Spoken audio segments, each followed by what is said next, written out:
on. Try that. There you go. Good morning. We'll call the meeting to order of the Texas Appraiser Certification Board, Texas Appraiser Licensing and Certification Board at 10:01.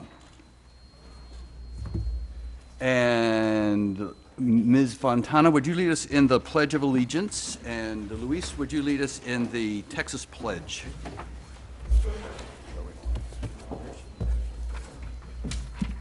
I pledge allegiance to the flag of the United States of America and to the republic for which it stands, one nation under God, indivisible, with liberty and justice for all. Honor the Texas flag. I pledge allegiance to thee, Texas, one state under God, one and indivisible. Yes. Agenda item number 2 is roll call and discussion and possible action to excuse board members' absence, if any. Do you want to just call their names? Okay. Chairman Walker Here. Jamie Whitcomb, Present. Roy Fontana, Present. Luis De La Garza, Present. Mark McAnally, Present. Keith Kidd, Dennis Attendant, Present. Nathan Black, Present. Patrick Johnson. Present. Mr. Kidd did call and indicate he wouldn't be here. He is on active duty with military duty. However, in our audience, if anyone, if we're not short, we're short one board member, but we have several past board members that I'd like to recognize. Wayne Mayo, Donna Walls, She just stepped out. oh, There she is. Stand up, Donna.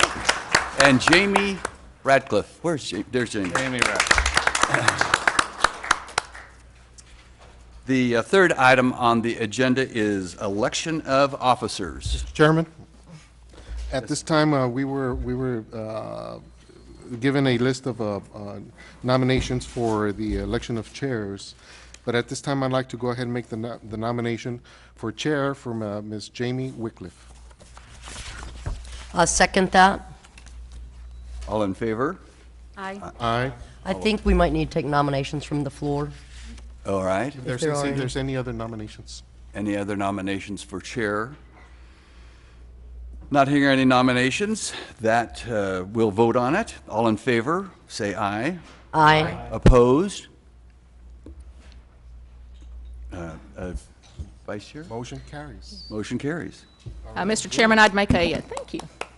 I'd make a nomination for Vice Chairman, Ms. Laurie Fontana. Second. I'd move nomination cease.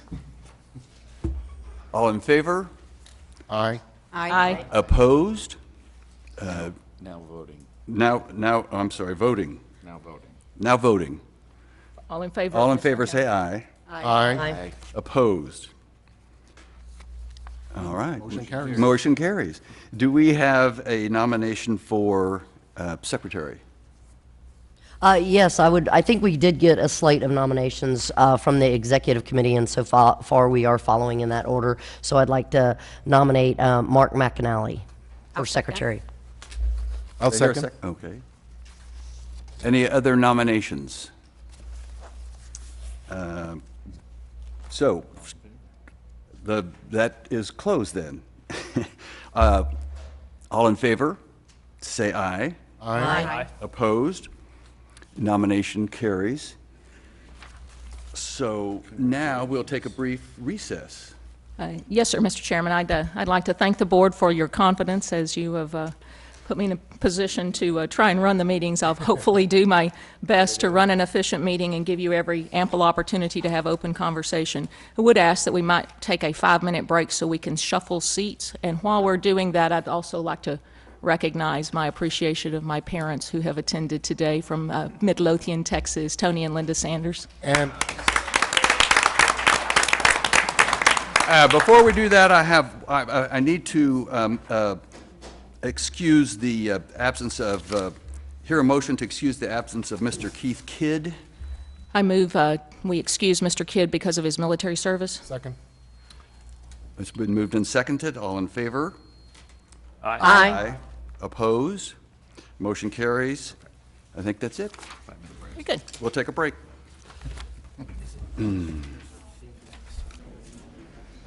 Thank you very much. The time is now 10:15, and we are reassembled after shuffling seats at the dais. And that takes us to agenda item number 4, which is committee appointments. I'd like to start out by thanking Walker Beard for his leadership as our past chair. As always, public service is a combination of joy and challenges, and you've done a great job shepherding us through the last year. We appreciate that.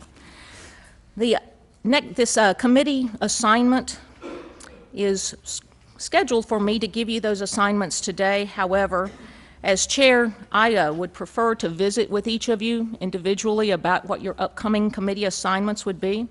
This particular board has 5 committees. They are Education, Enforcement, Budget Finance, AMC Advisory, and the Executive Committee.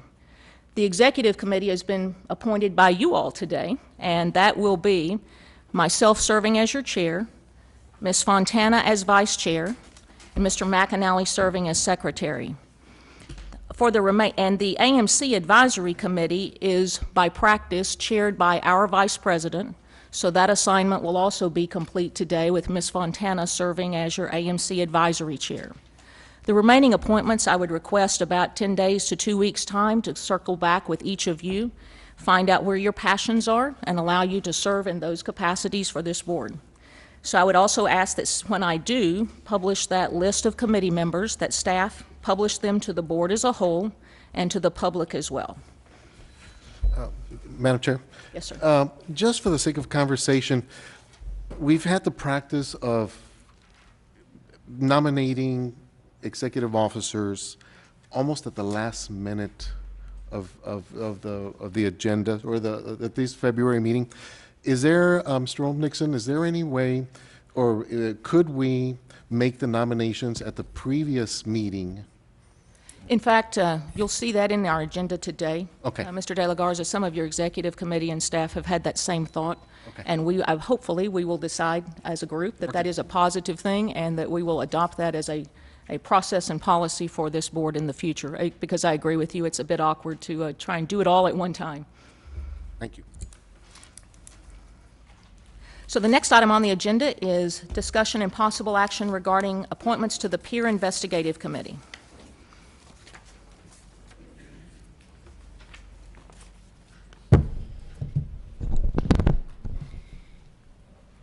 Good morning, Ms. Whitcliffe. Mark Murnick, Director of Enforcement for the Board.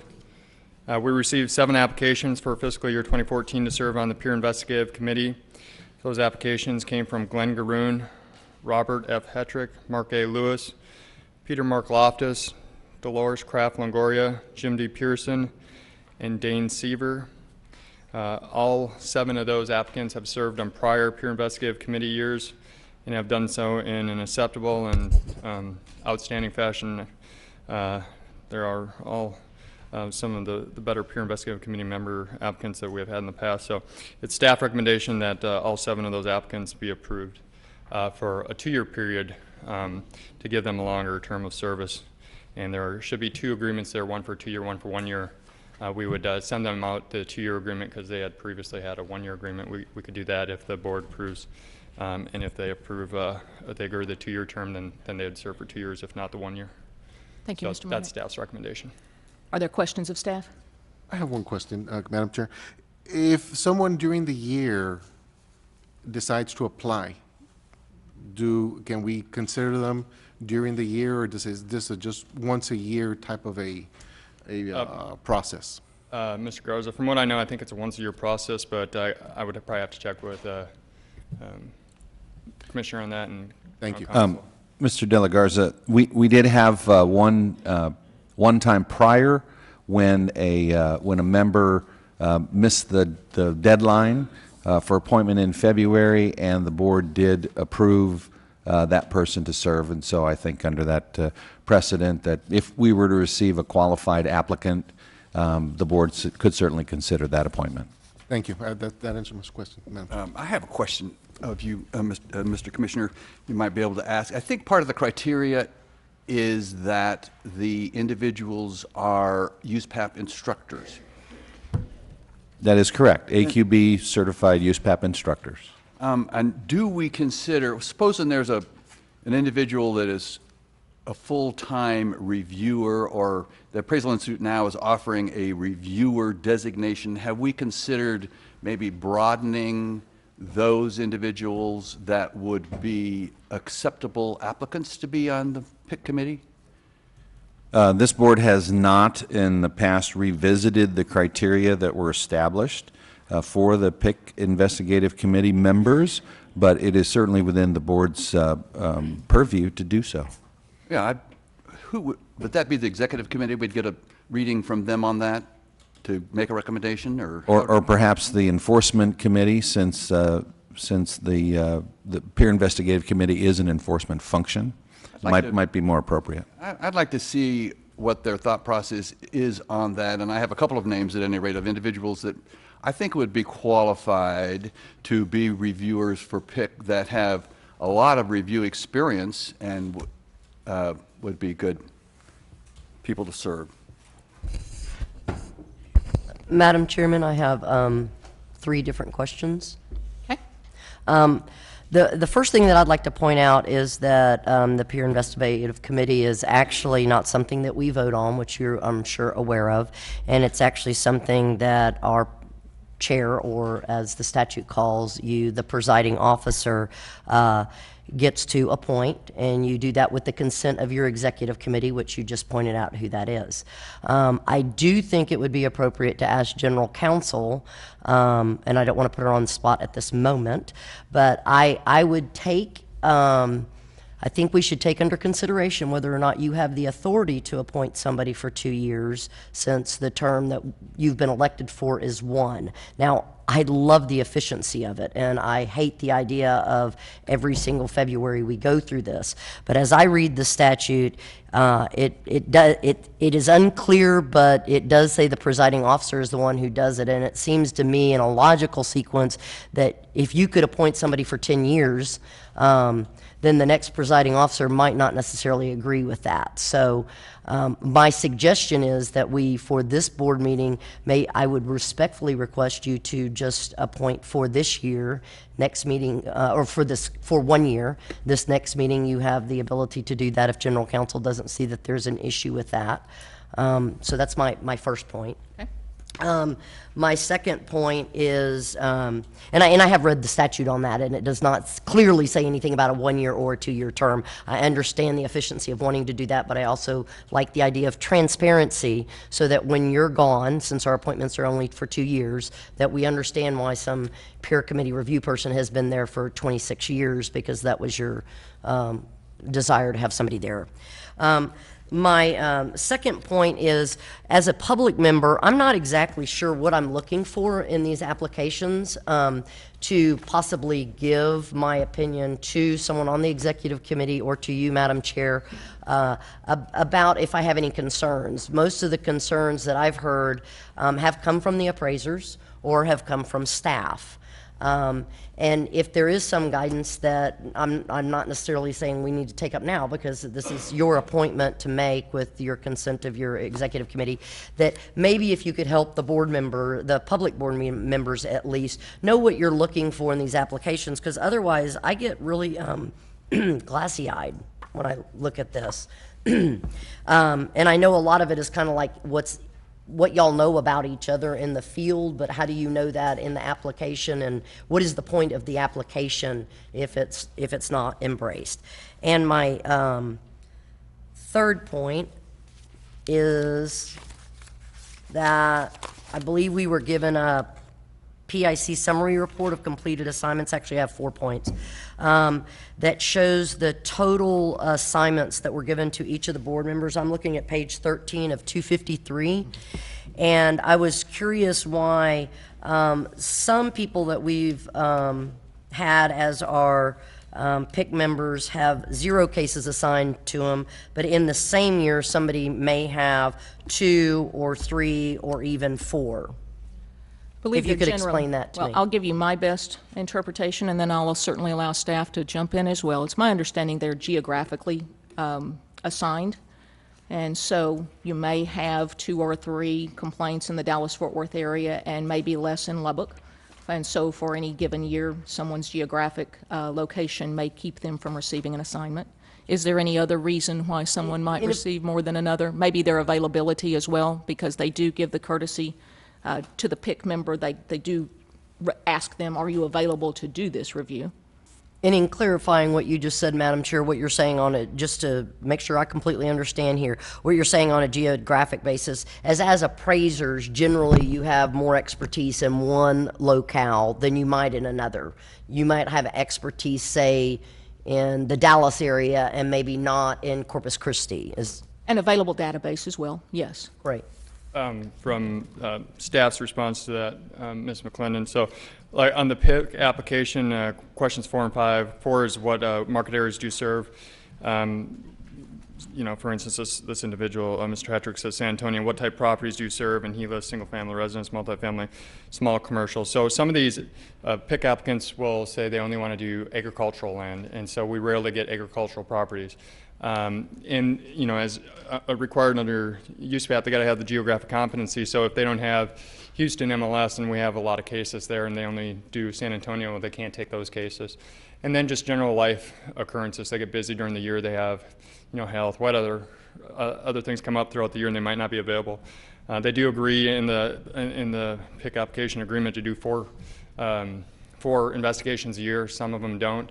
And those would be people we'd consider not, you know, if they had reapplied, not recommending their approval for the following year if it was just through that they were not wanting to take cases and not through other circumstances. But so there are a number of factors that can go into why someone might not have less. And some people like to do it, and they might have more than they would agree to. For instance, Mr. Hetrick there in 2012 did 9, which is an exceptional number of cases. So.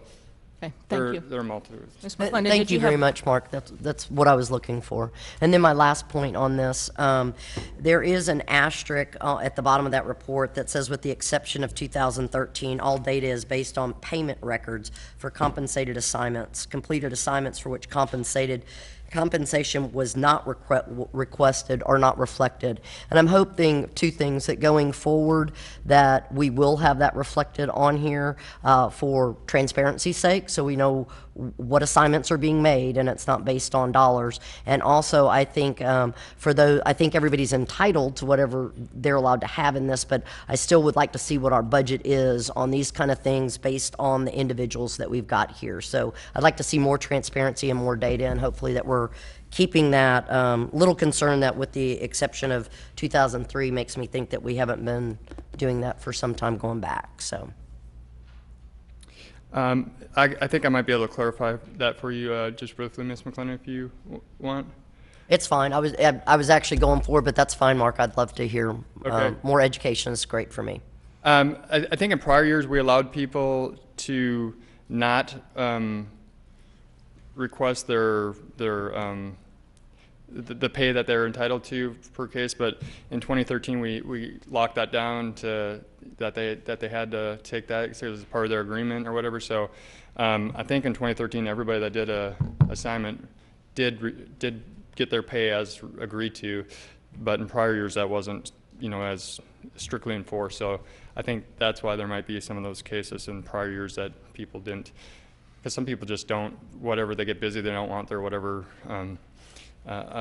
money that they get for that, or they just don't request it. Some people just don't want it for whatever. No, I think, thank you, Mark. That's the clarification I was looking for. That's the transparency I'm looking for. It sounds like we're going forward with that. And that's also, I think, gives us some more certainty with our budget.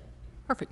Thank you. That's all I had on that agenda item. Thank you. So I'd like to open the floor to any other board members. I'm certainly going to circle back to the executive committee in just a moment. So is there anyone else that has a question regarding these assignments other than the executive committee? Hearing none, then the executive committee, is there any particular comment with regard to recommendation? Ms. Fontana, or questions? Yeah, I don't have any comments about recommendations. However, I do have a couple of questions. It's my assumption that the people on the list, these other people did not apply for the positions? That's correct, Ms. Fontana. We just received the 7 applicants this year. Yep. So the reason that we went from 12 in 2013 to 7 in 2014, is that solely due to the applications received? Yes, ma'am. Okay. How is that matching up with the amount of work that we have for them? I would say, this is all guessing because there's no direct answers, but I would guess that there's a correlation.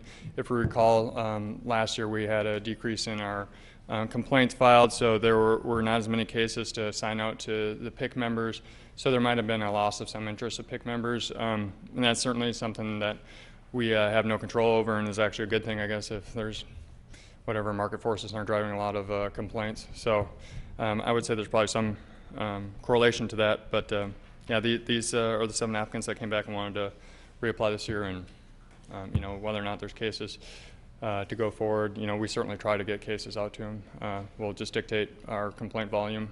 Will be dictated by our complaint volume and the availability of these applicants taking on available assignments. So just in case in the future, if we do have another push of complaints come in and we do need more PIC members, how do we solicit more members if we're only doing this once a year? Back to, I'm assuming, Mr. De La Garza's question. Yes. And then on top of that, okay, if you can just. We would just, through our regular correspondence, we can email out to solicit who's interested in serving as peer investigative committee, and we could in that correspondence say that our complaint volume is higher, and it'd be appreciated if people are willing to serve. So we can make that disclosure in that invitation to apply. Just as a point of discussion based on that willing to serve, what is the policy for how you rely on, or to what extent you rely on these PICS investigators, their audits that they send to you? How much reliance do you give to those reviews as enforcement? Just to clarify your question, Ms. Montana, in terms of how much credit do we give their review, or? As a complaint comes in and it gets to the PIC member, and that PIC member, as I understand it, gives you a report, a review, Yep. and gives you a recommendation. Yep. Also, Yes. not just the review, but a recommendation.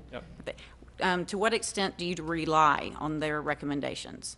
Well, it goes through their recommendation for proposal or for resolution. Proposal for resolution would be given the same weight as any of our other investigators, and to the extent that in understanding the process, the PIC member will do their review. It will come back to the staff member whose area it came out of for initial review, just basically to ensure that the forms are filled out correctly and things are kind of looking good. Then it'll go to the PIC committee member, presiding officer, for a review, and then it comes back to us, and then I or the sitting director would review it for resolution.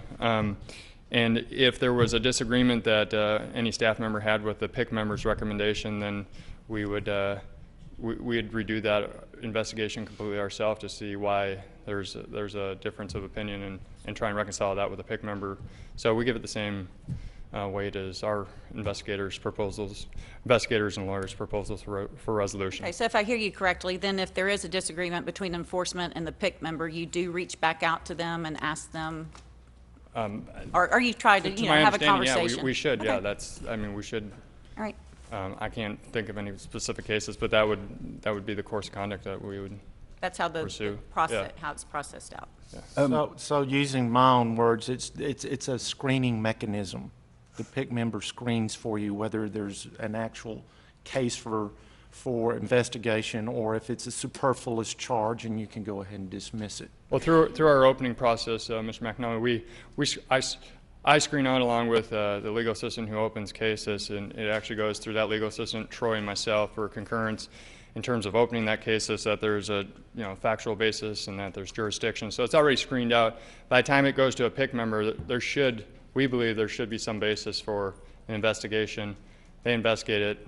find what their factual findings are in their proposal for a resolution, and that's reviewed by myself. Isn't it also the case that the PIC member's recommendation goes to an appraiser board member before it comes back to you? Is that? That's correct, Mr. Beer. Yeah. So initially it comes back to the staff investigator who would give an initial review, and that goes back out to the PIC committee member, And then so board the member. appraiser board members have to look at it after the PIC member looks at it. And then if there's a conflict there, then you're, like you're saying, you're going, well, I don't think Actually, as I understand it, Mr. Beard, the way I was trained in my PIC training is that the board member is to be looking for sort of crossing the T's and dotting the I's.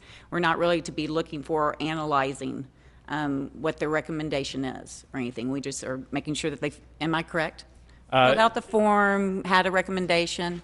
I have, in the past, when I have reviewed, because I am one of those board members, I have had some question. I've called the PIC member and said, I don't understand this. I need some clarification. Would you please do that? However, I also do know that there's been instances when PIC members have handed in reports to enforcement, and they have made recommendations, and those recommendations have not only not been, followed, but it seems that they've almost been the exact opposite of what was recommended, in both ways, both sides. So that's why I wanted to understand the process there and how much weight you give those PIC members when they recommend something to you. In terms of, so we understand a couple questions there, Ms. Fontana. The first, in terms of how the board members to review that, we understand that every person's different, and some are going to review them more scrupulously than others, and you have different things on your plate. So we're going to ensure that we review it, and we would like for the board member to review it to ensure that things are filled out and it looks good. But also, if they do some level of analysis and they have disagreement, certainly they can do that. But we're not making the assumption that you're doing a thorough review, especially a full standard review of it. So we're going to do a review when it comes in to make sure that the factual findings make sense in terms of what the complaint was, and then in terms of the resolution, we do give that the full weight as our other investigators. But also, there is no, and as you guys know, 15324, there is no, and even from the ASC, there is no direct guidance in terms of like a criminal code of finding and then a recommended sentencing. So it's kind of a totality of circumstances, and we do this every day. So we have a really good baseline for understanding the factors that we analyze in terms of what was found in the complaint, and in the investigation determine what's the proper discipline for all those circumstances. So sometimes if we feel a PIC member is significantly off, we may recommend a different course of resolution. That would seem more appropriate. Thank you very much. All right, thank you. Do you have other questions, Ms. Fontana? Okay. All right, I appreciate all of the comment. I think we've fully vetted the issue. I'm going to summarize before I make a recommendation. I would request that Mr. Beard's recommendation of a potential addition of reviewers be considered by our enforcement committee. And so at the time that I get that committee set, we'll ask that they get that on a future enforcement committee agenda.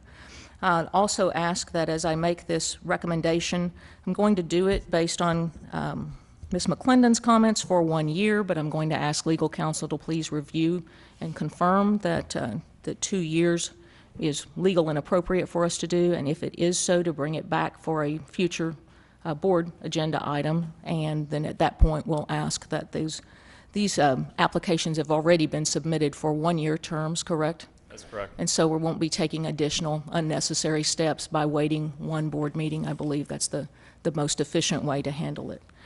I appreciate all the comments. At this time, I will move that with the consent of the Executive Committee that we appoint Glenn Garoon, Robert Hetrick, Mark Lewis, Peter Mark Loftus, Dolores Kraft Longoria, Jim Pearson, and Dane Server to serve for a 1-year term on the Peer Investigative Committee. I second if a second is needed. I know, not sure it is, but thank you. All in favor? Any opposed? Hearing none, we will move to Agenda item number 6. This is an opportunity for the public to make comment to the TALCB meeting. First of all, I'd like to welcome the public for the attendance. We always appreciate having you in the audience. I think it adds a lot to our organization to have interested people in the industry present and willing to visit with us. I want to remind you there's a process by which you can speak with us, and that this is truly public comment only. We will not be addressing any issues, but simply receiving your comments. There are forms that we ask you to fill out in the back of the room. If you haven't had an opportunity to do that, we will give you the opportunity to do that. We'd ask that you turn those in here or off to a staff member, and we will get them up to us. At this moment in time, we only have one public comment in front of me. Are there any others that have been turned in? Okay. I'll remind you that those public comments are limited to 3 minutes and will not be doing anything other than addressing the board with comments. I have Don Griffin from Vincent & Elkins, LLP. Chair Wycliffe and board members, I'll be concise and to the point because I know I have a limitation on time. First, my name is Donnie Griffin. I'm a lawyer with Vincent & Elkins in Houston. More specifically, I am a lawyer who practices in the eminent domain area representing property owners. The reason I am before you today, that in the course of Vincent & Elkins representing a property owner in a Harris County condemnation case that was filed by the Harris County Flood Control District, a complaint against the appraiser hired by my client, the property owner, was filed with TALCB. And Mr. Griffin, I will not count this against your 3 minutes. I would just caution you to be incredibly careful. We cannot hear issues directly related to a complaint at this level. Let me assure the board that the very next sentence I'm going to tell you was, I am not going to get into the substance of that complaint. However, Chair, and again, I hope this doesn't count against any time here, but if I could point out that if we are hearing facts, that we're all here, so we don't have a quorum issue on whatever we do here. So it is okay for us to hear general facts that you're giving us. And I also would point out, I'm not quite there yet, Madam Chair, but I'm on the verge of wanting to request that we go into executive session with this attorney based on a possible complaint that we may have, and that would be under the Open Meetings Act, exceptions to requirement that the meetings be open on 551.074. Depending on, I really would like for us not to vet this out until we know more information. I mean, And I understand. Let's go ahead and hear what he has to say. I think as long as you understand the importance of us not addressing the complaint in this public setting, maybe we'll be fine. And Madam Chair, and I guess the other problem is for those of us that don't do condemnation proceedings and those of us that are not familiar with the practice that the attorney does, the 3 minutes seems incredibly limiting for me because he's already said 3 things that I don't know, and I am an attorney, and I'm not an appraiser, and I am a public member, so I may have some additional questions that will go past the 3 minutes, but also more importantly, I may not intend to be getting into specifics that we don't want to be vetted in public. So again, I'm right at the point that I'm at right now. I think I need executive session, but we can see if I can continue to follow with my quick notes that I'm taking in the time limit you've given him. Let's see if the public that's requesting to speak to us can deal with that. I will remind this board, this is not a place for us to be having a lot of exchange. We're receiving information, if you will. Chair, the reason I bring that up is that simply to inform you that because the Harris County Flood Control District named TALCB staff as actual witnesses in the condemnation case in which I am involved for the property owner, Vincent & Elkins was allowed by the judge of that case to take depositions of TALCB staff, to issue subpoenas to staff, to obtain documents and Okay, emails. at this point, I am asking that we go into executive session, please. And I'll call for a vote if that's necessary. But right now, we're talking about matters that, as a board member, I had no idea that we had staff members that had been subpoenaed, and it sounds like they may have already been deposed. If I that- can intercede here. Yeah, General and I've got Counsel the site Kristen number for Warman. that. This is not an agenda item. It is simply a matter on which Mr. Griffin has chosen to comment in the public comment. So the board's authority with respect to this item does not exist at this meeting except to hear what he has to say. And there is no reason or basis to go into executive session since this is not an agenda item. With all due respect, General Counsel, APA Section 551.074 does allow us to go into closed meetings to hear this, and I can bring you over the statute. If it is on the agenda, which it is not. It's, public comment is on the agenda, and we can go into executive session because that's on the agenda. Okay. At this moment, I would like to continue to hear the public comments, and I recognize that with your input that you're feeling like I may be taking risk for the board, but my preference no, is... I feel like you're ignoring what I'm asking, but I just want it noted for the record that I have asked for us not to vet this in public. So that's noted, and we can do it as you care, Chair. Thank you. I'm hoping that we're not vetting it in public. I have not yet heard anything other than some comments, so I'd ask you to continue, keeping in mind the limitations we've placed on you. Chair Wycliffe, thank you.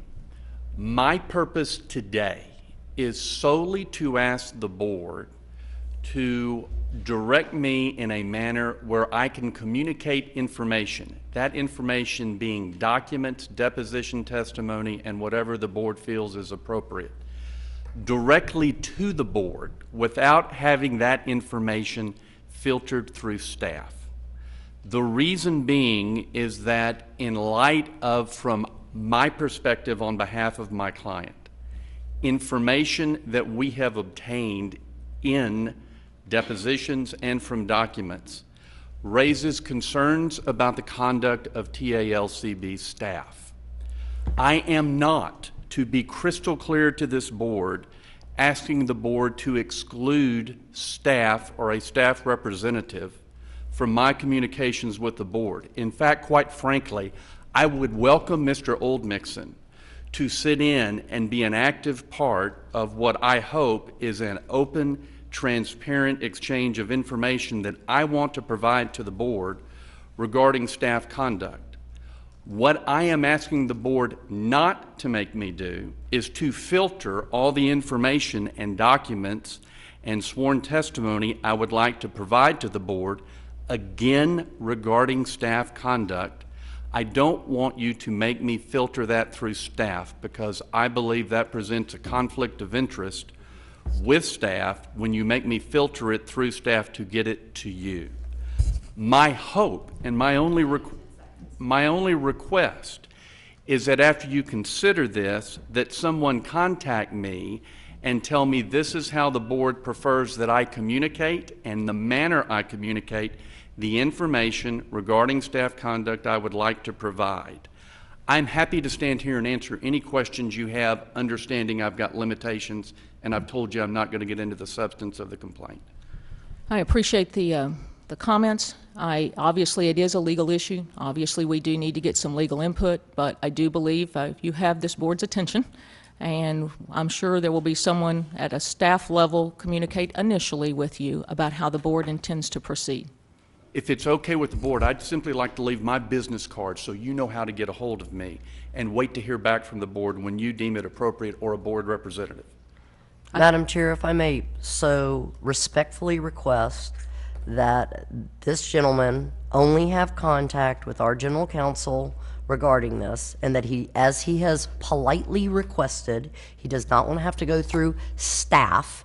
Although general counsel is an employee, I would respectfully request that there is that direction because he is asking for direction, and then I would ask that this board consider in executive session how we might go about handling this type of situation. And I agree with that. If you would, our general counsel is present today, and if you would just leave contact information with her, we will be happy to, I'm sure, address this at some point in time in the future. Thank you. I appreciate your time. Yes, sir. Thank you for the public comment. Thank you, Tony. Additional request for public comment, Mr. Bobby Crisp with the ATA organization. Bobby, if we can get your name and address, I know you know the drill. It's always good to see you. Thank you. My name is Bobby Crisp. I'm with the Association of Texas Appraisers. I currently serve as their vice president of their board. First of all, let me say that it is a pleasure to say thank you, Madam Chair. How cool is that? Mr. Commissioner and the rest of the board, thank you for this opportunity. Just to give you all a quick update, the Association of Texas Appraisers held a meeting, if you will, in South Padre Island last month. We had a total of 35 Texas appraisers in attendance to the Uniform Standards of Professional Appraisal Practice update course. We also had a meeting held just last weekend, and the Commissioner, Mr. Mixon, was kind enough to come and give a small speech to our group of 120 real estate appraisers in one room. We also offered that course on the USPAP update, as well as the day before, understanding the promulgated contracts that we are required to analyze in our profession.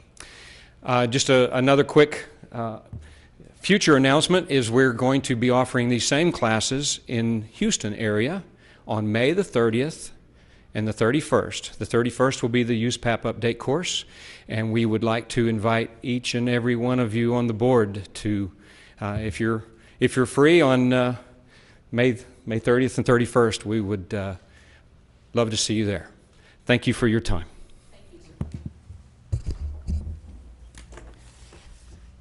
Are there any other public comments? Hearing none, we will move to, we'll actually skip over agenda item number 7 for executive session. I don't believe there's a need at this moment for one. Takes us to the consent agenda, and agenda item number 8, the ratification of the official record for the November the 21st and 22nd board meetings that were approved for posting on the website by the Secretary of the Board. I have comments, Madam Chair. I'm sure it's shocking. No. I don't know what y'all are going to do without me, frankly. And I'm sorry, I made a mistake. Since I'm opening the consent agenda, I realize that agenda item number 9 is also the agreed orders. I had heard from a board member that they may want to ask questions about agenda item number 9, so I had neglected to formally handle that appropriately. At the moment, agenda items number 8 and 9 are open. Now, Ms. McClendon. Let me step back. You said we're going to skip over number 7. When we do go to 7, before we go to into executive session, I have a comment that I'd like to put on the record before we go in for executive session. I understand we're not going in now. Yes, Just ma'am. want that noted. On agenda item number 8, again for some, I don't know where Tony is. There he is. I have some comments to go with him on some typographical errors that that I have found.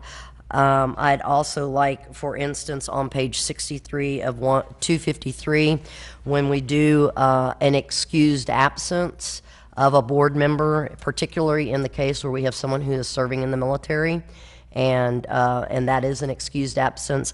I think that needs to be noted in the minutes, in the actual physical written document, not for someone to have to go back through, in light of the fact that on roll call, we go ahead and list who is in. Now, we need that so that we don't go back and have to listen to who's here and who's not. But I think it goes with our statute, and I think it's critical to put down our excused board member for his military service, and in fact for any other excused absence that we have. I would also like to note for the sets that we do have, I do appreciate very much on item number 11, page 64, where Tony or whoever put the names, I'm at the very bottom, put the names of who was giving the report and what division they're with. The more I see that, and I'm sure I'm not the only one, the more familiar we get with staff and what their responsibilities are.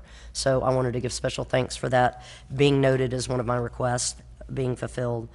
Also on items 20 and 21, and I think 22, we say, and this will also go to our agenda in the future, in our agenda for this one, we say that we're proposing for publication specific amendments. I would like for that to be a little bit more accurately reflecting what the statute calls for, and I'd like for, and for the idea that it would follow what most state I should say the larger state agencies do that I follow, that we are requesting the comments from the public, and we're making that solicitation.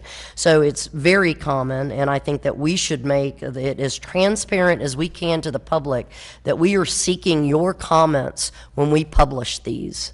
And I think an insert there I can get it with Tony again. I think our motion should reflect, if we don't say it, that we are, when we're publishing these as proposals, that we're proposing them for comments from the public, that we're not just doing it as a formality and stamping it and said we put it out there for 30 days now, it's ours to do. And I believe for that section, those are all my comments. Okay, let me clean up the process for a moment. Obviously, this is not going to be a consent agenda because both items on that consent agenda are requiring comment. So let's take them one at a time, please. Agenda item number 8. We have some recommendations for changes of language, which I'll try and summarize in a moment. On the publications of the official record, does any other board member have comment about publication on the official record? Madam Chair, can I just ask that the minutes of the November 22nd meeting reflect that I was present? I would certainly like it to be accurate. Yes, sir. Thank you. So I hear at least, and I believe I have them summarized, and I may need some assistance, but we've got a request to make the following changes as it relates to our official record. That on November the 22nd, our board member, Mr. Carlson, be noted as present. That on both sets of minutes, if a board member's absence is noted, and especially for military service, that we add that language. And that finally, on the items regarding publication, that the comments be, the additional language of request comments from the public be added. Does anyone see any issue with any of those changes? And did I catch them all? You did, but I forgot one. Okay. And there were some typos that I'll just get with Tony on. Okay. And this may already be taken place, or may have already taken place. But once we approve these, I think it needs to be acknowledged in bold that these are the official copies. Is that what is taking place? Okay, that would be my other request, that we add, we have a little short 2-paragraph thing that says that these are not official until we vote on them, and I'd like to make sure that once we vote on them, that there's a big title up there that says these are our official minutes. That seems like a reasonable request as well, so I'd add that to the summarization I've just given. That being said, I'd look for a motion to that effect. So moved. Second. We have a motion and a second. Is there any discussion? If not, all in favor? Aye. Aye. Is there anyone opposed? Passes unanimously. That takes us to agenda item number 9, which is the approval of agreed final orders and surrenders in the matters of, and there are items A through M listed. We certainly can take them up in total if you would wish, but I understood there might have been some conversation or questions. Madam Chair, can we consent to the ones that people didn't have any questions on? We can. Mr. Bullier, did you have comment, or are you just there to answer questions if need be? Good morning.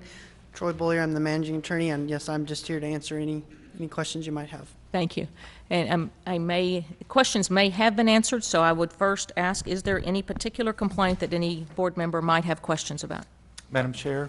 Yes, sir. I have some questions on 3 complaints. They're under I, J, and M. Okay, we'll pull I, J, and M at the moment. We'll ask, are there any others? Madam Chair, I have a question on D and F. Is that F as in Frank? Now I have D, F, I, J, and M. Are there any others? Seeing none, if you'd like to dispose of those items that have not been requested for additional comment, we can probably take those in one motion. So move, Madam Chair, to go ahead and accept staff's recommendation on the non-selected complaint items. I have a motion. Is there a second? Second? I have a motion by Mr. De La Garza. We'll give the second this time to Ms. Fontana. And so we have the approval of agreed final orders and surrenders in the matters of agenda items A, B, C, E, G, H, K, and L. Is there any discussion? If not, all in favor?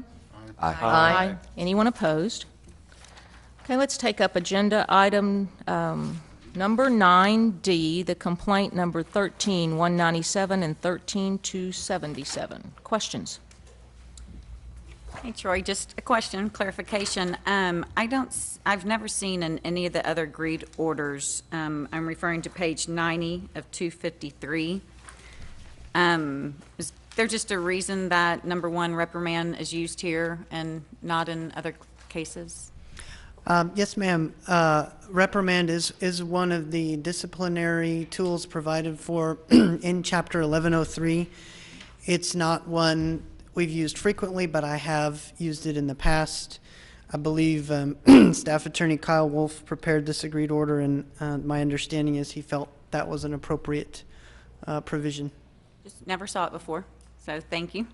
I have a question Yes. also. On the same one, on page 90 of 253 also, line number 2, the administrative penalty shows the dollar amount of $1,500, yet the last sentence of the first paragraph in bold says $1,000 penalty.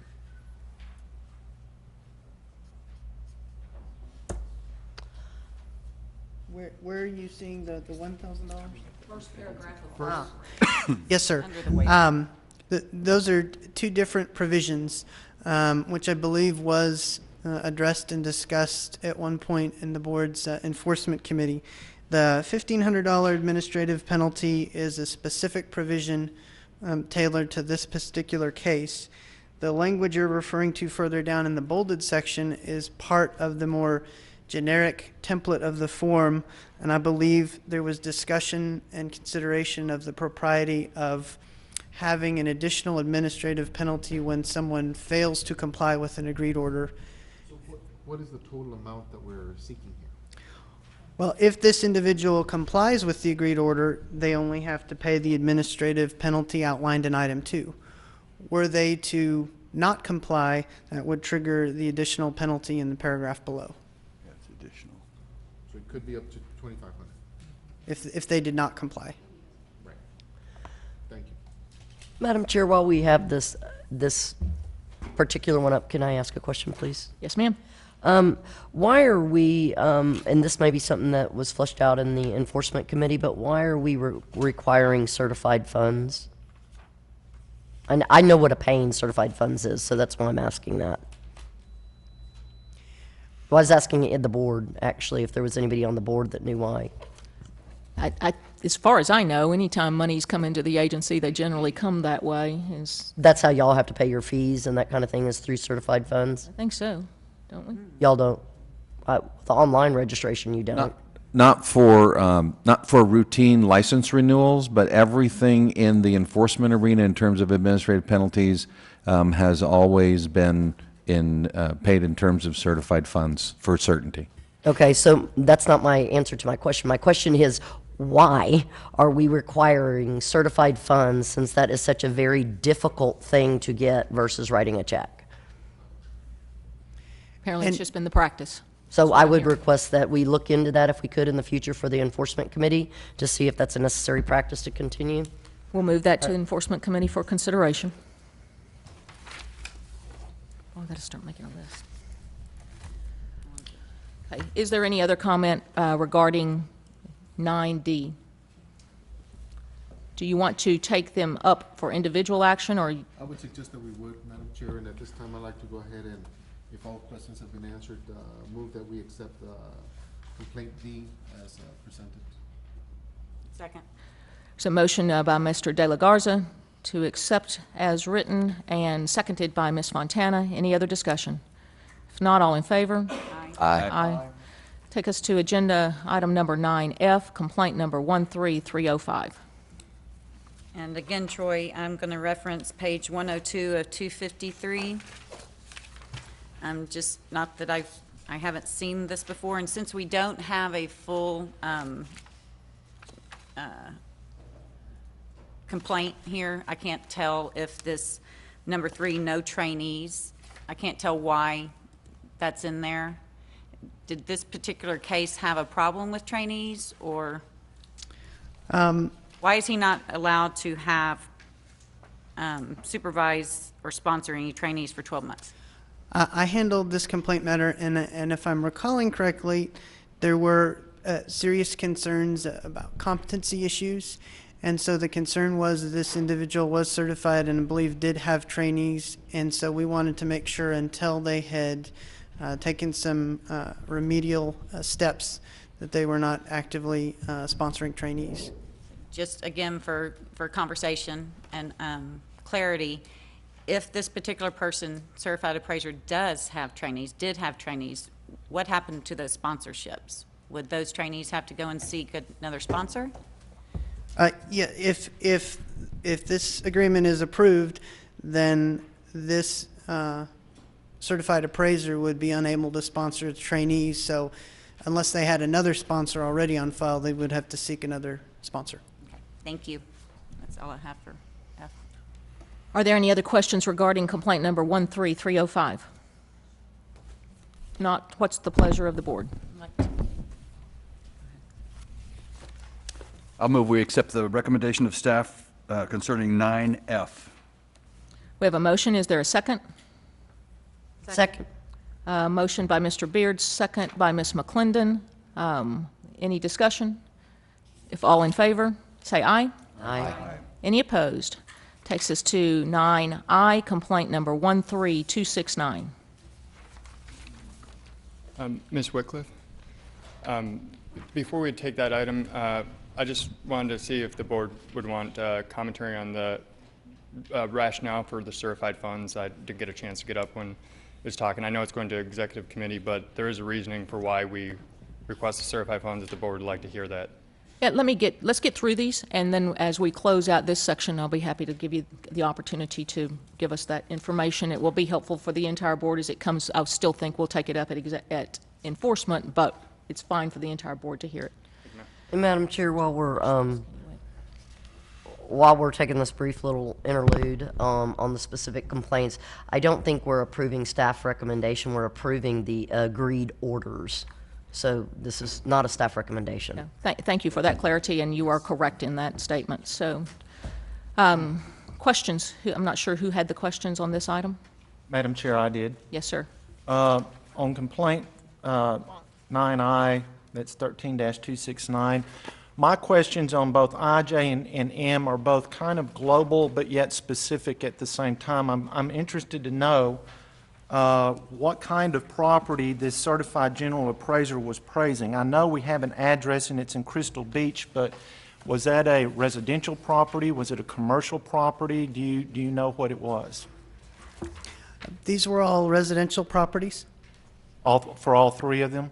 That's my understanding, yes. I think Mr. Wolf handled these particular... Well, on a going forward basis, and unless it is something of a legal nature that prevents it, I know as a board member I would appreciate as I review these agreed orders that I know what kind of property it is, because if I saw that this individual did an appraisal at 1700 North Congress Avenue, I knew that it was the 11-story Stephen F. Austin building, commercial building. So it just kind of helps me reconcile in my mind what kind of activities the appraisers are doing on what kind of properties.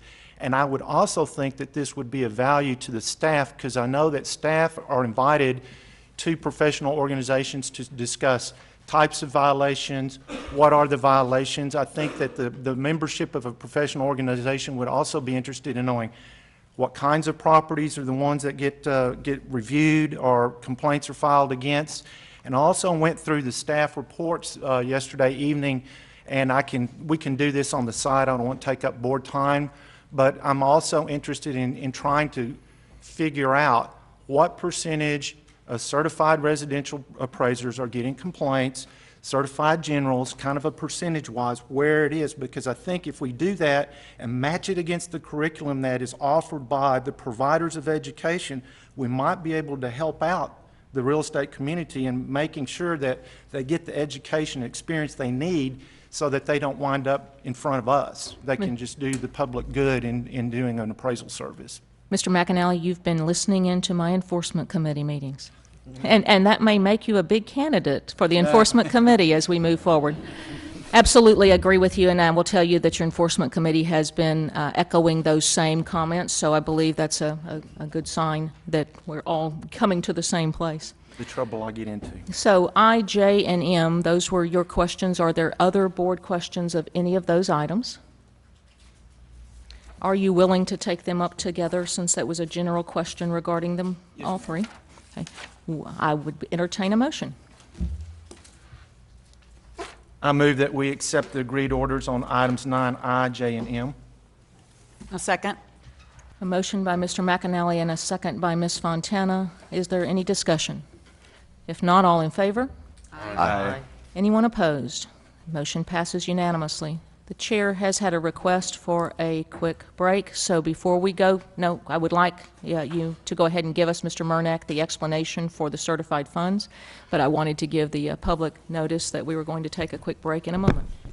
Mark Murnack, Enforcement Director.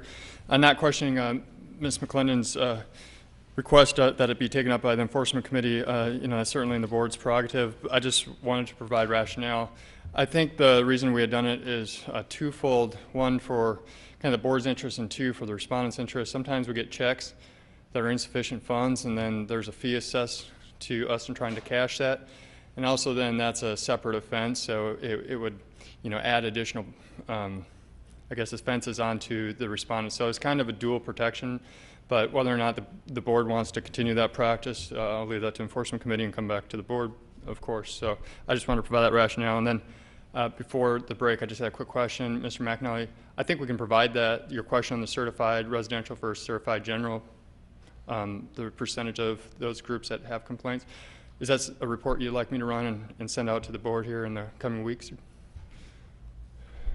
Sure, that would be great. Like I said, I was going to talk to you on the side about that. I didn't know how readily available that data is. All right, thanks, sir. Thank you, ma'am. Agreed. Okay, so the time appears to be about 12 minutes after 11 o'clock, and we will take about a 6 to 8 minute break. Hopefully that will be enough time. And we will reconvene. 6 to 8 minutes. Meaning be fast and efficient, please.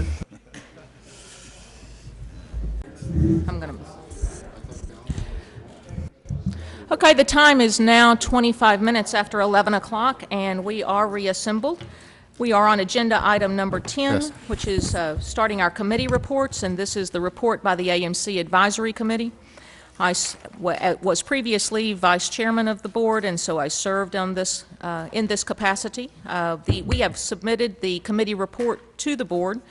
In summary, the committee had discussions regarding potential policies about the regulations of AMCs on issues that have arisen in the industry, including some prompt payment definitions, some compliance audit programs, a possible recovery fund. No specific action was taken at the committee level. However, the committee is taking up additional items at a future meeting, so we would certainly welcome input regarding those items. One of those is audits of AMCs regarding compliance with certain statutory and rule requirements. Another item is new federal regulations issued by the CFPB. Another item is alternate methods available to place an appraiser on an AMC panel. And finally, the development of more frequently asked questions to provide guidance for AMCs. We'll remind the public that Ms. Fontana will be taking the chair of the AMC subcommittee, and certainly I'm sure would welcome comment.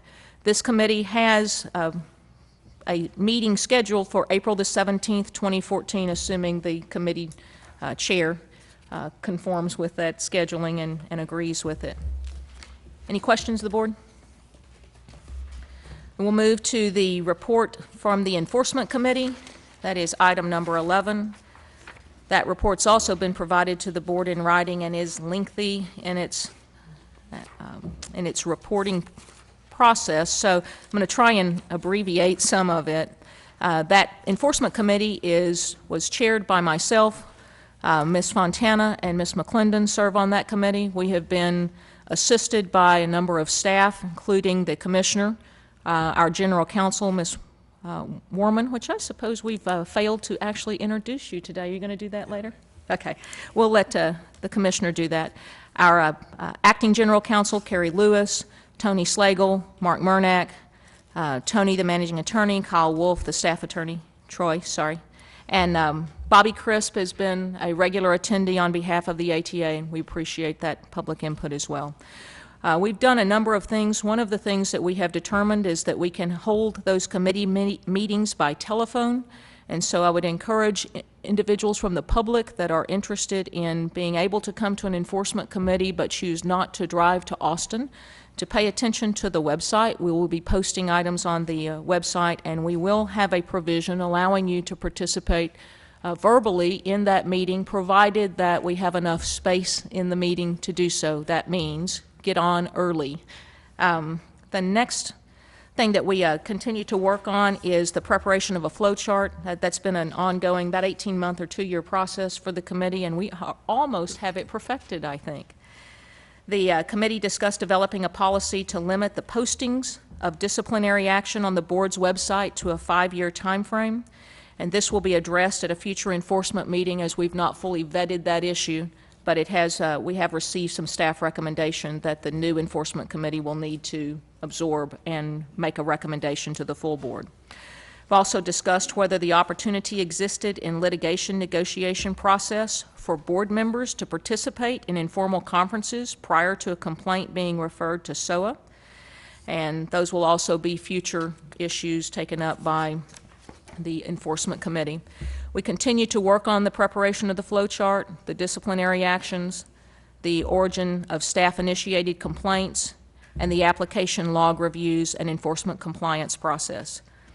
We recommend the following items to be referred to the Education Committee, and Mr. De La Garza has been chairing that committee up to now regarding possible action about appraiser violation of confidentiality. So there's some education we think we need in the public about USPAP frequently asked question number 58, and possible action regarding the appraiser's duty to disclose past listings also be something that the Education Committee pays some attention to as we're developing some programs. This committee has been incredibly active and has been served well by board members, so I'd like the opportunity for the moment to ask if either of the other 2 participating board members have comment or summarization about the work done. Ms. Chair, actually I do. At the end of your paragraph on page 155, 253, the comments made that the committee also discussed breaking out of categories of staff-initiated complaints to better identify the true complaint. Do you know any status of that? Is that something that was given task to staff, or? It's my understanding it'll be taken up at future committee. There was an ongoing conversation that didn't have resolution, is my recollection. So there was no action on that? That's correct. Thank you. That's my recollection, but of course we're all here. Does anyone remember it differently? Okay. Madam Chair, I have a question. On the same paragraph, the committee discusses whether an existing litigation negotiated for board members to participate in an informal conference. Didn't we change the wording on that informal conference to a to the wording of to investigative procedures or investigative? At the last meeting, we had a full discussion on that. We did, and I suppose the development of the timing probably is what caught us, so I appreciate you calling that to our attention. You are correct. We have changed the title of that process. Exactly. Okay, thank you very much. Madam Chairman, I have a question. I don't know if this is an appropriate time to ask this. It's a question of the Enforcement Committee. Well, ask and we'll decide. Okay. If, when an agreed order or a recommendation to a SOA judge is given by our investigators, and to say this is a first offense, level 2, level 1, level 3, or this is a second offense, level 1, level 2, level 3. Can we include that in the document, the agreed order, just for our clarification, and then for, if it went over to the SOA judge, he would know what category the individuals, where the staff's recommendation falls, and we have the parameters, I think, for those different levels and offenses. You know, yes, ma'am. No, go ahead, Madam Chair. I would just tell you that Piggyback on has been a topic of conversation. The process and the way the information gets out, both to the public and the board, has been something that enforcement has taken up in great detail. So my recommendation might be to simply vet that at an enforcement level. But Ms. McClendon, go ahead. I would hope that the committee members would correct me if I make a misstatement, but I believe, former chairman, that we had spent a lot of time with there are two different things that you're bringing up, the agreed orders as well as the SOA's proposal for decision. And on the agreed orders, one of the things that we found that we're happy to have had modified is, in the past, there was kind of an approach that we took where you sign this or we're taking you to litigation. And instead, we've come, and I say we as in staff, then with the Enforcement Committee, and that's one of the things we acknowledged in the Enforcement Committee, we've come a long way in saying there needs to be flexibility for the staff to work with that agreed order, that we kind of have a format, just a format for them to go by, but that we can't force a respondent to say this is his third occurrence necessarily in that agreed order, or he may not sign that agreed order. And from an efficiency point of view, or from the point of punishment or whatever else we're trying to achieve long run, we didn't want to get hung up on, as a matter of fact, this has to be done, this has to be done, this has to be done, or it's no longer an agreed order, because an agreed order is both parties saying we're okay with it. As far as the proposal for decision, I think that that's, and I hope that we're on the same page, that we really want our ALJs to be flushing out those facts, and I think our staff does a pretty darn good job of saying, this isn't the first time, this isn't the second time, this is the third time. It would probably be helpful if we even request to staff to, we can take it up in enforcement, but request to staff to put in their briefing to the judge. They give a brief to the judge before the judge comes out with her proposal for decision, to say, would you please include in your finding of fact that this applicant's, or this appraiser's third offense or fourth offense, and our staff can do that and make that recommendation. Again, we can't tell the SOA judge what to do, but we certainly can say that that is something that we'd like staff to try to get the SOA judge to include in her finding of facts. Yeah, it just seems we're often asking that of staff when we're reading these agreed orders. We can't really tell the history on this individual. It would just, that piece of the puzzle would be nice to know if it was. Well, and I think that's the point, is that we aren't supposed to know the details of the negotiations. Those are confidential negotiations when they get to it. So it could be their 8th offense, and this is where staff and their recommendation thinks this is the best agreed order. I believe the commissioner looks at all of these. Is that right? As part of your duties? I often review. I don't see every single one until I get the material, same as you. Oh, okay. So, I have another question. So I was sorry. going to defer to my former committee member. Actually, Mr. Beard, can I just speak to that? Because You had the same question. like several times, Yeah. in fact, over the last year or so, I've asked the same question. However, I do want to commend staff for the matrix that I've been so diligent about trying to get some clarity on. And just for me, in my practice, when I'm reviewing these materials, it has become, after we vetted that in the Enforcement Committee discussions, that we really couldn't publicly put that in here. You cannot? That's what Ms. McClendon was just explaining. We can't say this is the third offense, this is da-da. But what you can do is, this matrix is now in your materials every meeting. And it is fairly easy to be able to just look at what they're suggesting and go to that matrix and say, okay, Probably fits here. 1,500 means that he's probably in this level, or 5,000, if we're talking about monetary, means he's at this level. That I have found that that's easier to do. It would just seem that we have to be consistent in how we treat everybody. Exactly. And so that if this is a first occurrence level 2, then there is some very definite parameters there, and if it would tie their hands too much, I wouldn't recommend it, but I would like to see it. The other thing I wanted to ask is, under this, for reference, section 15324, complaint processing, and I may not have seen it, but is there somewhere in the complaint intake process that says this case, this complaint is a part of ongoing litigation? That if they it's a checkbox that they have to identify it is or is not, and if it is, then we put it over into another category?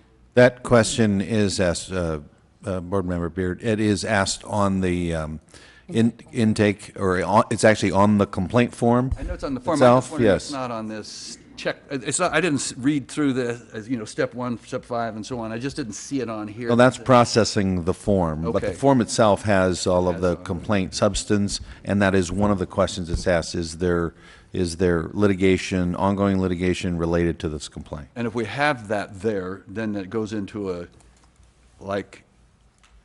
different category, and we handle that differently then. Commissioner, I think that the board, there's a couple of board members that want to respond to the board member, please. I just think that staff does a very good job of answering those questions, so I was going to recommend that staff answer how that form is and direct you to that form specifically, even if Mr. Marnak can forward that form to you so you can see it. Because it's very important. And if I can add to that while he's getting ready to respond to you, Mr. Beard, that has been raised in the Enforcement Committee on a number of occasions, and that is a very critical checkpoint. And not only is the box an important box to have checked, but that staff still make sure that if it didn't get checked, that they have precautions to make sure that it's not just on the obligation of the person that's filling out, but it's on the obligation of us as well to make sure that we're not looking at something that's, or, it gets put in the different stack, as you say, for ongoing litigation. Mr. Murnack. Thank you, ma'am. Mark Murnack, Enforcement Director. Mr. Beard, yeah, there's as Mr. Mixon has said, there's a question on the complaint form when they file, whether or not there's pending civil litigation or criminal prosecution.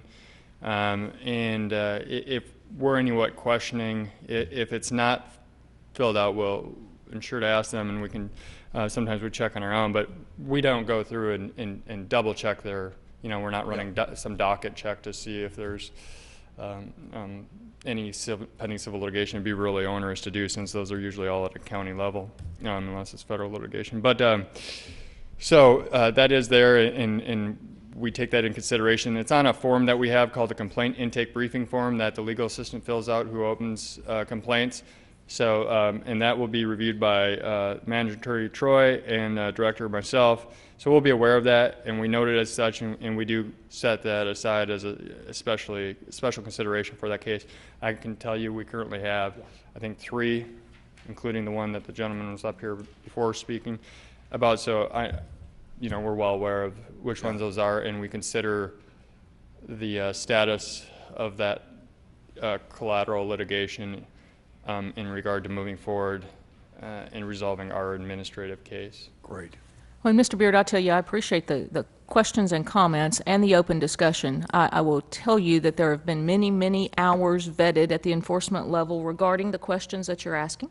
And so I would encourage you to pick up the phone and talk to any of the 3 of us that have been serving on enforcement about how that process has been vetted, and certainly take input and give input to the Enforcement Committee for other things that we may not have recognized, because I do think we've got a passion for it. I can tell you that from having run those committee meetings, we can talk to you for hours about it, and probably would if you would just keep asking us questions today. and Mark will be talking about it. Any other questions of the Enforcement Committee regarding the Enforcement Committee report? Madam Chair? Yes. I was going to, this dovetails on agenda item 9 that I brought up earlier, and I don't know if staff already has this in their system or if it's something that the committee needs to pick up and discuss amongst yourselves and staff, but also one thing that I'm also very curious about, and I know a lot of times it's one and the same when a complaint is filed on an appraiser, but I would be very interested to know who engaged the appraiser. Who is the client? Okay. Can you repeat that last part? Who engaged the appraiser? He wants to know who they were hired by. Who they are hired by, yes. And I think, is that something that would show up as far as the question that we're asking on the actual complaint that we're now asking staff to identify who the different complaints are initiated by, or not necessarily? I think we have a report on where the complaint was initiated, but we don't know who hired the appraiser. Okay. Are you asking that that be in the agreed order, that specifically identified there, or where would you see it? I'm not sure where it needs to be, if it's a staff report or if it goes in the agreed order. That's why I said if staff doesn't have it, maybe the committee would need to discuss that. Okay. Okay, good ideas. I think, and again, I love the open conversation. I can tell you that we can get into the woods on this and we will be here for 2 hours talking about other ideas because it's just the nature of the beast. So I do want to invite the conversation, but I do also want to remind you that I've gotten 4 items to add to enforcement. It sounds like they're going to continue to be busy in the future.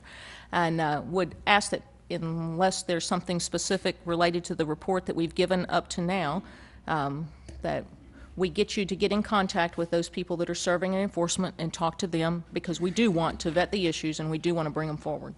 And Madam Chair, as Luis has already pointed out, it might behoove Mr. Peard if you'd like to attend the enforcement committees. They're very enlightening. They are very enlightening.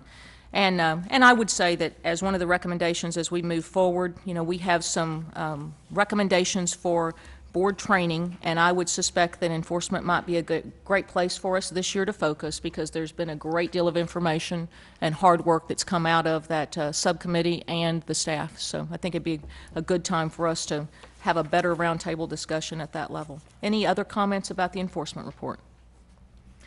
Hearing none, that takes us to agenda item number 12, the report by the Executive Committee, at which point I would ask Mr. Walker Beard to go ahead as the past chair and make that report. All right. As past chair of the Executive Committee, myself, Jamie Wycliffe, and Laurie Fontana were in that committee, and Commissioner Oldmixon, Kristen Warman, Carrie Lewis. We did this telephonically. Committee to discuss, adopt the following policies. Now, we're going to be talking about these in agenda item 20, A, B, C, and D, I think. That's policy regarding payment of per diem, policy scheduling a one-day training, or these are all recommendations that are coming out of this. We don't want to go, do we want to go over these right now, or? In fact, some of them are not recommendations, but will be forwarded to Executive Committee for additional fleshing, but certainly the board can see the report as to those items that we addressed. I don't believe we had specific recommendations on a couple of things because we got staff information that then didn't have us all on the same page, is my recollection. Yeah, we're going to, there are, like the per diem is going to be sent back to Executive Committee and take the existing policy and fine-tune it. As I said, we're going to discuss the half-day training later. Yeah, I would say that most of those items are items that we will be discussing as agenda items. So are there any questions of the Executive Committee report? Yes, Madam Chair. Along with some of the other committee reports, the committee meetings, I think it would be appropriate if all the board members could get notice when y'all are meeting, get the same meeting agenda that y'all are getting, So we know what's going on ahead and behind time and that kind of thing. I don't think it should be my obligation to look at the Texas Register to find out when my executive committee is meeting.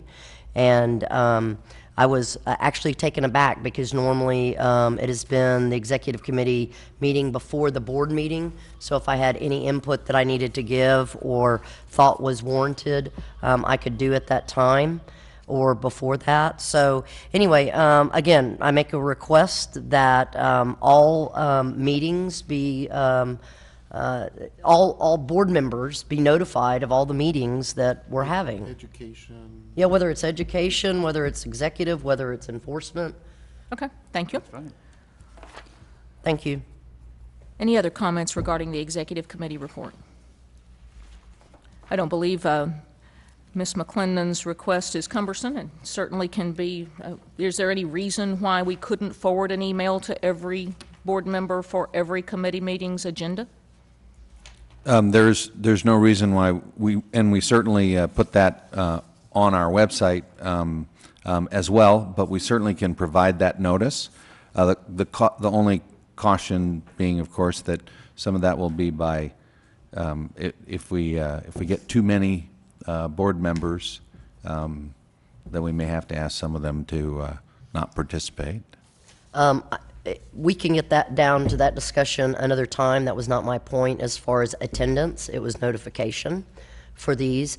And again, I will point out that I don't think it's my duty to check the website every day to find out when y'all are having an executive committee I think that point's been noted, and I think we've gotten that taken care of. You should receive notice by email. I think the only caution was if you're planning on attending, you may want to circle back with the chair of that committee so that, for whatever reason, I suppose if we get a head count that's too high and we have a quorum, somebody might get to drive to Austin and then leave. Okay, now since you've opened up that as a discussion point, I will go ahead, and this is something I've been wanting to talk about for quite a bit. We have had a new change that I don't think was flushed out with the board, that it was just determined, I think, by general counsel, but I'm not sure which general counsel or how, that some meetings are getting posted just because we're nice and we do that. Some are because they're open meetings. We have had a debate with this board since I've been on the board about whether or not committee meetings have to be posted as open meetings. If they don't have to be posted, in which the answer from general counsels had been yes, which I disagreed with because I know that the Texas A&M University and some of the others don't do that. Now we're saying that committee meetings don't have to be posted as open meetings. If they don't have to be posted as open meetings, then we don't have quorum issues. So for a future meeting, I would like for an agenda item to be whether or not we want to take council advice on how we want to handle posting. All I was raising, again, was notification of when our committees are meeting, so as board members, we can talk to the different committee members to give them our input. So received and appreciated, and I think we've handled the notification. So thank you. We'll move on. I'd like to adjust an agenda item out of courtesy to some past board members that have attended our meeting today, I suspicion to hear a report from the ASB. And if they are here to hear that, I hate to keep them, all the way to the end of the meeting, and wonder if there would be any objection to moving to item number 28 for the moment. Right. I don't know. But isn't that why you were moving it? Yes. She stepped outside it. That's item 16. You'll have to help me remember that. I hear no objection. I am saddened to see that one of my board members is my past board members is out of the room. I'm hopeful. There she is. Yay. A couple of them, actually. So agenda item number 28 is the report of the appraisal subcommittee, and I wanted to comment that we have been working for a very long time to get an audit that this board can be incredibly proud of, and there are some people in the room that have been very diligent workhorses toward trying to get us to that point, and those are past board members. They've actually come in on their own dime today to hear the appraisal subcommittee report, so we look forward to hearing it. Jenny, you're up. Fantastic. Thank you. Thank you so much for your time. I appreciate it. It's great to be here. And I really appreciate the fact that the work I'm reporting on is everything that's been done over the last 2 years. And so this is specifically directed to anyone who's been involved in that work over the last 2 years. So I'm glad you're recognizing past board participation in this. Because quite frankly, I could make this report really, really short and just say, Texas rocks. Yay. Yeah, it's really great. But I am going to make you suffer through my whole spiel, mainly because you have 2 new public members that have not been through this process before, so I would like to do a full introduction. So, my name is Jenny Tidwell, and I work on the staff of the Appraisal Subcommittee, and I'm assisted by Neil Finnicchetti, who is also a policy manager on the staff of the Appraisal Subcommittee. The Appraisal Subcommittee is a federal government agency that was created in 1989 as a result of Title XI. Title XI was the portion of the huge bank bailout bill from the 80s that we all know as FIREA, that set in place the whole appraisal regulatory scheme. And I would like to introduce the green book that's been, has it been distributed to everybody? Okay, everybody has a green book. That is our annual report. And if you look on page 47, you will see a copy of Title XI. So Title XI was our enabling act. It created this federal government agency. And this Title XI had been in place since 1989. In 2010, when Obama signed the real estate, the Dodd-Frank Act, as we know it, into play in 2010, it amended Title XI. And so the copy in our annual report actually contains those amendments that were part of the Dodd-Frank Act. And you see how incredibly short Title XI is. I point you specifically there on page 47 to section 1101, which is the purpose. Essentially, the purpose is to make sure that appraisers have demonstrated qualification criteria that demonstrates that they are have the education, experience, and have proven their ability to become an appraiser, and that they do appraisals in conformance with uniform standards of appraisal practice. And so that's the whole reason for the whole scheme that was set up. It goes on with section 1102 of Title XI that set out our board makeup.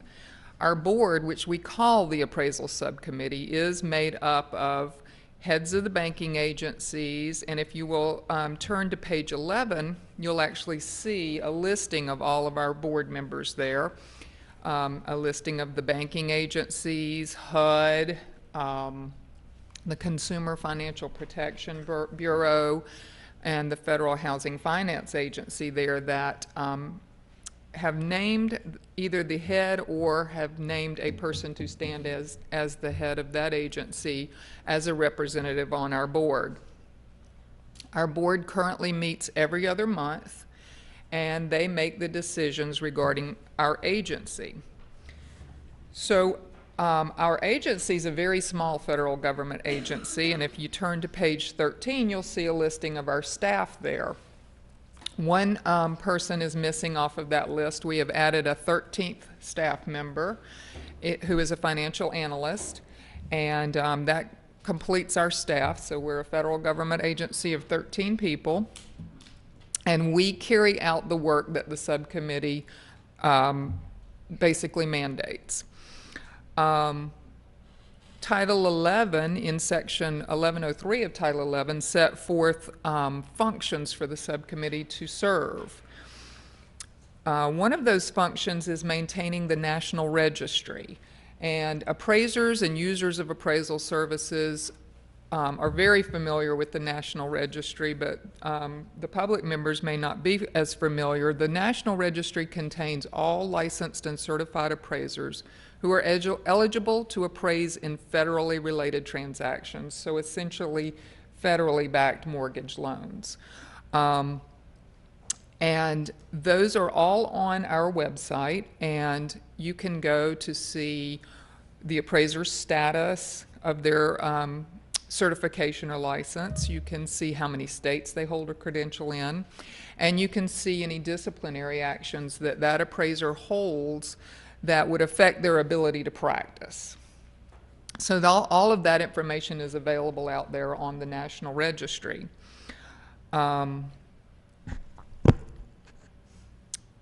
Another mandate that we were given by Congress through Title XI was to oversee a nonprofit organization that had already been in practice for years before Title XI was ever written or passed, that had already created minimum qualification standards and minimum standards of practice.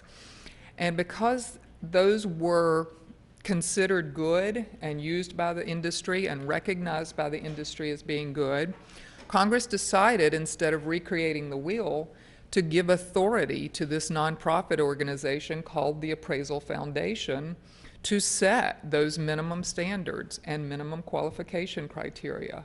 And it remains that way to this day, that the Appraisal Foundation, through different boards under that foundation, sets those.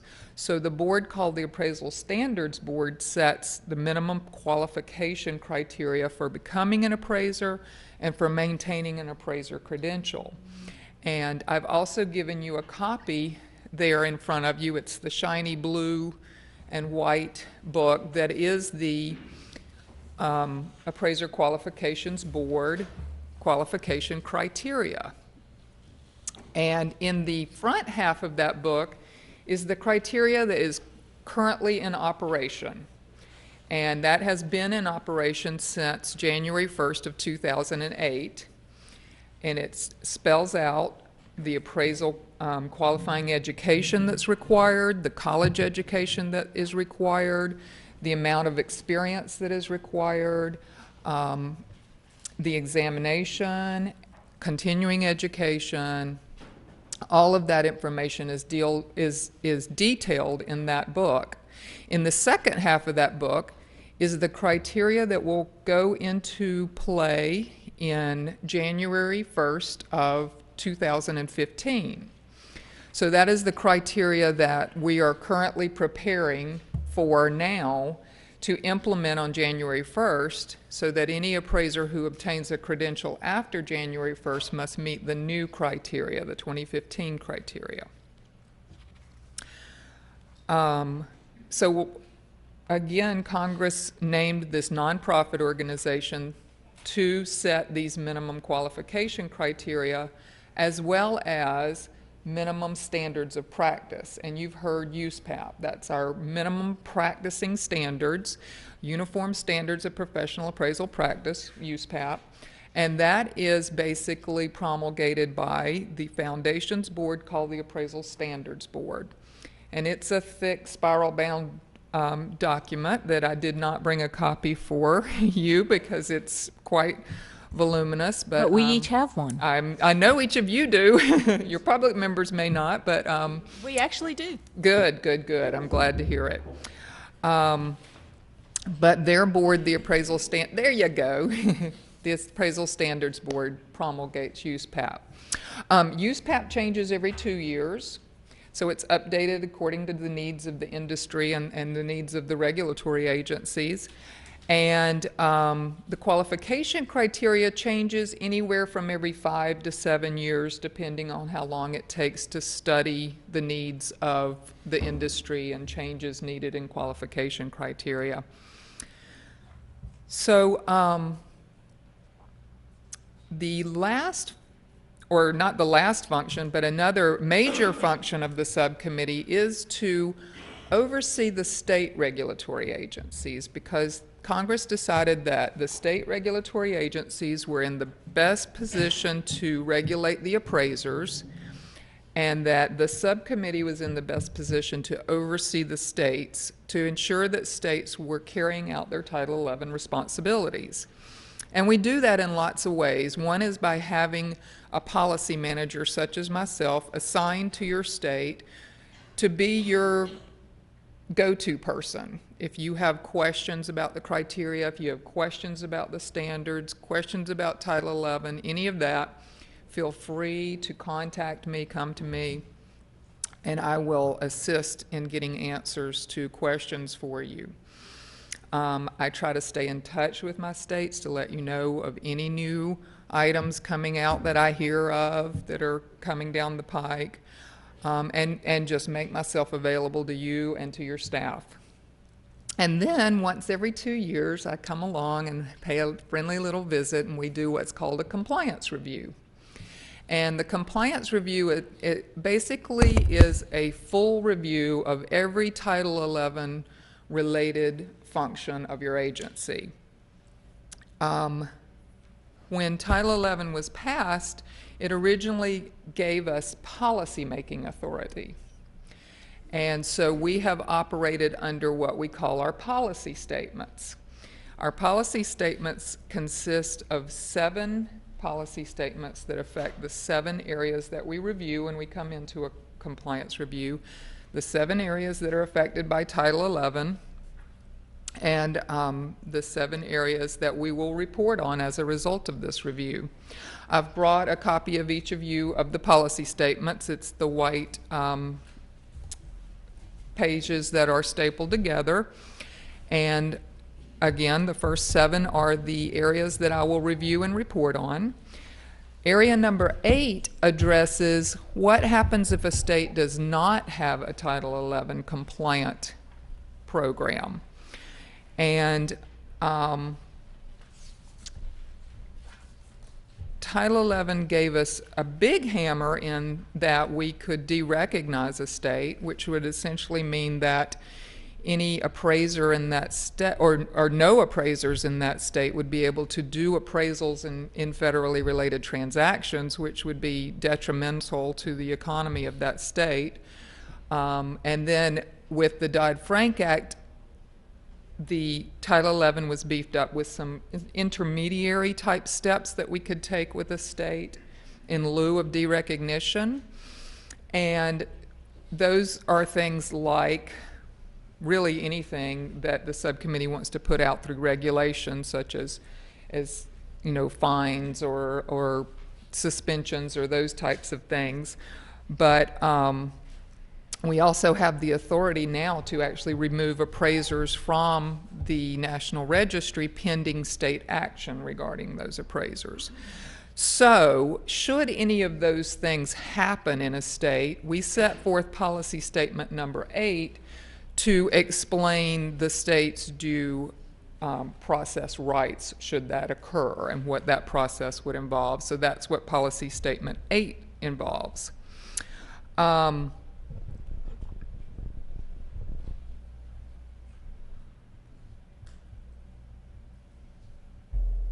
Again, I said that we come every 2 years. That's a normal review cycle for compliance reviews, is every 2 years. Should a state have some areas of non-compliance, then we accelerate their review process and we come in more often. Otherwise, you see us every 2 years. The rating system. We have a rating system on page 39 of the white documents there, the policy statements, and that basically explains the 5 areas that we categorize a state in once we have completed the entire compliance review process. The process consists of, before we even come into a state, we request materials regarding everything that's occurred here over the review period, which is the last 2 years essentially, and we study all that material before we come here. And when we actually come on site, what we're doing is cohesing our thoughts and our impressions based on those materials we've studied. So we have selected specific files that we want to look at, and we have specific questions of staff and those types of things. So when we come on site, we're trying to be as efficient as possible and get our work done in a couple of days. So we have been here on site the last 2 days, being thorns in the sides of your staff members who have been absolutely professional and forthcoming with everything for us. They've been a joy to work with and absolutely made everything run like the agency runs, just efficient, professional, top-notch. So it's been a real joy, and your staff is just quite amazing. They do their job, they do a good job, and it shows in their attitude and in their work product. We then meet with the staff and go over our preliminary thoughts and findings regarding the review and get their feedback on it, and then we observe an entire board meeting. We want to see how the board works, what their play in the whole regulatory scheme is, how their decision-making processes work, and incorporate that into our overall impressions of the program. So we make a preliminary report to you as well of our thoughts and ideas on the findings of the review, to get your feedback and to let you know of anything that we see that could be of potential need for change. So I will go back from this review and I'll write up a report that will be vetted through the staff of the subcommittee and come to you in about 2 weeks. You'll get the letter and the report citing the preliminary findings of the review and asking you to respond to that. It'll come addressed to the board chair, and of course a copy will go to the commissioner. And we'll ask that you respond in 60 days, and if you don't respond after 60 days, then we take the preliminary findings of the review and any response we receive from the board to the subcommittee at their next bi-monthly meeting, and they are the final decision makers regarding the review findings and the rating that the state receives, and they issue the final report. And the final report issued by the subcommittee is the only document that's public record. Those are all available on our website, and that sort of lays out the whole process there. So at this point, before I actually go into the specific findings for Texas, want to know if you have any questions for me about the process, who we are, why we're here, anything of that nature at all. Yes, Shannon. Ms. Tidwell, can you explain, I think that some of us came on board the very beginning of 2011, which was when Ms. Walsh was here, and maybe you can tell us the first time y'all came in, what was the rating then, and then this last rating that we had. Can you kind of explain some history for us? I am not prepared to do that at this moment. Okay. But I can certainly summarize that and get it to you so that you could have it for your next meeting. Okay, thank you. You're welcome. I do recall the last review that we were here, you were still under our old rating system. And our old rating system had 3 levels versus the 5 that we currently use. And we actually changed the rating system because the 3 weren't explanatory enough of where states fell. Too many states were captured in this huge middle category, and it just wasn't descriptive enough. So we really like the new rating system, and look forward to having all of the states captured under it. You can also go on our website and see the ratings of all the states on a chart there, and where they all fall, and the history of different ratings in different states. So, any other questions? Oh, I'm sorry, asc.gov for appraisalsubcommittee.gov. Very good. Okay, then let me pull up my notes on the review here. Did I say Texas rocks? You did. Okay. You did, but you can say it over and over again. So again, we look at 7 areas, so I'm just going to report on each area. The first one being statutes, regulations, policies, and procedures. So we look in terms of current compliance. We go through the statute, regulations, policies, and procedures in grave detail regarding compliance with current requirements. And you only have one technical area in your statute that is out of compliance and one housekeeping area in your statute that is out of compliance. And I'm already aware of the fact that they will be incorporated into the bill that you will introduce into the 2015 legislature that will affect other changes that you're needed, and you're going to roll these changes right into that. So this is really a non-issue, but because it will be an area of concern in your report, I will mention them. One has to do with experience audits. Your statute still says at 1103-206, no, I'm sorry, that's the wrong one. No, that is the right one. 1103-206 B still says that you will only audit experience of not more than 5% of your license applicants. But your regulations and in practice, you are in compliance in that you are checking the experience of all applicants. So it's only a technical violation in your written statute.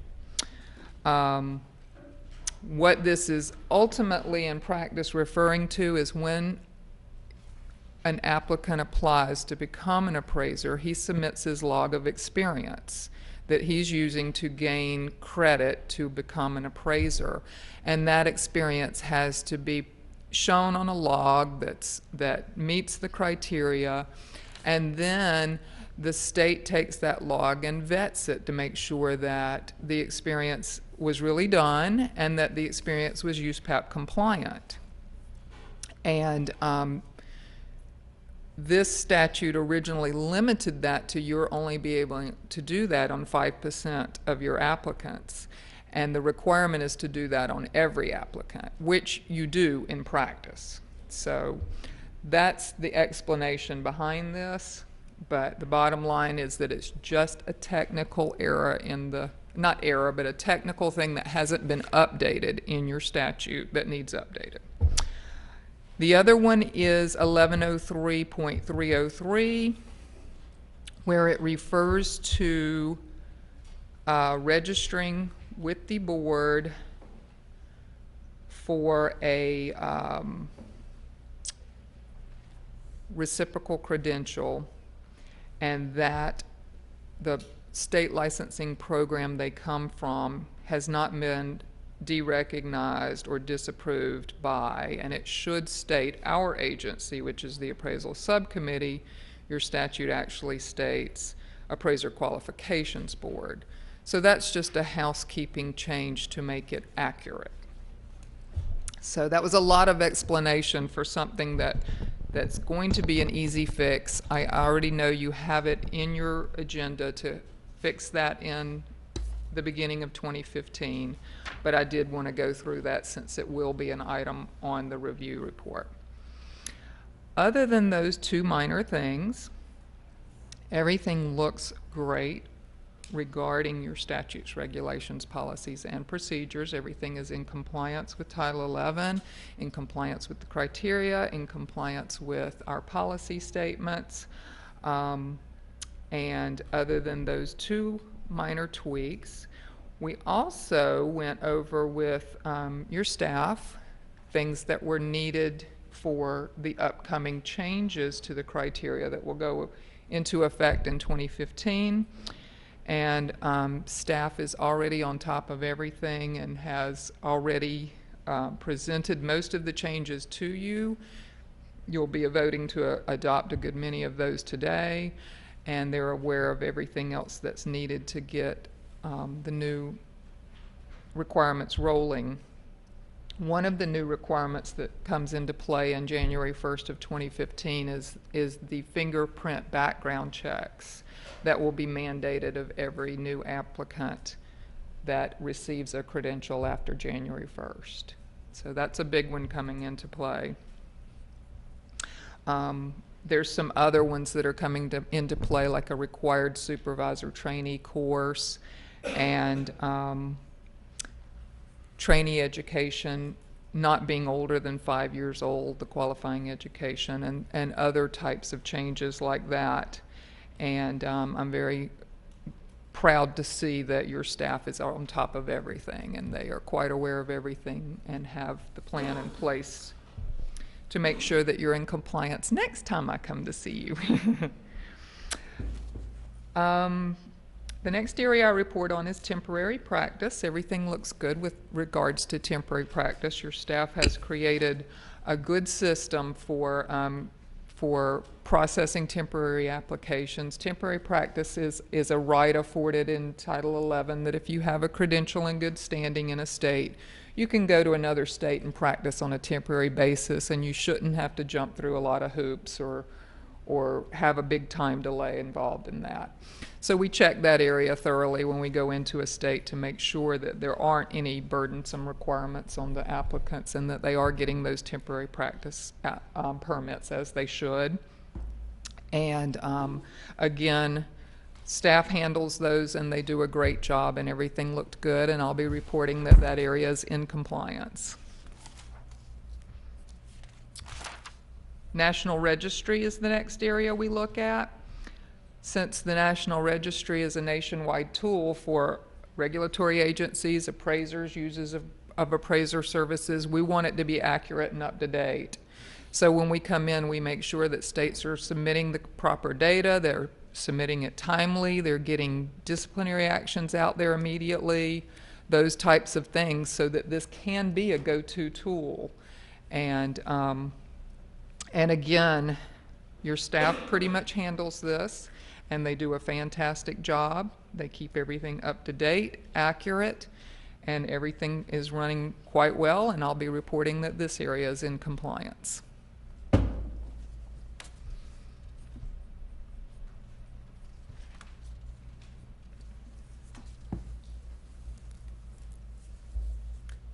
The next area we look at is application processing, and this is for initial, upgrade, and renewal applications.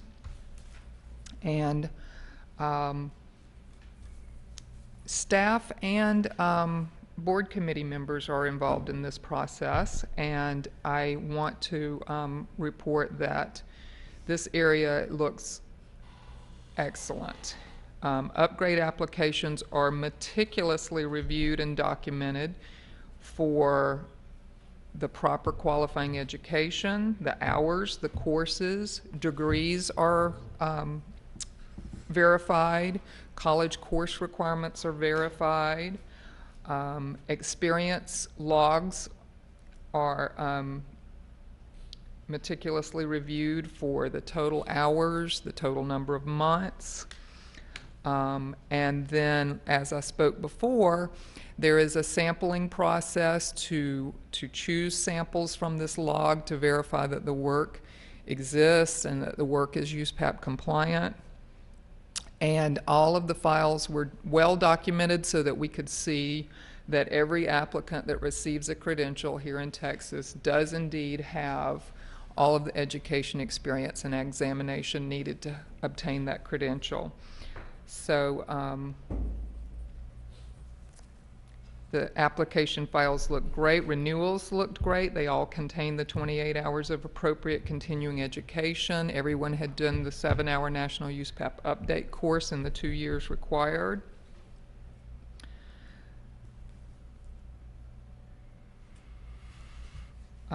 So again, I think the staff for a large part of this, but also those committee members that may have been involved in any of the experience review process over the last 2 years, because that all looks great, and I will definitely be reporting that that area is in compliance. One of the things we do as a courtesy when we're in the state is talk about what is changing with the new criteria so that application processes can be changed and brought up to date so that they're ready for the new criteria. And there's going to be a good number of changes needed because of the fact that the new criteria will require that all education and experience is completed before you examine, whereas in the past you only had to have your education. The new exam was written as an experience-based exam. So the whole point was that the appraiser should take it after they've gained their experience. So, so that process has changed, and therefore will change some things in the process here in the state, and your staff is again fully on top of that, and I can anticipate that everything will be ready and running as it should and smoothly come January 1st.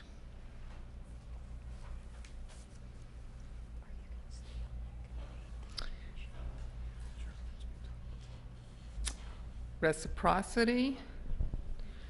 Until the Dodd-Frank Act amended Title 11, we had no authority or say-so whatsoever when it came to reciprocity. However, the Dodd-Frank Act beefed that up substantially and essentially said if you are an appraiser in good standing in a state that is in good standing with the subcommittee, then you should be able to go to another state, and as long as the state you're coming from has initial credentialing criteria equal to or better to the state you want to reciprocate in, then that state must issue you a reciprocal credential.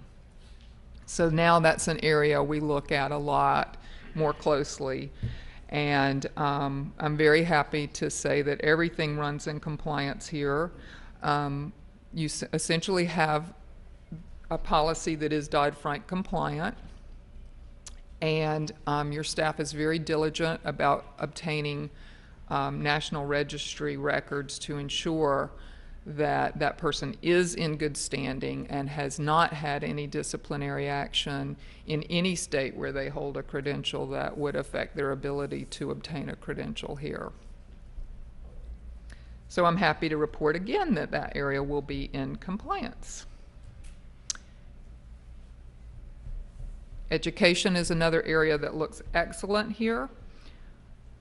We went thoroughly through all of the approved qualifying education and continuing education courses here in Texas, and everything appeared to be in compliance. We randomly selected some courses to look at, and the files were well documented to prove the compliance with every requirement under the qualification criteria. So again, I'm happy to report, and also would like to brag on your staff in that area for making sure that the education that's approved and taken here in Texas to obtain and maintain a credential is the appropriate education. Did I say Texas rocks? Okay, just making sure. The last area, and definitely one of the most important areas, is enforcement, and this is where I'm really going to brag. When we were here 2 years ago,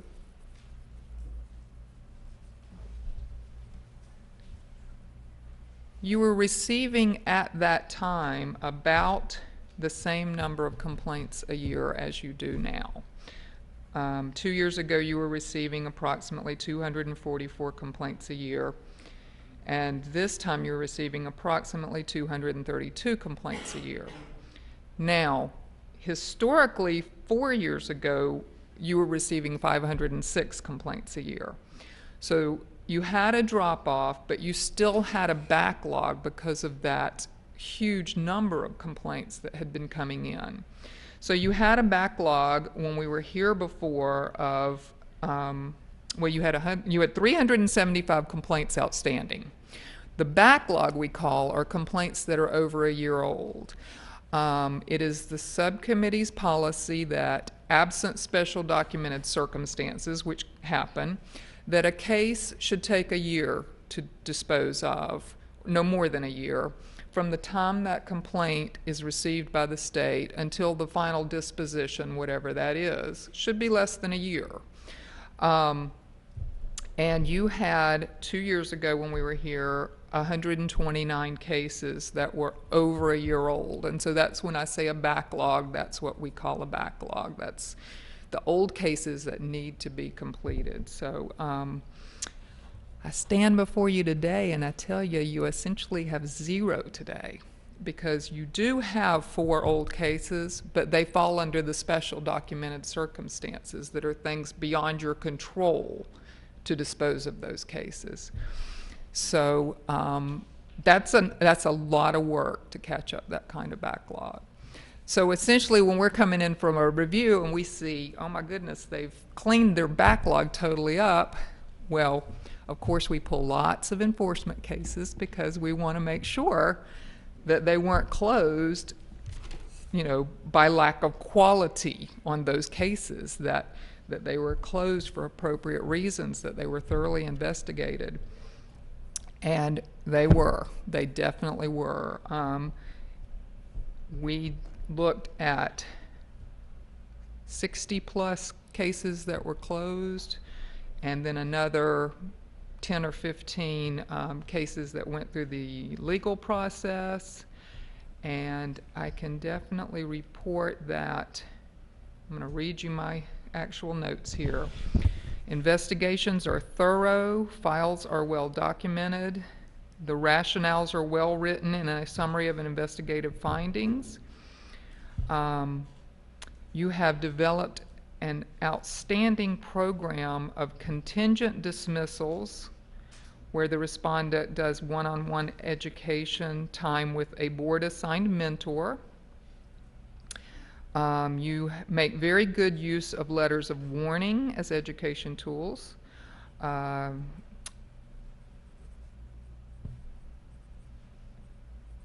In your agreed orders, the findings of fact and conclusions of law are appropriately written, and you make good use in those of mentorship program education and log submissions. I really commend you. 2 years to clean up that kind of backlog and show the type of quality of work that we saw in the enforcement files is a big deal, and you really deserve a lot of kudos for the staff, for you as a board, for your committees that worked on this, your enforcement committee. I really thank you and acknowledge the work that you've done, the time that you've put in, and the effort that's gone behind this. To those of you and to you former people out there as well that worked on this over the last couple of years. So thank you for that, and keep up the good work. Definitely.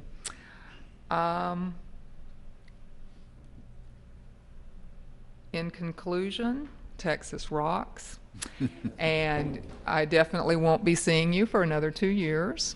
I fully expect that your program will be deemed excellent by the subcommittee when they see the final review, but we still have to go through the whole process. But I fully expect that to be the final outcome, and at this point, I will be glad to answer any questions you have. Questions? I just want to thank y'all for your diligence in looking through all the details, and especially like saying you've gone through 60 cases and that sort of thing instead of just a cursory look. Appreciate y'all's hard work. Thank you. I have a question, if you don't mind, curiosity's sake. When y'all are going to present this change in 2015 for the background checks, is that a general background check, or y'all looking for specific items in somebody's background, or? Good question. The criteria is pretty specific, and I don't have my criteria book in front of me here. Let me just grab it, because I want to point you to the exact page to look on regarding that.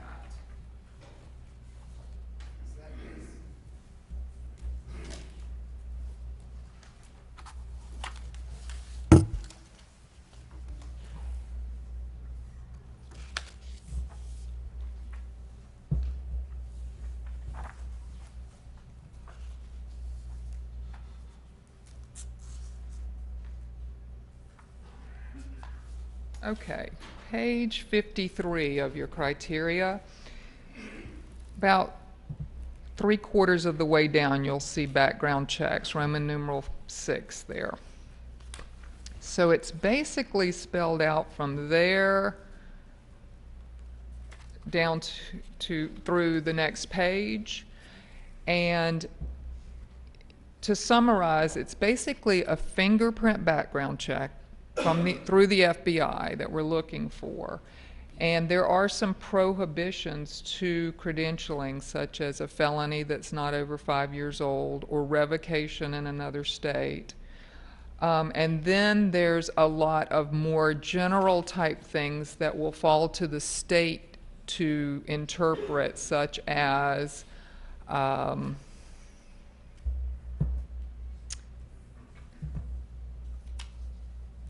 breach of trust, dishonesty. Those are all ones that will lend itself to more interpretation through the state. Demonstrating character and general fitness. So we will be looking, as we always do when we come into a state, for documented rationale. If someone has shown rehabilitation, as long as that is evident in the file, then we are going to, lend to the state to interpret those that are more open to interpretation. But we will look specifically to the prohibitions to make sure that the state does not issue anyone that's pled guilty nolo contendere or to a felony, or has been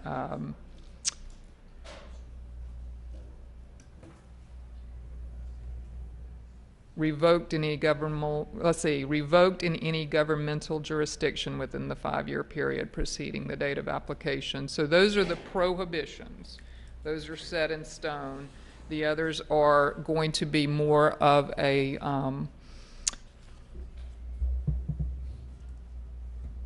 weight for you to weigh in on whether you feel this applicant has demonstrated their honesty and character to obtain that credential. So did that thoroughly answer? Okay. Absolutely. I had one other question. I just have to find my piece of paper I wrote it on. It had, no, actually. While you look for it, can I ask her a question? Or is yours back-to-back kind of? It's sort of back-to-back. You had mentioned in your report that there was a list of all approved courses. And that that we were in compliance with that. Is that listing of courses by actual title? Yeah, actually your staff, once they approve a course, they add it to a cumulative spreadsheet list that they keep of every provider, the courses that they've approved, the date they approved them, and when the course will expire. So we actually obtain that listing and go through every course and make sure that the courses meet the qualification criteria. Yeah. That's, okay, thank you. Uh-huh. Ms. McClendon? Thank you, Madam Chair. A question going back to what you said about there are some cases, and I think you mentioned 4 today, that are kind of outside of our control to get closed. And mine's kind of a 2-part question. The first part is, would those be cases like where they've been referred to a state agency such as SOA or the Attorney General's office, and we just are waiting back from them to be able to take further action? No, we consider SOA part of your entire process. These would be cases where a contingency was granted because of a medical condition or did I say contingency? I meant continuance. A continuance was granted because of a medical condition, or it may be a covert case that is being handled by a different organization, and so it's sort of on hold for you at this point, or it's been appealed to a higher court, or something that you can't control. We consider SOA still part of your, I mean, it's not your control, but it's the state's control to work through the process. So I think you cleared that definition for me. So, so if and in the past, we knew that some of the SOA cases might have been a reason for some of the backlog, certainly not the 300 or whatever it was at. But those, you know, if we're waiting for a judge to give us a decision, we can't tap our foot or whatever else. But we certainly can, I think, work with our policy folks and that sort of thing and within the state to be able to see if we can let them understand that we have federal oversight on that. Thank you very much. Good question. Anything else? Well, again, I just want to tell you what a pleasure it's been to be here, coming into a state where, you know, things are running well, board members, staff care about their job. It makes my job easy, makes me happy, everybody's happy, so it's been a lot of fun, and I look forward to coming back in 2 years. So please keep in touch with me. Ask me questions, run things by me. I'm available, and I will make sure that you get my contact information, and do contact me anytime. If I'm on a review, it may take me a day or 2 to get back to you, but other than that, I am always available. Thank you for your time. Thank you very much. Yeah, we'll go ahead and say, let's let Ms. Wall go ahead and have a clapping session. Chair's been requested another 5-minute break, so it is now, I'm sorry? A real 5 minutes? Well, the last one was longer than the 6 to 8. This is what we're suggesting. So it's now 20 minutes till 1, and make your way back to the dais as quickly as you can reasonably do so. Thank you. I can eat. Time is about 8 minutes until 1 o'clock, and we are reassembled. I believe we are on agenda item number 13 after that glowing report, which we enjoyed so much. The agenda item 13 is the staff reports.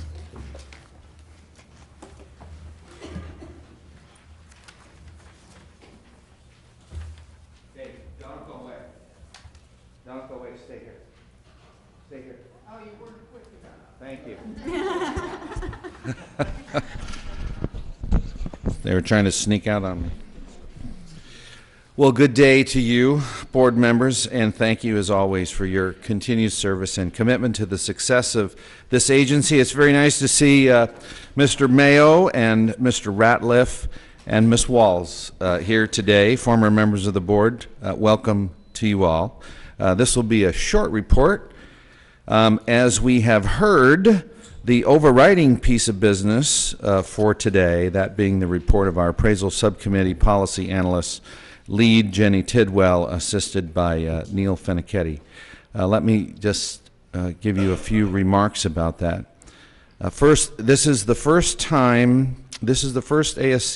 audit report in the 23-year history of this agency that provides for a finding of full compliance. That's a milestone for us. Secondly, first of all, let me add my personal gratitude to you, the members of the board, who have demonstrated your commitment to unrelenting commitment to the continuous improvement of the board's processes, and to the professional association, trade association members who have diligently participated with us in that process of continuous improvement of the board's process. Thank you very much for that. And I can't say enough positive things about the staff. Their positive attitude. Day to day, they process the applications, they analyze the requirements, they review complaints, they negotiate education and discipline. In short, they deliver the services that the board is required to provide to protect the consumers of Texas and serve the members of this industry. The majority of the credit for today's ASC report findings go to them. Would you please help me express our profound gratitude?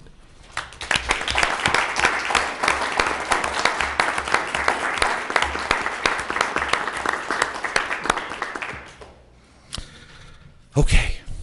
I want to welcome Kristen Warman as the new inside the agency general counsel and deputy commissioner for the board. Immediately prior to joining the agency, she served as assistant general counsel at the Texas A&M system, but also has both regulatory agency and OAG experience and is board certified in Texas administrative law. She hit the ground running, coordinating the ASC audit visit in a stellar fashion in her first month with us. Thank you and welcome, Kristen. Since our last meeting in November, your staff has been busy supporting the board's advisory committees, educating the industry, working steadily to prepare for the ASC's compliance audit visit. We spoke to groups of license holders at the ATA in San Marcos, and will brief the FACT Board of Directors tomorrow. We staffed meetings of the Enforcement Committee, the Executive Committee, the AMC Advisory Committee, and you heard all those progress reports today. We continue the required quadrennial rule review and will launch our biennial strategic planning public forums in March. And I provided you with a copy of the news release that shows the schedule for those 6 public meetings.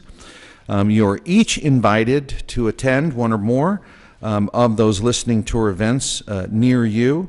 If you would please let us know that you'll be in attendance, that would be great. The industry and the public very much appreciate it when you, the policymakers, are in attendance to hear their comments. We continue to work towards implementation of the January 2015 deadlines for the new AQB requirements well in advance of that deadline. One section, the Appraiser Supervisor Trainee Education Rule, is on your agenda today. I'm pleased to note that the RFP for a new testing administrator was awarded to Pearson VUE, one of the 2 national companies who responded to our RFP, after a determination that their response provided the best value to the agency and to the applicants required to take those exams. This new contract will commence on September 1 of this year. In April, agency representatives will be attending the Aero Spring Conference in San Francisco, and Ms. Warman will also attend the AQB meeting immediately preceding that conference. Implementation of the 2015 AQB criteria is the major topic of that meeting, and so is worthy of our participation, and we will report back to you at the board's May meeting. So it has been another very busy quarter, and we see the same ahead as we continue to implement the policies that you set. If you have any questions for me, I would be happy to address them. Also, in keeping with your request, the written reports of all of the division directors are in your materials. You've had the opportunity to review them, and the division directors will be happy to answer any questions, but will not be making a formal report. Any questions for me? Yes, Madam Chair. Yes, sir. I'd like, good afternoon, good afternoon, Mr. Yes. And yes, it is a glowing report to you and your staff. Thank you very, very much for all the hard work that you all are doing for the agency and for the state of Texas. Thank you, sir. I have a question. It was reported to me that at the last ATA conference meeting, and I just need a clarification. I don't know where it came from, that geographic competency was an issue, was a non-issue anymore, and that complaints on geographic competency no longer needed to be submitted to our agency for that. And it circulated around that conference, and I don't know if you heard anything or what is the stance on that. Can you clarify that, please? Certainly, certainly. A question was raised about geographic competence during the question and answer session that I was a part of. And so we had a discussion about that. And one of the questions that I raised, I asked how many in the room did specialty kinds of appraisals, ranches, hotels, you know, those kinds of things. It's easier for people to understand. I think one of the elements of your geographic competence, if you think about specialty properties, because those folks who do that go in all kinds of different places. And I said, is it possible for you, if you do an appraisal review, to go to a location that you've never been to before and become geographically competent? Is it possible to do that? Yes. And yes, it is. Yes, it is. And so it's not simply, and this is the point I made, that if the complaint simply is that an appraiser came from Lubbock to do an appraisal in Midland and they're not from here, that doesn't thereby render them geographically incompetent. That's the simple fact. Now, analyzing whether they have taken the time to make themselves geographically competent is something that we need to do. But the simple fact that they came from a distance doesn't thereby answer the question, are they geographically competent? And I figured it was going to something like that, because apparently that was taken out of context and taken to another level of that wasn't the message that was heard. So that's why I wanted to just make a... Well, thank you, sir, for allowing us to clarify that again on the record. Yes, exactly, exactly. Good education opportunity. Yes, thank you. Any other questions? Commissioner, I have a budget question that you might be able to answer, or off the budget report that's in our... Sure. First of all, everything looks like it's flowing just fine. I know there's some, at this point in time, the budget remaining should be about 66.7%, and that's where it is right now. But one thing that did catch my attention was this deficit here on the statewide cost allocation plan. Yes. Could you explain what that is, and are we going to incur that anymore this fiscal year? Yes. Thank you. Madam Chair, can we get a page number, please? Yes, you can. It's page 170 of 253, I believe, is what he's making reference to. Is that correct? So there is there's a line item in there for the statewide cost allocation plan, referred to as SWICAP. That is something that it covers general government overhead, and it's allocated back to each of the agencies of the state of Texas.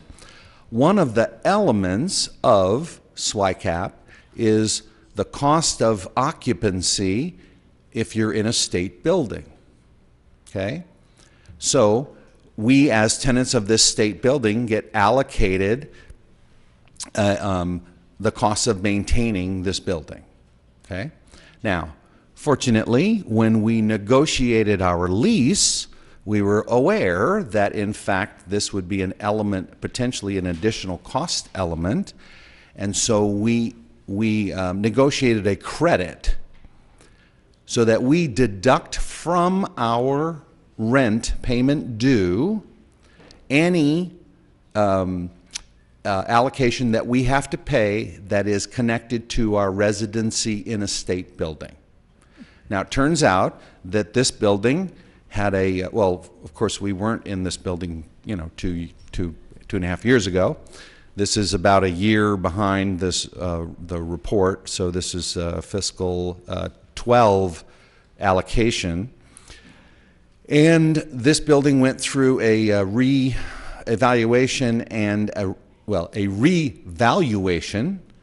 So it now has a much higher value, and so it also has depreciation connected to that much higher value as the building was redone, repurposed, remodeled, if you will, brought up to speed, up to date, including our suite. Of course, that's we have the most modern suite in the building.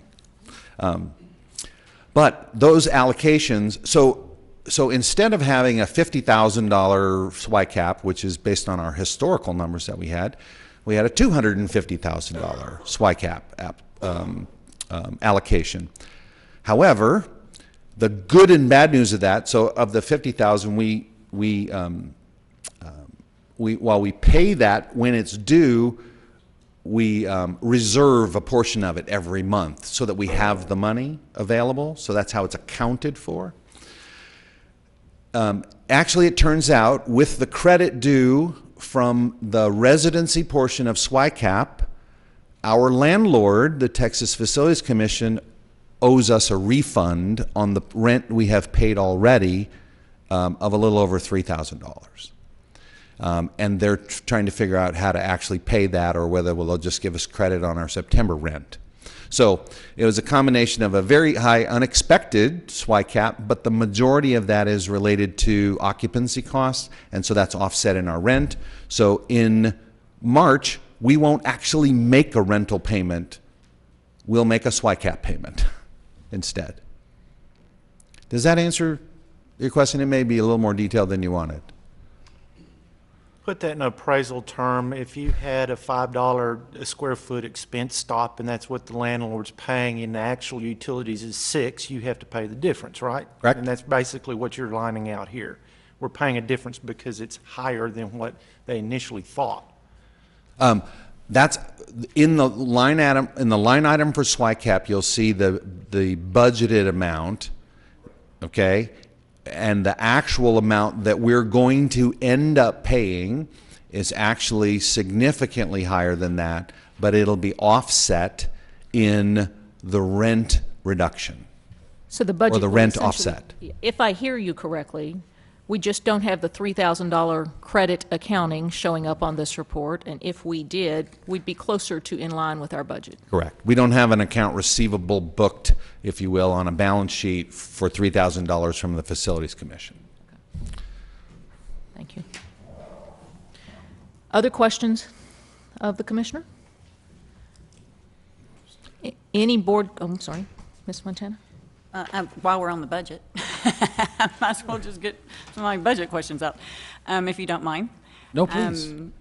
Just going through this, I couldn't really tell, I know it's not line itemed out, but where would, if any were ever paid, bonus and or incentives be in these, what category would they be? Under salaries and wages? or- Correct. Okay. Other personnel? Merit, okay. Okay, one more time? Merit bonuses are paid under other personnel costs. That's where they'll be The booked. third line? Yes. All right, So this is where bonuses or incentives would be paid out of. correct. And then my second question would be, where would the per diems be paid out of? Travel and per diem, is that? Travel. For the board? Yes? Okay, so the $75 per diem is paid under salaries, and then travel expense reimbursements are paid under travel. I'm sorry, 1 second, please. Per diems paid out of salaries, and all other expenses are paid out of travel. Correct. I'm sorry, but the one-time merits that are paid under the personnel costs, if it's a regular merit, it'll be under the salary. Correct, so if it's an increase, if it's a bonus one time, it's paid under other personnel Okay? costs.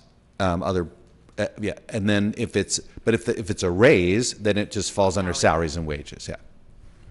Right? Do you happen to have category numbers for that by any chance? Category numbers, how much is allocated for? No, the actual number for that, like what, yeah, what number you used to code it? Oh, like for a Come on one-time up. bonus, it would be, Sorry. Sure, no, Little detailed.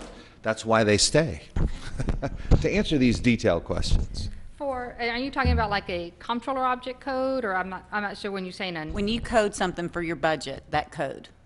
If she happens to have more detail than what we have today, if she has some other document that would be something like the budget committee would the work comptroller through. object code would be 7017 for a one-time bonus. Is that, Bonuses, okay, 7017. And for the per diems is 7025, I think. And that's off the top of my head. For the expenses for travel? For travel, they'd be multiple. They're like 7101, 7102, 7104, 7110. 7110 would be the board. I think 7110 would be mostly like the board expenses, but they could also be 7102 is travel. It's numerous. Yes, ma'am. yes, and I think probably to round out to answer a question, you'd probably have to run a MIP report that shows detail, you know, when those things hit, at what time, where did it go. I think that's kind of the root of your question, is it not? And then you would follow that by those object codes. Yeah, that about those she's object talking code level. about. All right. Also, real quick, the licensing fees that are projected for 2014, what is the number of licensees that you use to determine that? I don't have that here with me, but I can get you that information. That's fine. And then same for the AMCs. Is that projected on the 189 current or the 197 that we had? For the 2014, Yes, ma'am. it was based on the renewals of the 180, I think we had, or 189, 180. 180. Currently today, In the renewal, everyone who received, every AMC received a license prior to September 1 will have to renew it prior to then. And at that point, I think it was 181 or 183. So that's the number we used. that's me. Thank you. You're welcome. Thank you. Other board questions? Any other questions on any other staff report outside the scope of budget or the commissioner's report? Yes, ma'am. Am I the only one with questions? Yes, ma'am. Ms. Chair, if I could, I'm referencing page 171 of 253, the case status reports. So the enforcement services? Yes, ma'am. Okay, question? Experience audits. Just out of curiosity, we have a total open during the month of January of 14 of 16, and 10 of those were experience audits, right? Yeah. Correct? That's what it appears. So 10 of those, just for clarification, 10 of those came from staff-initiated cases, complaints. This is a complaint based on? That's why I'm trying to read this Okay. correctly. Mark Murnack, Enforcement Director, Ms. Fontana. Those are not complaints, those are experience audits. They're assigned a case or complaint number, but they're not criminal or regulatory complaints. We have not staff initiated regulatory complaint. We may have, or one of those may now. I can't speak to that, but that's just showing these are audits for application for licensure. So someone sends in their experience and you're auditing their experience level on, okay. Correct. But out of 10 out of that total number 16, that's where those came from. So really, we only received 6 complaints. Let's see. AMC 4, 5. One of them's a RFA and covert, also request for assistance or covert. So looks like we have 10 experience audits, 1 RFA or covert, and we have 1 AMC complaint, and 4 USPAP. So it looked like we have 5 regulatory enforcement complaints for January 2014.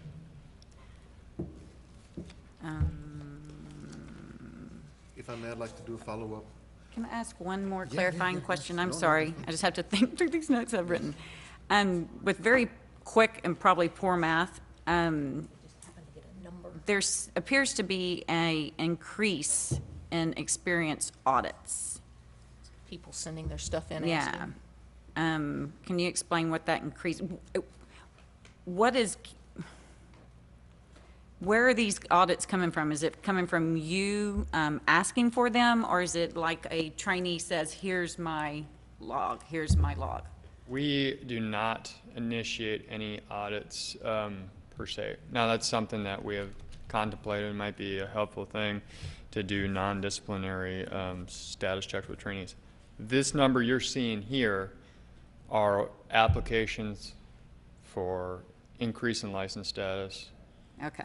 And there's no direct answer, but I would guess that it's as a result of people trying to get certified prior to The end of the year, or the new new year. requirements coming down the pike. So That's simply enough, is that these are all derived from applications, not from, okay. Thanks. Mr. De La Garza? Thank you, Madam Chair. And I'm just curious, just to do a follow-up on your question.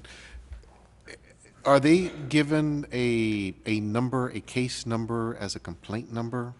Or are they just, can you explain that process, please? it's for tracking purposes, we have numbers that we assign to them. So yes, they have a number, but it's not a But regulatory they're not, enforcement. they don't go into the they're complaint not. number system per se. It's essentially a file Just number. For internal management, they have Okay, a that's- complaint file number, but they're yes. not anywhere associated with enforcement. Yeah, because they shouldn't be classified in the same category. And that's Nor why I are just- they. Thank you Nope. for clarifying.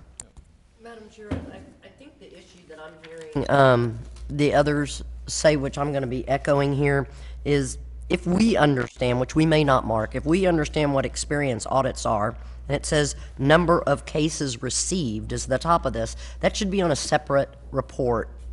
In other words, these are not complaints that are happening. They're not cases, and that's the term they're using, number of cases. It's a file or whatever else. So maybe we need to make a recommendation so that we're not adding together what are cases and what are not cases. I agree. I think clarity is probably appropriate, especially since we have board members and appraisal board members asking that question. So maybe an asterisk that says, you know, experience audits, and an asterisk down below that says this is, you know, qualification or experience log reviews. If you saw those words, would that have meant? Yes. Excuse me, I will take offense to that, and even appraiser members have questions. Well, I didn't mean that Ouch. rudely. I'm simply saying that that's a term that's. I'm kidding. And I did not mean it rudely. I'm simply saying that's a term that's common in our application process, so I would have expected it to be more familiar. Yeah, but that doesn't have a lot of clarity for me, because honestly, when I read that, I was assuming that when it said experience audits, it was coming from like whenever we had a agreed order, and it said a log, and then that log was pulled, and that this came from that. Ultimately, yeah. So just for your clarification, ma'am, if we have an experience audit, if that results in an enforcement complaint, a separate enforcement complaint is open, and we'll have a separate number assigned to it, and would fall under staff probably on that line item. So the purpose of this report, as requested previously, I'm not sure when, was just to give a total picture of how much work that we're doing on a monthly and prior fiscal year basis. Perfect. Other questions or comments? Just for the ease of reading, maybe we could just add it as a separate category below the, and just do a complaint number and in-house numbers, and gives us still the total number, but it's not part of the logged complaint numbers. And just whatever you all think would be easier, Madam Chair. I'm just making a suggestion for reading purposes. Agreed. Any other comments? Thank you. Any other questions? Any other questions about any other staff reports that we have not yet addressed?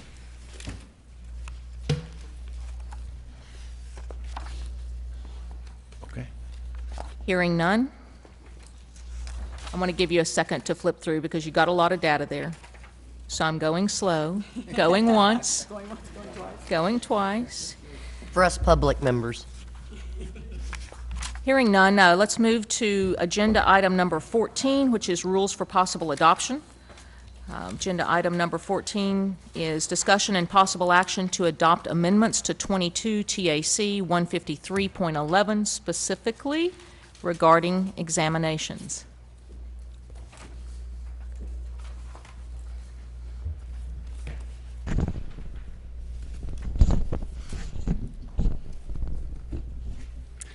Madam Chair, Kristen Warman, General Counsel. I'd like to first apprise the board that items 14, 15, and 16 are similar in that they were all proposed for amendment at the last meeting. They were published in the Texas Register, and we received no comments on any of those rules. So I just wanted to ask if you wanted to take them all together or to take them individually.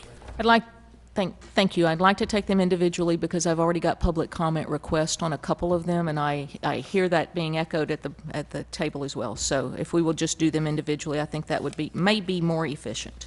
Certainly. Agenda item 14 is discussion and possible action to adopt amendments to section 153.11 on examinations. This amendment was published in the Texas Register. No comments were received on the amendments as proposed, and staff's recommendation is to adopt the amendment as published. And for clarification for the public, it's generally to simplify the requirements for additional education following 3 consecutive examination failures. Right? Is there a motion? I'll move for the adoption of the rule.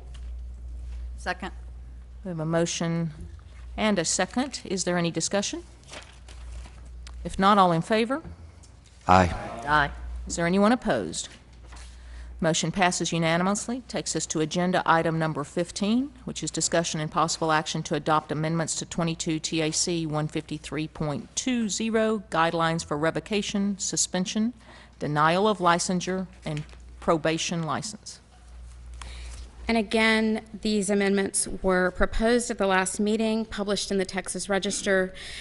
No comments were received, so staff recommends that the amendment be adopted as published. Any questions? For clarification, these amendments clarify that a sponsor who refuses to sign an appraiser trainee's experience log and affidavit for experience actually and lawfully acquired is subject to sanctions by TALCB. Is there a motion? So moved. A motion from Mr. De La Garza. Second. And a second from Ms. McClendon. Any discussion? If not, all in favor? Aye. Aye. Is there anyone opposed? Motion passes unanimously. Agenda item number 16 does have public meeting comment request. I have 2. I understand Mr. Joe Waller with FACT would like to comment on this, and potentially following Mr. Waller's comments, Mr. Mayo may also choose to weigh in. This particular agenda item is discussion and possible action to adopt amendments to 22 TAC 153.21, appraiser, trainees, and sponsors. Kristen, if you'll go ahead and summarize it first. Certainly. Again, this amendment was proposed at the last board meeting. It was published in the Texas Register. No comments were received, and staff is recommending that it be adopted as published. Also, I just wanted to comment, there is a form adopted by reference that was provided to you on the dais when you arrived today. We had a lot of stuff that was handed to us. Can you, is it a packet, kind of? It looks like this. It's labeled materials supplement, I believe. Is that right? No, it was a 2-page form. It has a column down the left appraiser side. trainee, sorry. Yep, I grabbed the wrong one. My apologies. Can I just look at your? Looks like it has a checklist. I'm with you. Yes. Here. You have it now. Madam Chair, Yes, sir. just wanted to inform the board, just once again, this has gone through the Education Committee. This was, that we had staff and everybody participating in this and chairing the Education Committee. We came at our last meeting to bring this information forward, and staff has, once again, come up with a recommendation on this course time. And if there's any questions, and I'm sure there's some questions that are going to be, but it's coming from the Education Committee already. That's Perfect. We'll let you maybe address the questions or public comments in just a moment. Thank you. And can I ask a question of council, please? Yes, ma'am. Is it fair to make an assumption that if you're up here talking to us about any proposed rule or rule for us to adopt, that you have reviewed it and are comfortable with it? Yes. Okay. And that's for going forward too, not just for today, or you would otherwise speak up and say something? Correct. And when you use the term, it sounds like I'm cross-examining, sorry, it's a habit. When you use the term "and staff recommends," do you include yourself in that? And before you answer, I think I speak on behalf of at least a majority of the board, that we look at general counsel as someone who is for us as a resource, and that you may not be involved in cases or probably rules, but in this instance, are you considering yourself staff as well? In this instance, I would include myself in staff because I would recommend adoption of this rule as published, because it addresses some of the new AQB requirements that will be necessary on January 1, 2015. Right. And so in that instance, you're talking to us as our general counsel. You want us to be complying with the law. That's And you're correct. looking out for the board. That's correct. Okay. Thank you. Sure. Thank you, Madam Chair. Yes. Any other questions that the board has at this moment before I ask for public comment? Hearing none. Mr. Waller, with fact, we would like to hear you speak.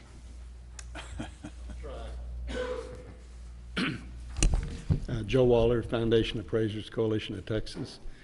On the proposed rule revision, we would certainly be in favor of it. It's something that has been needed because a lot of the problems that enforcement has been seeing over the years, I think, has been due to sponsors and trainees not working well as far as the sponsor training the trainee.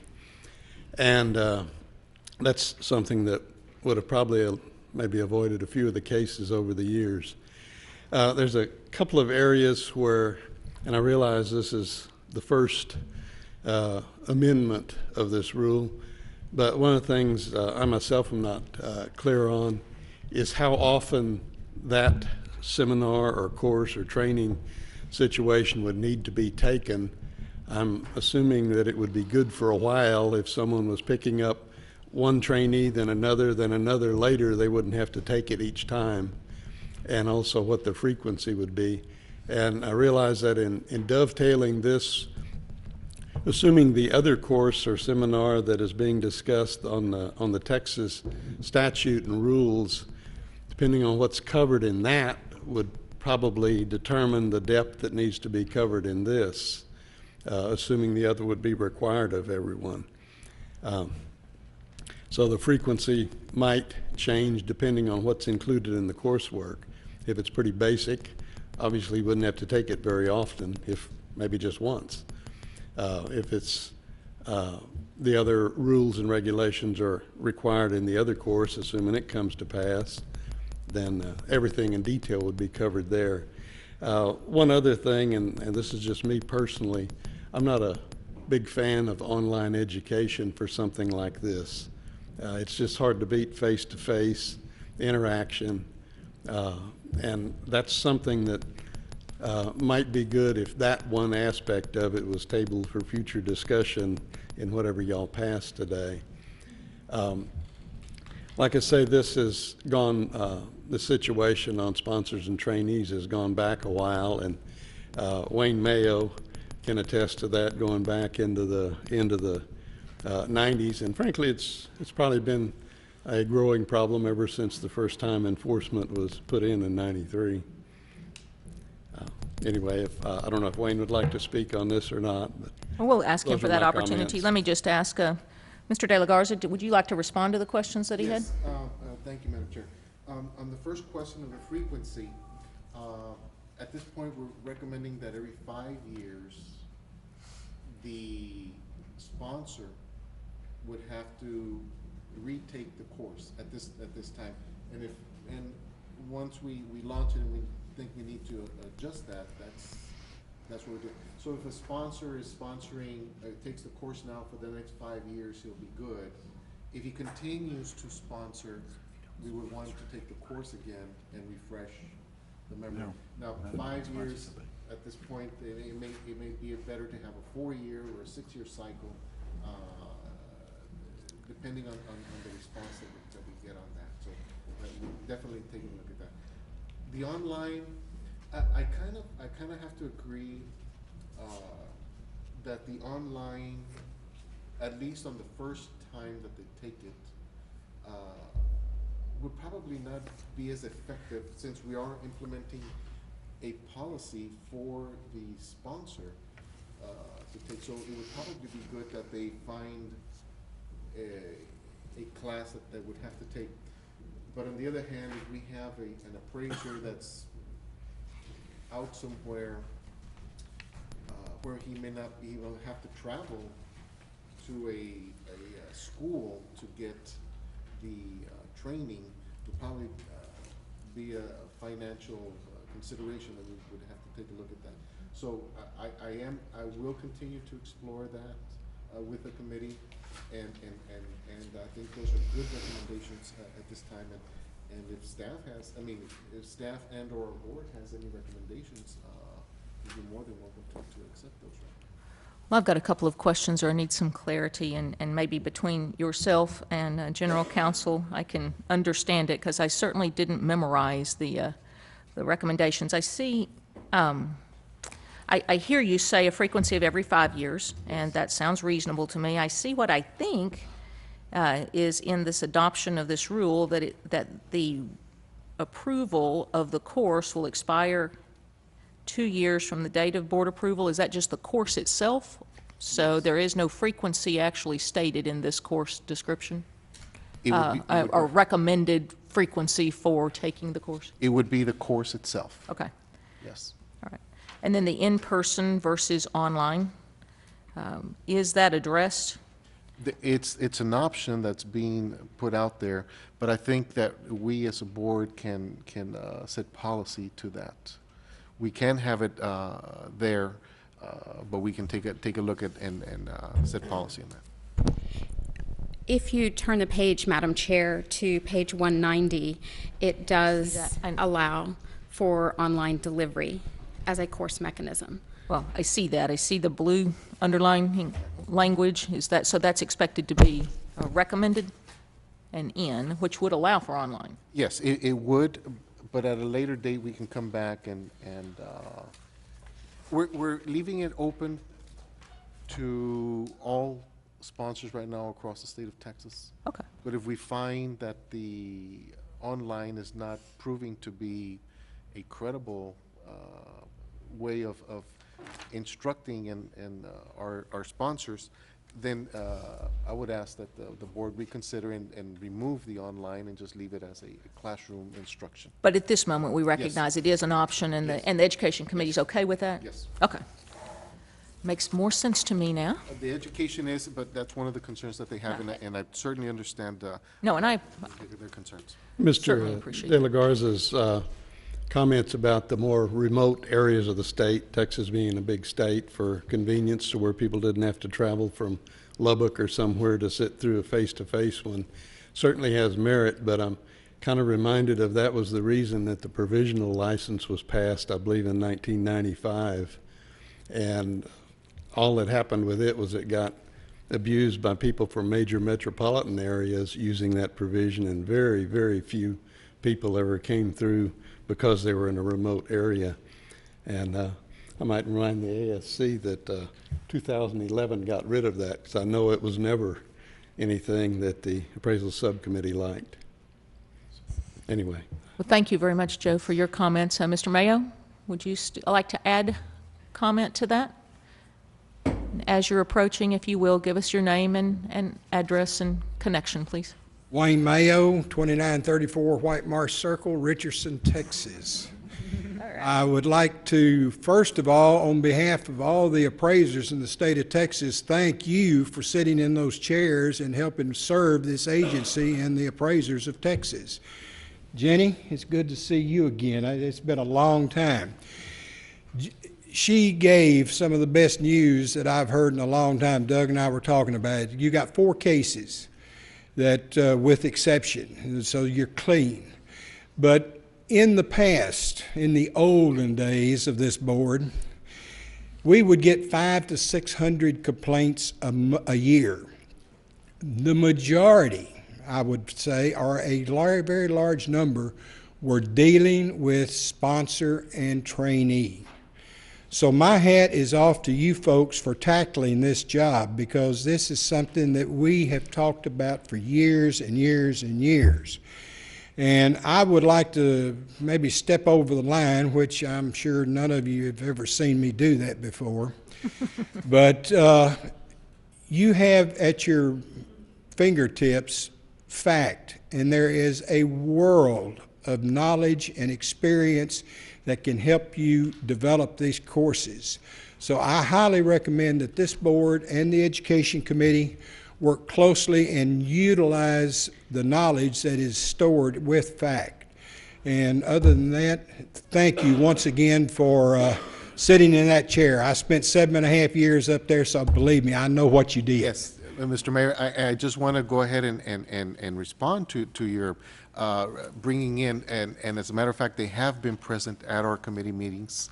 The public has been present, ATA and FACT have been present at our meetings, so we continue to ask them to participate in, because their input is valuable to everything that we have to do up here as a board. So I ask whoever wants, and we will be, now we're going to start publicizing a lot better the committee meetings that we're having, so absolutely we'd like for them to be part of forming and polishing the policies that we have here for the state of Texas.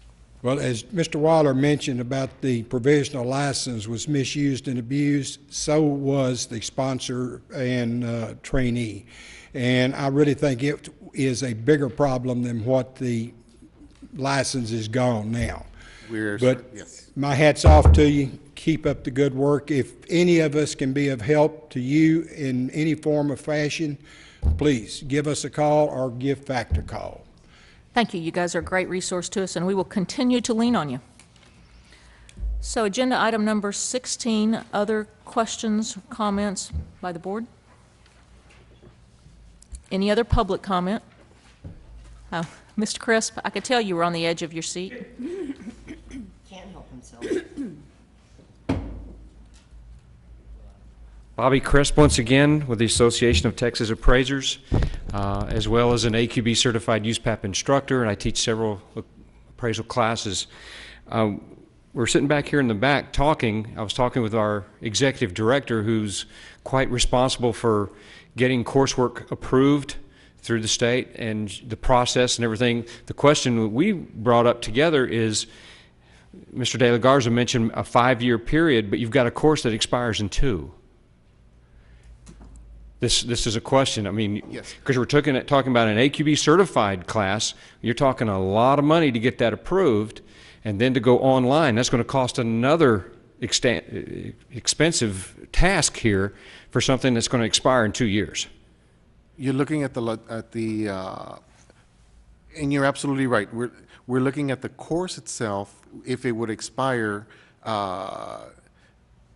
that it would have to it would be good for 5 years for the individual, but the course would expire. Yes, you're absolutely right. If the individual would want to continue to sponsor, he would have to renew. But I can understand. We hadn't thought about that. I'm looking at the board's stance. Is the board looking at part of that? And after so, 5 years, yes, you have no course to offer because the one you had is expired. And we need to take a look at that again. Yes. Thank you. Thank you. Mr. Crisp, please don't forget to fill out a form for me. I will. Thank you. So we'll take a look at that issue on the requalifications. Yes, I believe the concern is it costs a lot to develop the course, and so having it expire so quickly in a short period of time may not be as efficient for the course providers. Okay. Yes. All right. Come ahead. Gwen Jackson, Director of Education and Licensing Services. Just for the record, I wanted to indicate that all of our courses have a 2-year renewal period, those that are for continuing education. You know, there are some courses that are longer, but this particular course, you know, would be for a 2-year period. And of course, it could be renewed at the end of that 2-year period. Thank you, Gwen, for the clarification. Mr. Mayo? I'm sorry, I have one other thought. You get special disposition since you sat in the chair for 7.5 years. Come ahead. I only sat in that chair for 3. You are in the process of going to the foundation meeting and the Arrow meeting in San Francisco. We were very active in Arrow when we were on the board, and visit with some of these other states that already have this system in place and have them send to you their curriculum and their outlines so that your education committee can have something to work with from a already proven program. Good advice. Yes, thank you very much. And I think we have taken 5 different states and looked at their models. A lot of it. And so Mr. Beard's also on the education committee. So yes, we are modeling it after that. Thank you. Thank you. Other questions? Comments? Motion? Madam Chair, I'd like to go ahead and make the motion to accept the rule, the new rule as presented by staff. Have a motion. And by the Education Committee, actually. Yes. We have a motion from Mr. De La Garza. I'll second it. A second from Mr. Beard. Any discussion? If not, all in favor? Aye. Anyone opposed? Agenda item number 16 passes unanimously. Carries us to agenda item number 17, discussion and possible action to propose amendments to 22 TAC, Chapter 153. First up, Madam Chair, is item 17A, discussion and possible action to propose amendments to 22 TAC 153.1 regarding definitions. That amendment is proposed to be published to correct grammatical errors and also in conjunction with the proposed amendments to Chapter 157 that are part of our ongoing rule review plan because the definitions in 153 are cross-referenced in Chapter 157. So staff would move that these amendments be submitted to the Texas Register for publication and possible receipt of public comment. Staff recommendation. Is there board comment? Yes, to the extent that there is no cross-referencing to 157.5, I would move for the publication of this proposed rule for public comment. We have a motion. Is there a second? Second. We have a motion and a second. I'm sorry, Ms. McClendon. I'm not sure I understood I love the motion, but I'm not sure I understand the cross-reference comment, so can you help me? In the summary provided by, I don't know who, someone at staff, it says that these amendments are being brought forward now since they cross-referenced in Chapter 157. And if you recall, we had talked about cleaning up some of the rules that we have so that boards capitalize. That was important to some people. And so that instead of licensee, we say license holders. That you'll see that that's the major things that we do.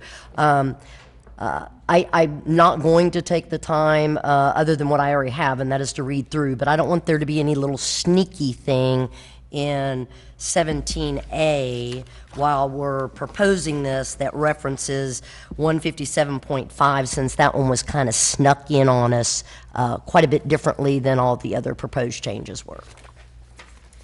And if I might speak to that, Madam Chair? Yes, please. In 153.1, the changes are to capitalize board, to insert license holder for licensee, and to delete some unused definitions, specifically at page 194 of 253. We are deleting item 18, complete appraisal, and item 23, departure rule. And then the remainder of the changes in 153.1 are simply housekeeping changes. They are not specifically made in connection with 157.5. 0.5, and that's just the clarification that I needed, so we're not doing anything sneaky. Don't like sneaky. And there also is a deletion of item 54 that appears on page 196 rule, because And that's very apparent, I believe. Madam Chairman, I was just making reference that since there was cross references to 157 as a reason, that it didn't include 157.5, which has been clarified now. Okay, thank you. We do have a motion and a second. Is there any further discussion? If not, all in favor? Aye. Aye. Anyone opposed? Motion passes unanimously. Carries us to 17B. yes, and this item is discussion and possible action to propose amendment to section 153.9 with respect to applications. The specific amendment is being proposed to clarify the date on which an application may be resubmitted to the board after the board denies the initial application. You may recall the CAFOR matter, and this clarification is being made in reference to that matter. And staff recommends that the amendment be submitted, the proposed amendment be submitted for publication in the Texas Register. Questions or comments by board members? Is this coming from a committee or just from staff? It's coming from staff based upon the request of Mr. Kafour that he be allowed to reapply after the board denied his application initially, and the board or the staff wanted to clarify the rule to make it clear when Mr. Kafour could reapply.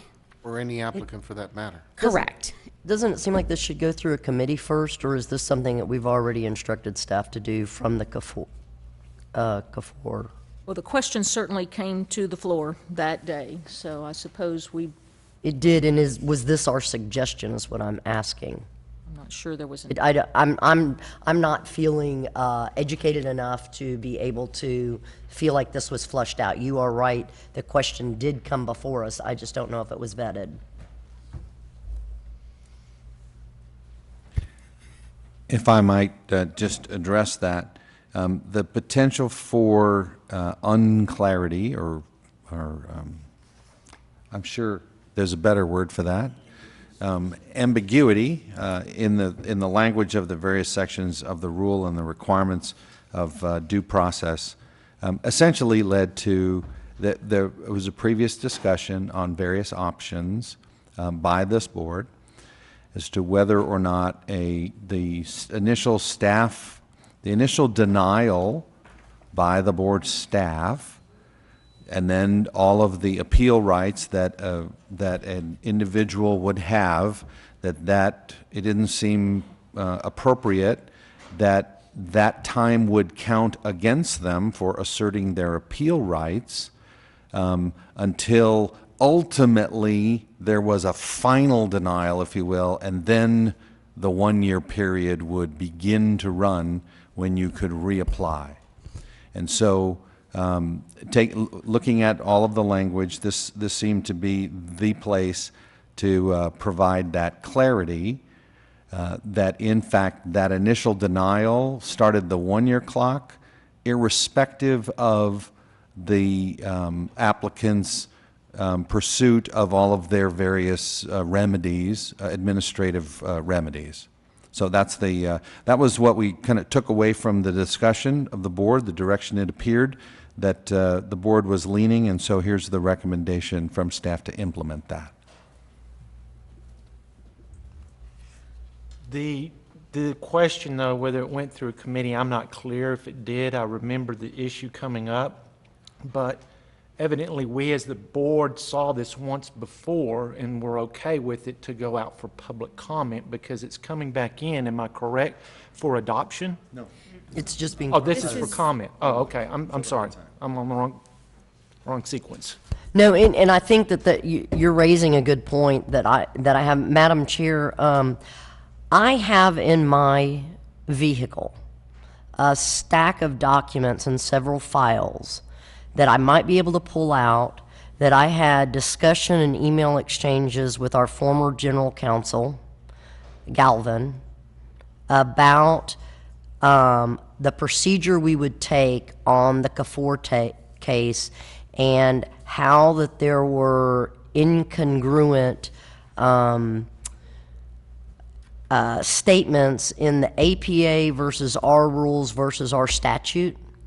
And that's why I'm hesitating right now for us to publish this. I know we've got 30 days to work it out, but I brought it along actually for a whole different reason that I brought that file, but it wasn't about this. But I am a little concerned that until we get a more thorough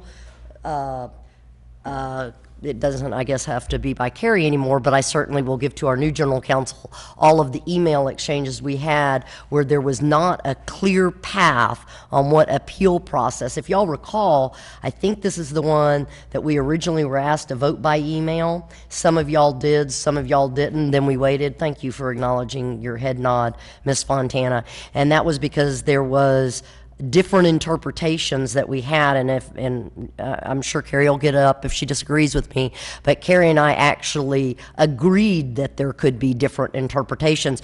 This by itself may not affect that, but I'm really uncomfortable with us even proposing that at the time until it goes to some committee and get this flushed out, and whoever, I can turn my notes over to whoever needs them. Well, this is certainly here for board action. That doesn't mean it has to be approved. There certainly can be a motion of something, some action other than that. Or we don't have to take motion at all. You can just assign it to a committee. And Madam that can Chair? certain, yes, sir. Yes, I was about to say, you can pull the agenda item and assign it to a committee. Absolutely, and recognize that I can. I appreciate the conversation. Want to be sure everybody's had an opportunity to voice their concern or comment before doing so unilaterally. Now, I don't know what committee. Okay. I know it's something general counsel needs to be involved with. So agenda item number 17B will have no board action, but the chair will take it under advisement and assign it to a committee. My preliminary thought is probably it goes to the executive committee, but so let's just move it. Let's put it there. So we'll send that to the executive committee for further comment. Takes us to agenda item number 18. Agenda item number 18 is discussion and possible action to propose amendments to 22 TAC Chapter 157, and there are items A through P regarding various rules. And again, these amendments are being proposed for publication in the Texas Register as part of the agency's ongoing rule review plan. The changes are to capitalize the term board and to amend the term licensee to license holder, and then specific amendments in the section are to section 157.5, conduct and decorum, that would be item C, and then also to 157.7, which is denial of a license. And again, that amendment is being proposed in conjunction with the previous amendment related to the Kafour matter. And Madam Chair, I would make a motion to propose this amendment so that we can publish it for public comment, withholding the extra verbiage in 157.5, only leaving in capitalizing the board. I'd second. So I have a motion and a second, and I apologize for being slow. I am trying to keep up with you. Motion and a second. No, and I can give some clarification if it's necessary. Okay. I'm about to open the floor for comments, so I can sense that there's a lot of people that want to talk about it. So we have Well, a I motion and a don't want second, to, so- I mean, I will talk about it. Doesn't seem like we need to, I but just need a minute to read and interpret what we're, Okay, what so we're asking. let's take a moment, because I was trying to do the same thing. Board, for your edification and summary, I believe that the request is to publish everything with the exception of the changes in 157.5 and 157.7. Is that correctly stated, Ms. McClendon? Except for the word board in those sections. I have no problem with 157.7. That is something that we've all agree, I think, that we all agree has happened. It's 157.5 that is the one that has not been taken to committee. It's a staff recommended change. I don't really think discussion's necessary. I think this is one of those things that does not go to just cleaning up rules. It's adding substance. All right, so we'll have a moment of silence, let everyone read it.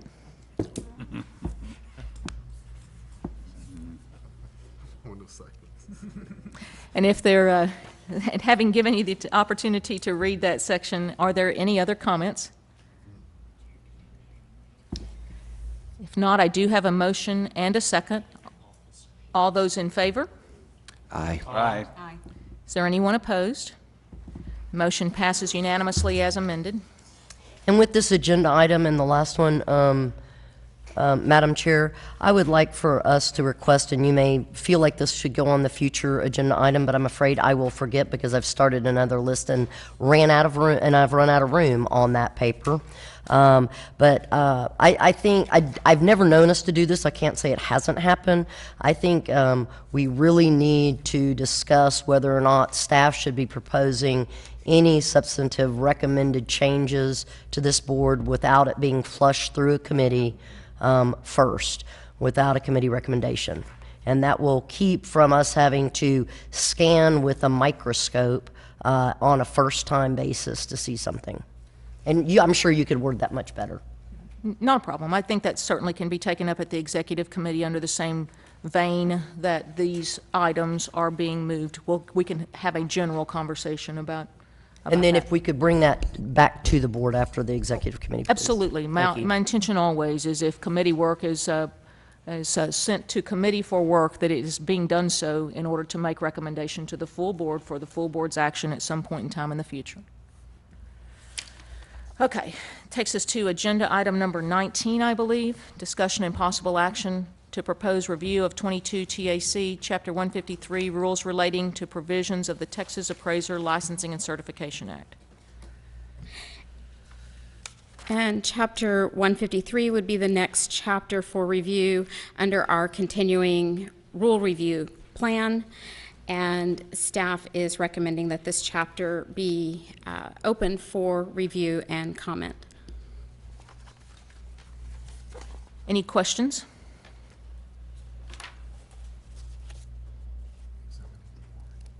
Not, is there a motion? So moved. Second.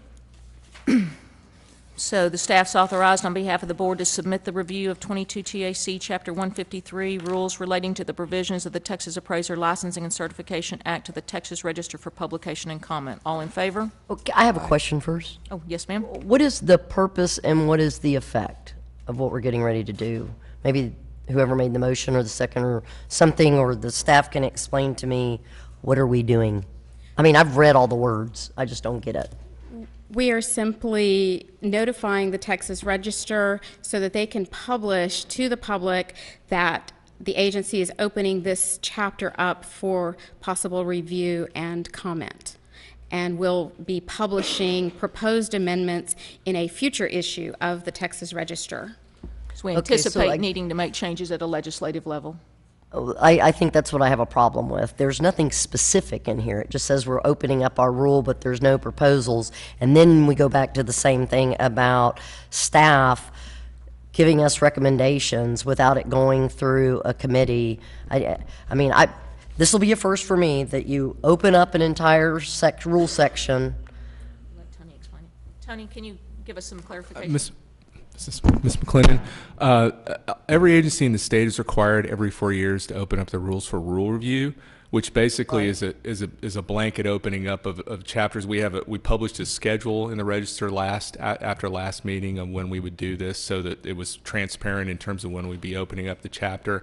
And the purpose of it is to review the rules in terms of whether or not they're still necessary, make any cleanup changes, anything like that. So you open up the whole chapter, you allow public comment, staff takes those, we make changes, and then we present them to the board in order for you to review them for possible publication. And then we move forward. So there's a sort of a pre-publication process where there's an internal review, as well as when you open it up, you can bring public comment can be brought in as well. Then we make the actual changes to the rule for publication and public comment on that, and then that's brought forward to the board for adoption after that process. Okay, so I haven't been here for 4 years, so maybe has been done before, but are you telling me that every state agency every 4 years opens up all of their rules? Because I can tell you two that don't, for sure. No, ma'am. Maybe they don't open them all up. They were all opened up 4 years ago. So in terms of our schedule, we're opening up for both the commission and the board all of our rules but they are required by statute, by the government code, to do this process on a every 4 year basis. So they may not open them all up at once. They may have them staggered. But the way we do it is we have all of ours. Based on the schedule that we published in the Register after the November meeting, we're opening up every chapter based on that schedule. Madam Chair, if we're going to do this as proposed and as they are stating as required by law, I still can't urge enough the significance of us not putting in any proposed language to us until it's been vetted by a committee. Clearly understood. So I do believe we had a motion and a second, and we are still at discussion. Is there any other? Thank you, Madam Chair. If not, all in favor? Aye. Aye. Anyone opposed? I'm opposed. I abstain. Okay, so I'm sorry, I need to be sure I've got the vote clear. Mr. De La Garza, did I hear you in opposition? Yes. Is there anyone else in opposition? I'm going to go opposition because I don't think we have to do it this way. So. Okay. So now I have 2 votes in opposition, Ms. McClendon, Mr. De La Garza. All other members voting aye in favor. Thank you. Takes us to agenda item number 20, pending business. Do you want me to address this? Yes, sir. Discussion and possible action and recommendation from the Executive Committee regarding the framework for orientation and mentorship of new board members and annual board workshop. The Executive Committee had decided this would be a good policy to adopt, and that we had a successful training session this last year, and we'd like to have that as a regular occurring event at the November meeting or the closest meeting there too. And the mentorship assignment would be done as of this February meeting every year to assign new board members to an existing board member. And this is just a adoption of a policy.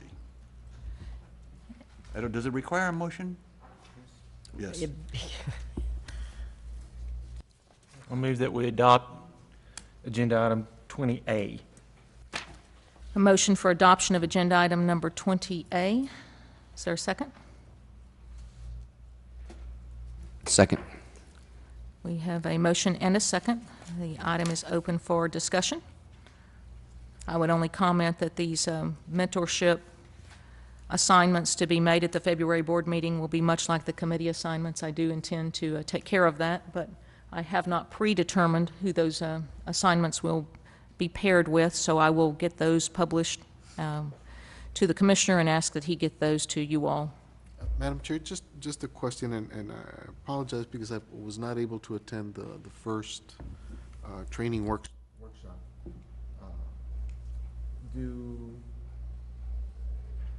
Is a yearly workshop or training session necessary?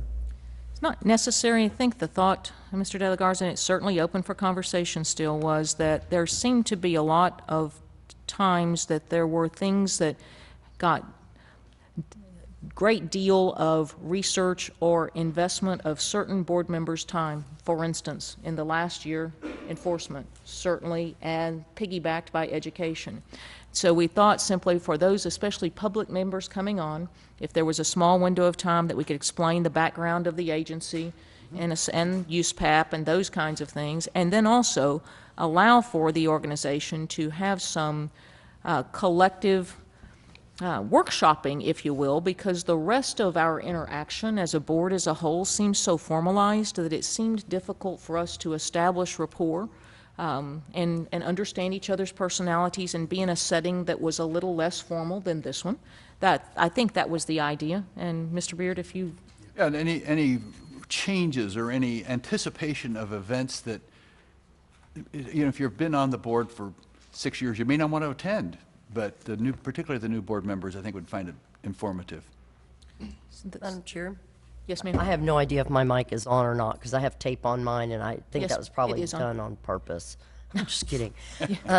Yours is on, and I want to be sure that the record's clear. You said you're just kidding. As I mentioned to you off the record, there will be some lengthy discussion, I believe, on my part, at least on my part, I should say, regarding the board adopting certain policies directing board members to do things.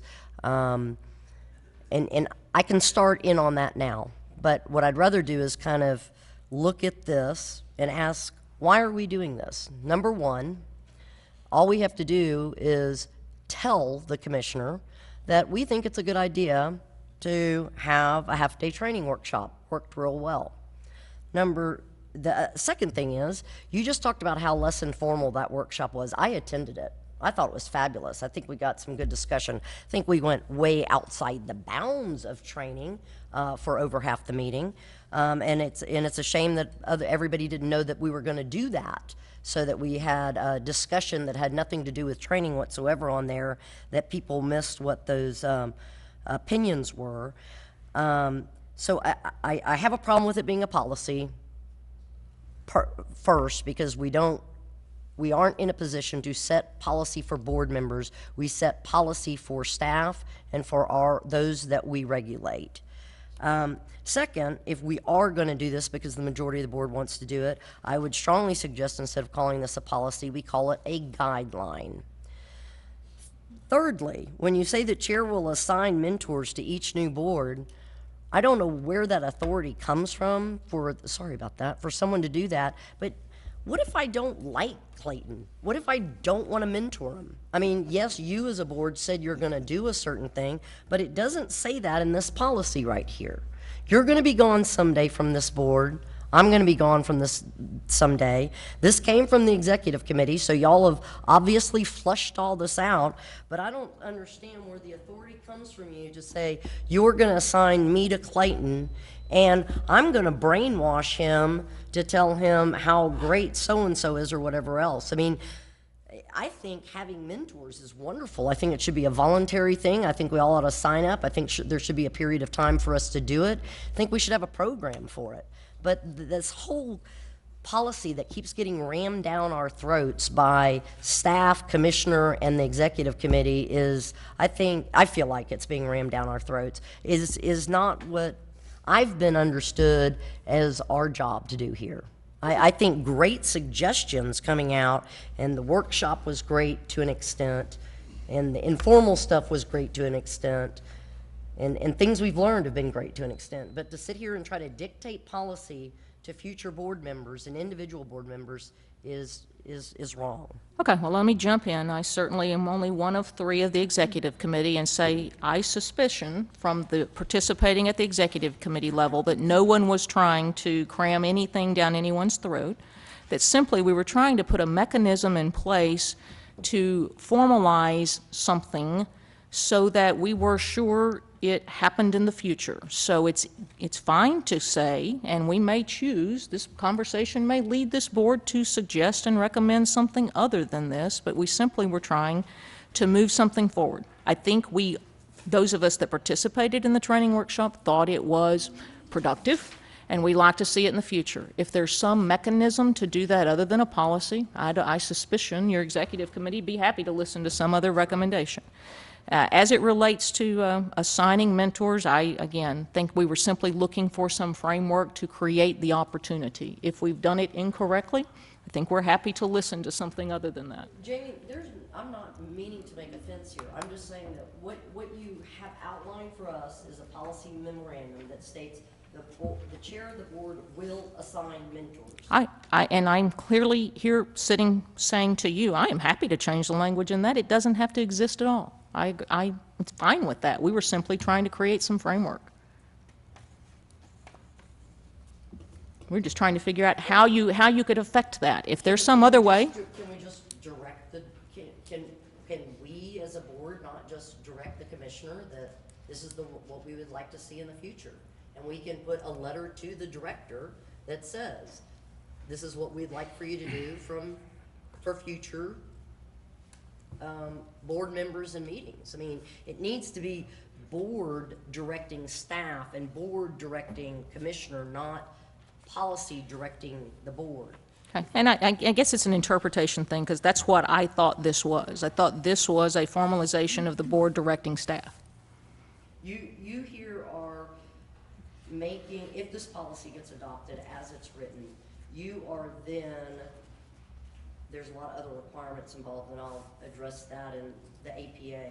But what you are then doing is saying that the chair of the board in 2020, unless this is revoked, must assign mentors to each new board member, when the state of Texas may come up with another way that they want to do it, or that board, that particular body, this next body coming in, may not want to do it that way. They may want to say, let's take all new ones together and have one mentor. Let's have sessions of mentors. No, and I'm just brainstorming. I get you. And so it sounds to me like this, what I hear is this needs to be remanded back to the executive committee, and let's come up with some language that is more palatable than what we certainly have before us today. Is there any other recommendation or idea? I'm not recommending it goes back to the executive committee. I'm recommending that you as the chair, come up with a letter to, unless anybody opposes it, a letter directing the commissioner that what a wonderful half-day training seminar that was, but for the stuff that wasn't involved in training, but was for future discussions that we got into.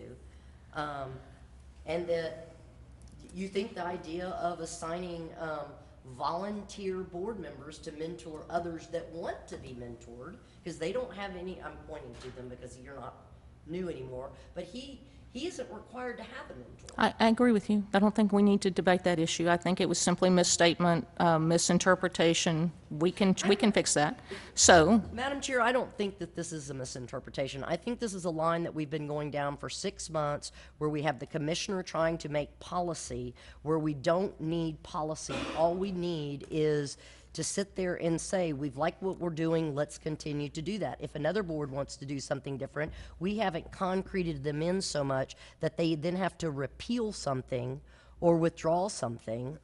In defense of the commissioner, I don't think he created this. I think we did. And that's the reason I asked that we take it back to the executive committee. This was completely brought about by the executive committee. It had nothing to do with the commissioner's Well, I have two other examples that come next that were. Okay, this was just as Jamie had said, somehow make this become something we would consider doing on an annual basis. If we want to use this as a directive to the commissioner to get it on the calendar so that we know that it's going to happen in November, and to plan on that you would have to come in early on the November meeting if you want to, that we can schedule this for the coming years. That's really all this is about, is trying to put some framework around it. Hopefully, you know, like Luis and I were saying earlier, that when you come on the board often, man, you spend a year, maybe spend 2 years before you even are saying, like, well, I don't know. I don't understand this Texas open meeting situation.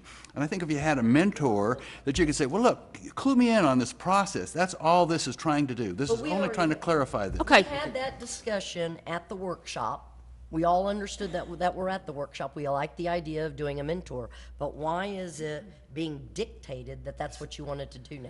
All right, I think it's clear, and I think we've had great conversation. I think it's abundantly clear that what we thought we were creating coming out of executive committee is not the way it's being received, and that's fine. I think we want to be productive. So while I understand as chair, I could do a directive to the commissioner. I don't choose to do that. I choose to take it back to the executive committee and let us bring forth a recommendation. I'll let there continue to be discussion. Well, do we have a motion in a second? No. No.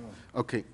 I have made a motion. Oh, you did But make? I'm not clear if it's, and I did get a second, so it needs to be disposed of. Okay. You're withdrawing your motion? Yes, Well- I'm withdrawing my motion. But I'd like to make a motion then. Okay, well, wait, let's clean up the first. Do you recall what your motion was that we're going to withdraw? My earlier motion was to accept agenda item 20A as presented. Okay. So you're withdrawing that motion? I am withdrawing that motion. And the second was made by? Okay. Thank you, Clayton. I do remember that now. That was a long time ago. So, are you willing to withdraw your second? I will withdraw. Mr. Black, okay. So the floor is now open. Mr. De La Garza, if you'd like to make a motion. I'd like to make a motion, and I think the idea of having the half-day training is an incredibly good idea. So I would like to make a motion to adopt a half-day training in November of every year without the mentoring assignment for right now. Let's move forward on the first step, and let's discuss the second part at the executive level if we need to. So we have a motion for board direction for a half-day training in November of every year. Is there a second? I'll second it. I have a motion and a second made by, Mr. Beard. And for clarification, are we now voting on a policy, or are we voting on a direction? I understand we're voting to have something scheduled, or who's scheduling it? I have problem with this language still. With the direction. Good. Making a motion for a direction that we have a half-day to clarify, and I agree with you. Workshop on an annual basis in November every year. Is the motion clear to all the board members? No, because I don't think it's any different than what we had just a moment ago. Well, except He the just said a direction. He just modified it. without the mentorship for discussion. We are simply back to the conversation of whether the policy is a directive or a directive is a directive, and we'll deal with that at some point in the future. But I think it makes it more palatable to the entire board if I understand the conversation we're having to call it a directive, and which is why I summarized your motion when you made it with the word directive in it. Any other questions? Any other discussion? All in favor? Aye. Aye. Anyone opposed? Motion passes unanimously. Takes us to 20. Okay, B. 20B, discussion and possible action on recommendations from the Executive Committee regarding framework for leadership transition. Again, the Executive Committee thought it would be a good idea to formalize the process of presenting a slate of officers and nominations in the November meeting so that it wouldn't all be handled in the February meeting. Let's see, Executive Committee floor nominations, that we would make a recommendation to the board of who that Executive Committee was anticipating would be nominated in the February meeting. And that's what this is.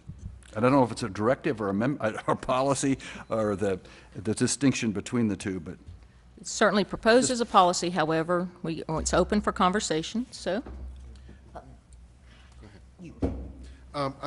Madam Chair, I think it's as I brought up the conversation at the beginning, right after we brought in the new slate of officers, I think it's a great idea that we submit our names of nominations on the November meeting, which is before the February meeting. But I don't want to limit it to that. I think that if at the February meeting, for whatever reason, somebody decides to I don't think anyone intended to eliminate, I don't think you could eliminate floor nominations, so I don't, if that's the interpretation of what you're reading, I don't think that was the intention. Exactly. And just for clarification, Yep. I just want to make sure that at this February meeting, that we can still make a nomination if we choose to do so. Absolutely. Sure, absolutely. Madam Chairman, have we had general counsel look over this language of this policy memorandum? I assume so. Yes, I have reviewed the language of the policy memorandum. The only caveat or the only change that would be required is in the sentence below item 2 that says the board will elect officers at the first board meeting held in the next calendar year. It should be changed to reflect that the board will elect officers at the February board meeting because that is in the statute. Which is exactly my point that I wanted to raise. This is already in, that sentence is already in the statute. So we don't need to make policy. The legislators have already told us what to do. We don't get to do anything different.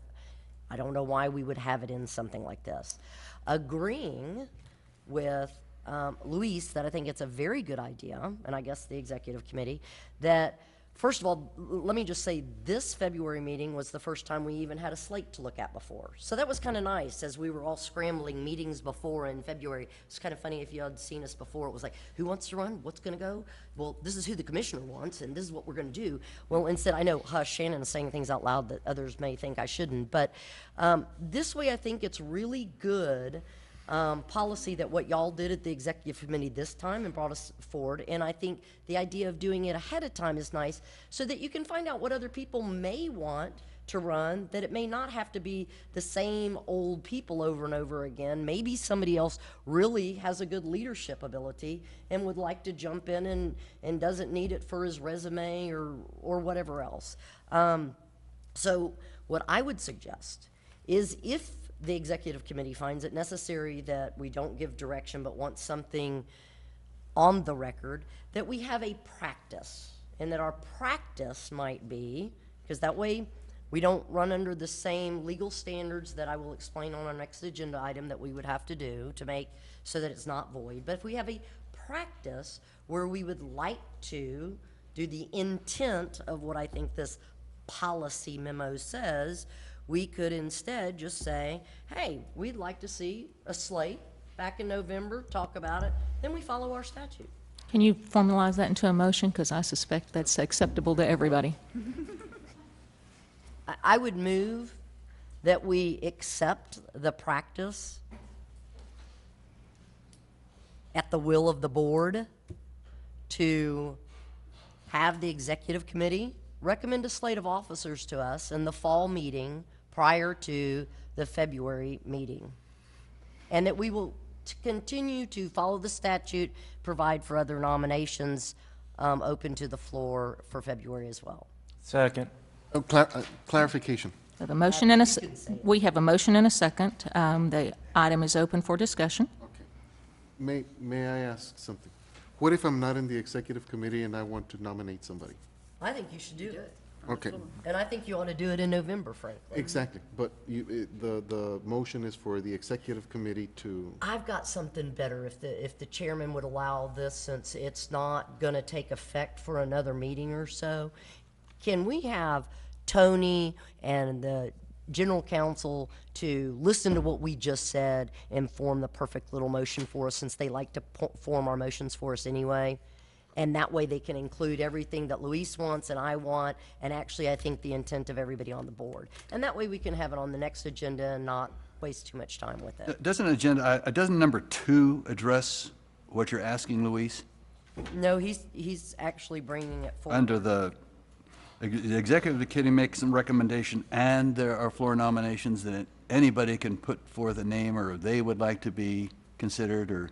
If that's what the intent is, then I don't have a problem with it. I wasn't reading it in that fashion, but because the executive committee comes first, Well, you could simply add language that says, and any other recommended. nominations? So the executive committee would recommend a slate of officers, and any other nominations from any other board member would be accepted at that meeting. And it says, it is the practice of the board, and the board may. We need to quit using the word will and shall on the board. That is for the legislature to do, that is for the governor to do. It is not for other board members to do to board members. Okay, I don't think that's the intent, so I don't think that's a problem. Good, but you will say you will agree with me, it says the board will include. That's what I agree with you that that's what it says, and I don't believe that was the intent, so I don't believe that'll be a problem. So we have a motion and a second, and we have now had a great deal of discussion. Do we want to amend the motion in any way? I think the motion can speak for itself, and I'm sure that staff, along with the general counsel, can clean it up. Well, the problem is the motion's already been made, and I either need to take a vote on that motion, or if you're now saying you'd rather change the motion. No, I don't want to change it. I think that we're all in agreement. It's just the wordsmithing of it. Okay, so the motion has been made to have a practice that the board may have the executive committee recommend a slate of officers and any other floor nominations that may occur at the meeting, the last calendar meeting of the year. Is that clear? Is that what everyone agrees? We would just insert that and floor nominations from any other board member. No, she didn't say any other board member. She just said floor nominations. Okay, from any other board members. So I believe that's the motion we're wanting to act on. Is the creator of the motion, is that okay? Well, you're the creator of the motion sitting to your right. I'm great with it. Okay, we have a motion and a second. All those in favor? Aye. Anyone opposed? Agenda item 20C, discussion and possible action on recommendation of the Executive Committee regarding clarification of statutory per diem provisions. Now, this item, as I understand it, continues to be discussed at the Executive Committee level. I believe we've supplied the board members some data, but my recollection, Mr. Beard, was that when we, as the committee, received some of the information back from staff, we quickly determined that this needed additional work. Exactly. In fact, we didn't agree at all as a committee and have not made a recommendation coming forward to this board. That's exactly right. Well, the Executive Committee will be coming back with revised. And in light of today's conversation, my suspicion is the Executive Committee's recommendation is going to revolve strongly around the fact that there may very well not be a need for a policy. Just for clarification for the board's sake, the committee's conversation has evolved into that precise conversation. We have some members of the Executive Committee, of the previously seated Executive Committee, that feel strongly that the policy is not needed, that it's already that the language already exists. But we have not fully vetted the issue because we did receive information after our telephone conference meeting.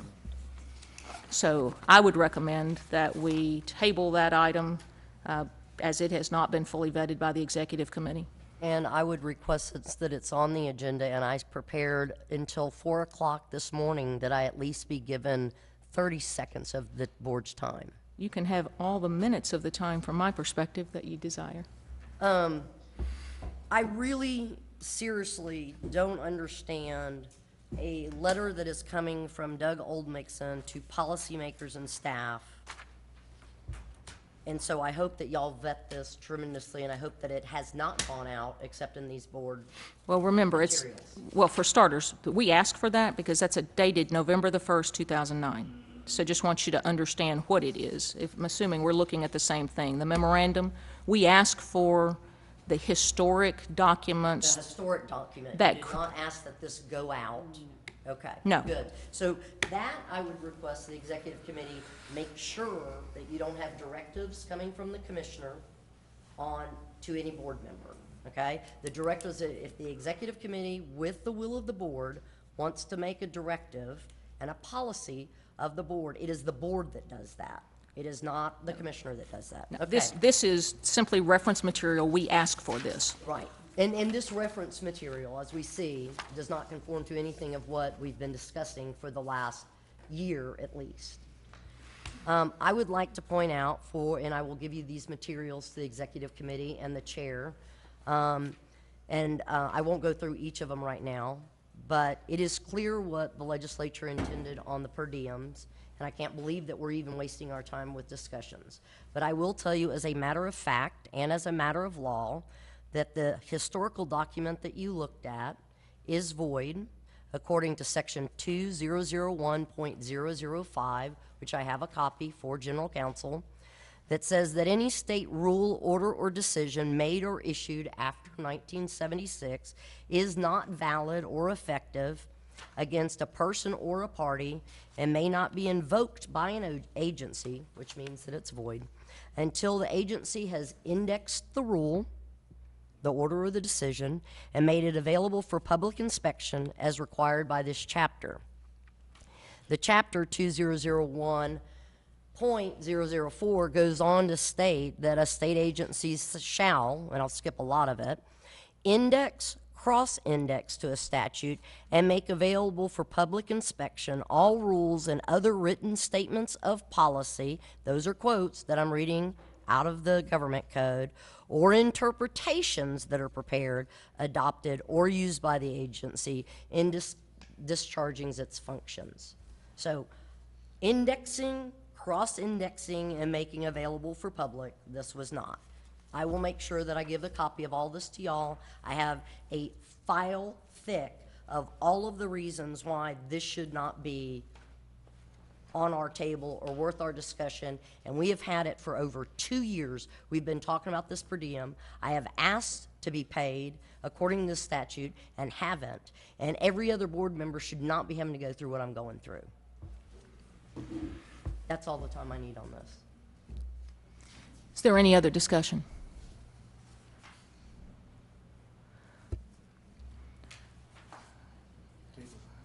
No, I'd like a motion, please. I think, well, maybe we don't need one. Executive committee to, whatever you guys, do what you guys need to do to make this other thing go away, night it, void, null, whatever. Is there a motion? That's a motion, please. Okay, I'm sorry then, you can have to. I did not say, I would move that the executive committee take on whatever challenges that I might have just offered to ensure that past historical quoted policies, and as we'll see later in another agenda item, all policies that have not been indexed, crossed indexed, etc., are made void. Or understood as void. I don't know how you want me to word it, Madam Chair. No, I understand. I want you to word it the way you want to. I'm just trying to be sure that I can understand it. So there is a motion. Is there a second?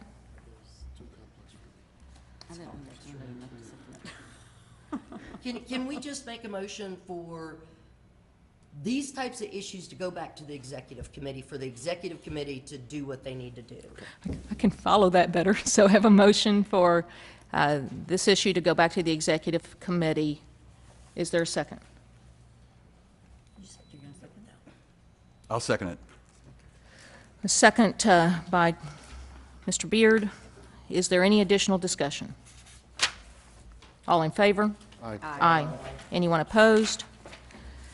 Motion carries unanimously. Thank you for your indulgence, Madam Chair. Yes, ma'am. And fellow board members. Thank you for your input.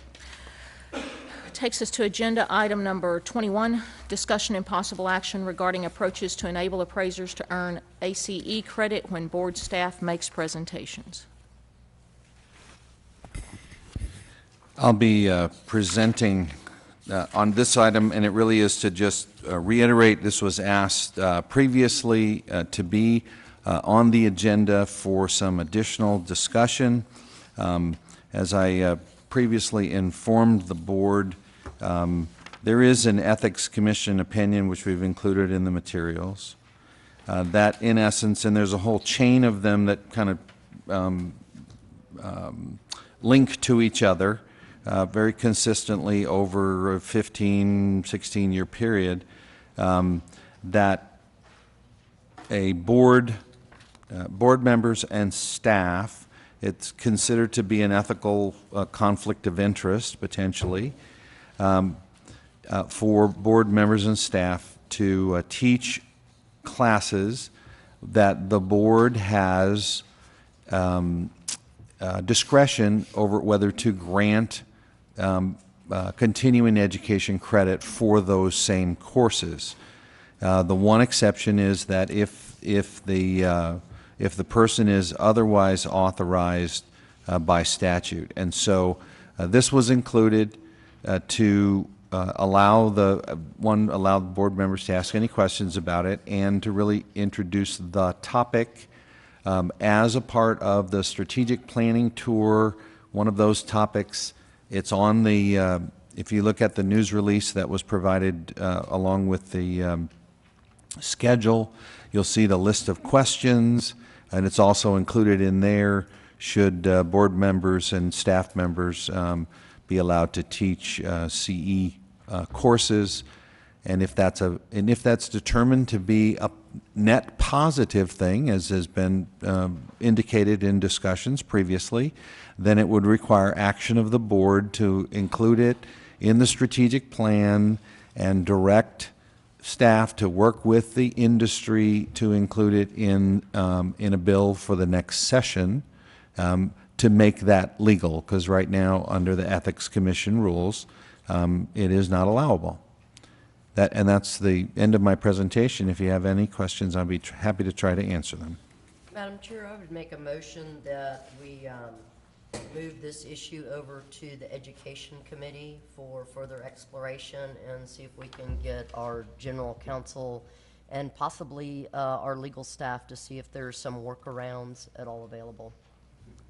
We have a motion. Is there a second?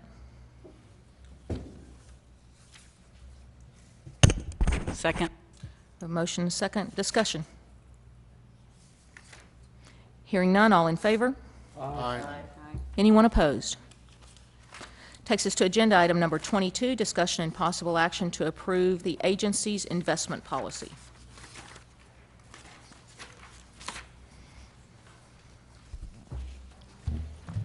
Good afternoon, Melissa Huerta, Director of Staff and Support Services. Sorry, I'm shaking. I'm freezing in here. It's cold in here. We agree. It's very cold. Before you, in your materials, you have the reserve funds investment policy for the board. And this policy was approved at last year's meeting. And as part of the policy, we need to review it annually. You need to review it annually and approve it. So since it was in your materials, I know that y'all have already reviewed it. If you have any questions for me. There were no changes made, and so the staff recommends that you move to approve the investment policies. Questions or comments? Shocking, I have a comment.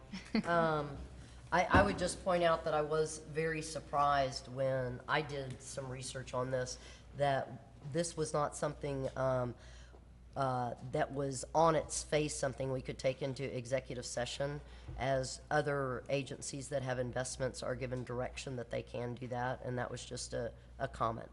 Okay. Thank you. Other questions or comments? It's the pleasure of the board.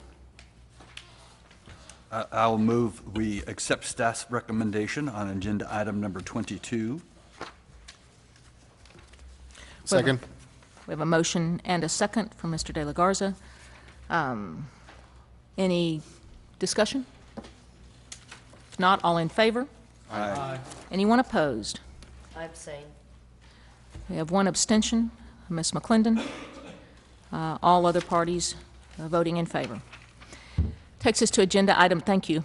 Takes us to agenda item number 23. Discussion of the ASB program for a current version of USPAP to be drop shipped to all appraisers in Texas. This came as a request for discussion. I know that several of us have had conversations with folks out in the industry, so I would open the floor for comments or questions. Madam Chair, just to start this off, I have my copy of my email that I sent to a variety of people, including those that were putting the agenda together, and I asked for there to be possible action written on this. Are we only able to discuss it since my request was not fulfilled? Sounds like a legal question to me, so I'm looking to counsel. Yes, the agenda item is only open for discussion of this item. And is there any reason it was not added, it was not added discussion and possible action, please? By my request that was sent to an email to the executive committee, to general counsel, and to Old Nixon. No, I don't believe there was a specific reason that it was not included for possible action. Oversight? Well, let's talk, maybe, can we open it for discussion, because maybe that will lead, I'm not sure. That's what I'm wondering, if there was an intent not to be able to have an action. Oh, well, I don't know. I just remember at a previous meeting, we were talking about furnishing a copy of USPAP. I also remember it's a copywritten document, and I wasn't sure if we knew what the cost would be to do this. And so that's all I remember That was about my that. exact request, and then I did put it in writing afterwards for the staff to do a quick analysis to see if it would be a cost benefit, since you're our budget man, but I'm not seeing that information either in our materials. Well, I know that, and again, for conversation's sake, I think that the concept came forth in a meeting earlier, and I know in my conversations with the appraiser population, and some of them are here today, there were comments or recommendations that it probably was not cost effective, because you'd be forced to charge each appraiser in the state of Texas, I suppose in advance of the actual receipt of the version, in order to be able to fund the program. And most appraisers like to get their USPAP manual at the time that they are going to or attending the class with the update. But that's certainly just one set of comments that I've heard, and if anybody else would like to talk about what they've heard in the industry. I'd comment also that it's too late for the current version of USPAP to reach the, well, not too late, but most everyone's already gotten their version of USPAP. Also, you can get electronically for free, so I wouldn't want it added to my bill to be a state certified appraiser in the state of Texas to add $30 or whatever it is, because I get it otherwise. And really, we wouldn't have a need for this or consideration of this till the next version of USPAP to even be considered. But I think even then, it's probably not a good idea for a state to take it on as a project. A lot of chapters do this. A lot of chapters buy in volume, and they'll give they'll get a reduced rate, and then some of them will even give it to their chapter members for attending the USPAP course, just because that's a way of giving back to their membership. So, Madam Chair, to the author of the request, what was the intent, to give across the state of Texas, or just the board, or what was the intent? The intent was for staff to provide us with alternatives on possibly looking at ways that we could offer this to appraisers for a discussion, and if we had something effective, then we might want to act on it. But since we have no information from staff, we have what we were told existed before, which was the information that this is the offer that's being made, and then the chairwoman there has said she's not sure if it's cost effective, because you've come up with a funding mechanism that I didn't know we had even discussed what funding mechanisms were possible. I was hoping there would be like 12 different possibilities staff could have come up with us, and just because 1 or 3 appraiser members don't want it, the idea was for staff to give us 12 different ways to look at this. No, it's bad because of these reasons. Yes, it's great because of these reasons, and then us make whatever decision. Well, Ms. McClendon, for clarity on the record's sake, I did not say that I came up with a funding mechanism. I simply was trying to report to the board meeting that I had done some investigation independently, asking members of organizations that provide uniform standards and that have active members that they have access to, whether they thought it was a good idea or not. And the feedback I got was generally it was not. So I was not trying to imply that I had independently created some kind of a study, because I haven't. Just simply a interview process with appraisers who, if we were trying to benefit them, I guess the feedback I was trying to give you is the appraiser members that I spoke to, and it wasn't everyone. I Didn't feel like there apologize. was a benefit. I sincerely apologize, Madam Chair, for mischaracterizing what you said, and I did not intend to do that whatsoever. What I was trying to do by getting this on the agenda was, before we went out to the appraisers to poll them for whatever we didn't know what we were talking about, was to give staff a task to come back to us, since we have a couple of years, at least another year, these come out every other year or so, that we would be able to have a discussion of alternatives, then go to the appraisers. If we're asking the appraisers, do they want it, but we don't know how we would provide it to them, shipping, I mean, I can sit here and think of 3 different ways off the top of my head. I'm not a staff member, and I'm not an appraiser. I don't know if any of them are effective, or if any of the appraisers would like those ideas, but the idea of getting it on the agenda, and why I wrote a detailed, not very detailed, but a specific email requesting staff to give us some alternatives and approaches, so we could say, this is a bad idea, let's get rid of it. Thank you very much, the Appraisal Foundation, we don't want to do it. But we don't have that data to know if it's a good idea or not. Okay. Madam Chair, as long as we're in discussion on this, there was a handout from the Publications and Program Manager, and as a budget chair, or the previous budget chair, just real quick calculation, they will give us a discount for USPAP, but at $30 per copy, plus all, if you went into the staff reports, there's 5,993 licensed and certified appraisers. So you're talking about a financial impact of $179,790 to provide a copy of USPAP to everyone that's licensed or certified. Then you also have to provide them with either mailing labels or electronic email addresses for them to distribute that. So there's your starting point, I think. Well, I think that's one example. I mean, we don't know if some appraisers, first of all, I don't know if we have to buy them for every appraiser. That was one of the questions I think we had. How many do we need? We certainly want all of our appraisers to have this book. Well, if I may, the USPAP book is required that we take the course every two years.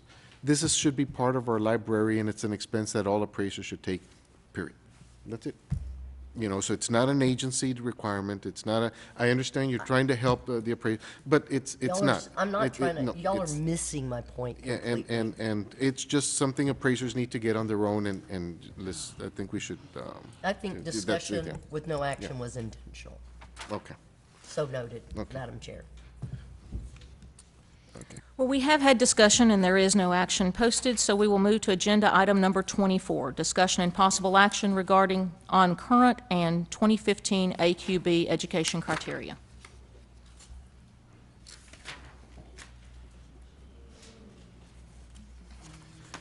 I'm happy to introduce this item. It was requested by a board member based on an exchange of information where an applicant had looked on our website and determined that, well, they wanted to upgrade to a certified residential, I believe is the case, and Ms. Fontana will sell this accurately and fill in any either missing details or correct me where I'm wrong. But I had looked on our website and saw that, yes, they had to have 21 hours and there were 7 different topics that had to be covered. And you'll see that same information on the back side of that page. For certified residential appraiser, it says current requirements. If you look on the second page, 21 semester credit hours in specified collegiate subject matter courses from an accredited college or university or an associate's degree or higher. And we publish that very same summary, if you will, of those requirements on our website. However, the detail behind that requirement is that, in fact, those 7 topics and 21 hours, there have to be 3 hours in each of those topics. Well, the summary doesn't say that. I mean, the foundation summary, AQB summary doesn't say that. It does say it in the detail. Our summary didn't say it either. It says it in the detail, and it is on the form itself. But this appraiser was potentially misled. He had a certain number of credits, but not 3 hours in one of the topics, and had asked if there was any way to give him credit or dispensation or whatever, because he had 21 hours and he had all 7 topics, but didn't have 3 in one of the particular topics, and that led to a back and forth discussion about clarifying those requirements on our website, which we have done. So we put the detailed requirements, that particular detail, every place that was previously we had used the AQB summary. And then also this opportunity, the discussion for this, the opportunity for this discussion highlights the need to continue to educate the appraisers on especially the January 1 of 2015 educational requirements, which are also listed on the summary that you have, that if you're going to upgrade in the future, that you need to have, after January 1, 2015, you have to have a bachelor's degree if you want to get a certification. And you have to have it before you apply. So you have to meet that requirement at the time of the application after January 1, 2015. So if you can otherwise meet all the requirements for a certification, the current requirements listed here prior to, well, up to December 31st of 2014, then you really should consider doing that if you don't already have a bachelor's degree or some of the other education requirements, because the AQB standards are moving up, and they have been advertising this. We did a big advertising or education piece, if you will, in the bulletin last summer when these were first adopted and became effective, and we need to do that on an ongoing basis, reminder that this window is rapidly closing. And I certainly would leave it to Ms. Fontana to add any other details that she thinks are appropriate. Thank you, Mr. Commissioner. I don't think there's any other details except for one. First of all, I'd like to say that I was very thankful for this appraiser to reach out to a board member to get this clarification, because I think it did help the agency to clarify something that was being misrepresented on our website. And like the Commissioner has stated, and Mr. De La Garza has stated to me, this is something that our agency is going to, it's going to have a high effect on our agency come 15. And I do not believe at this point that most of our appraisers out there that are not currently certified understand this. So thank you for getting that cleared up on the website. Honestly, on just the personal side, I felt for this guy. I do understand there's nothing that we can do to exempt him, because it is an ABQ requirement, but he has informed me that he was able to get into a class that had a late start, and will be able to submit his application with the completion of his finance class in May.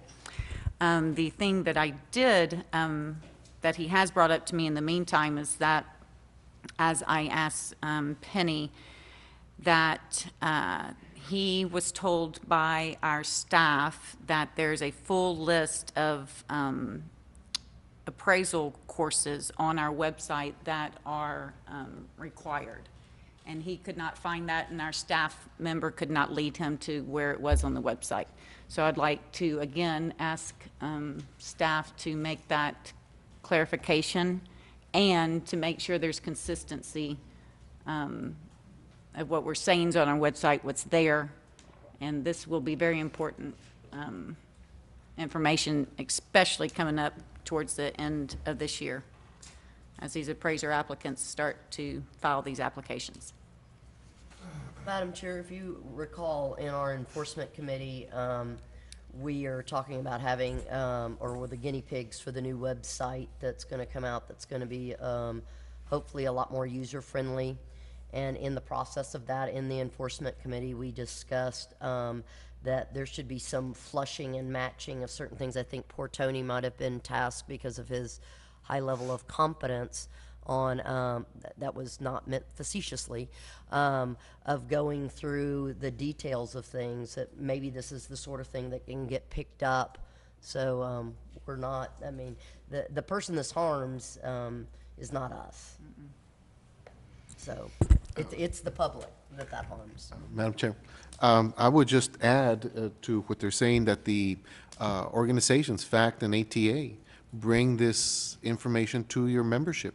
Make it known so all appraisers within your organizations, and they have their trainees, that they understand what the new requirements for 2015, because they are really going to make a difference as to who can enter the industry and not. And it continues to get more difficult, and so it'd be more challenging as we continue to move. So I would just highly recommend that you all inform your membership. Is there any other discussion on this agenda item? Ms. Fontana, since it was one of your requests, I don't see any particular action, but I want to be sure that I'm not missing something.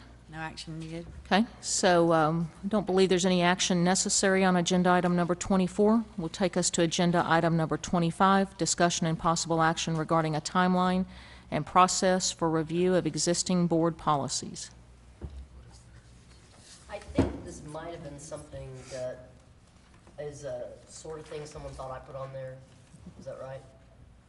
I had requested a copy. I have the email that I CC'd the executive committee on, that I asked for a request of all these existing policies that are out there, but my notebook doesn't have it.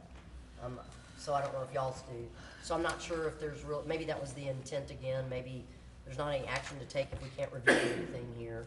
I would then suggest that the executive committee, since I can't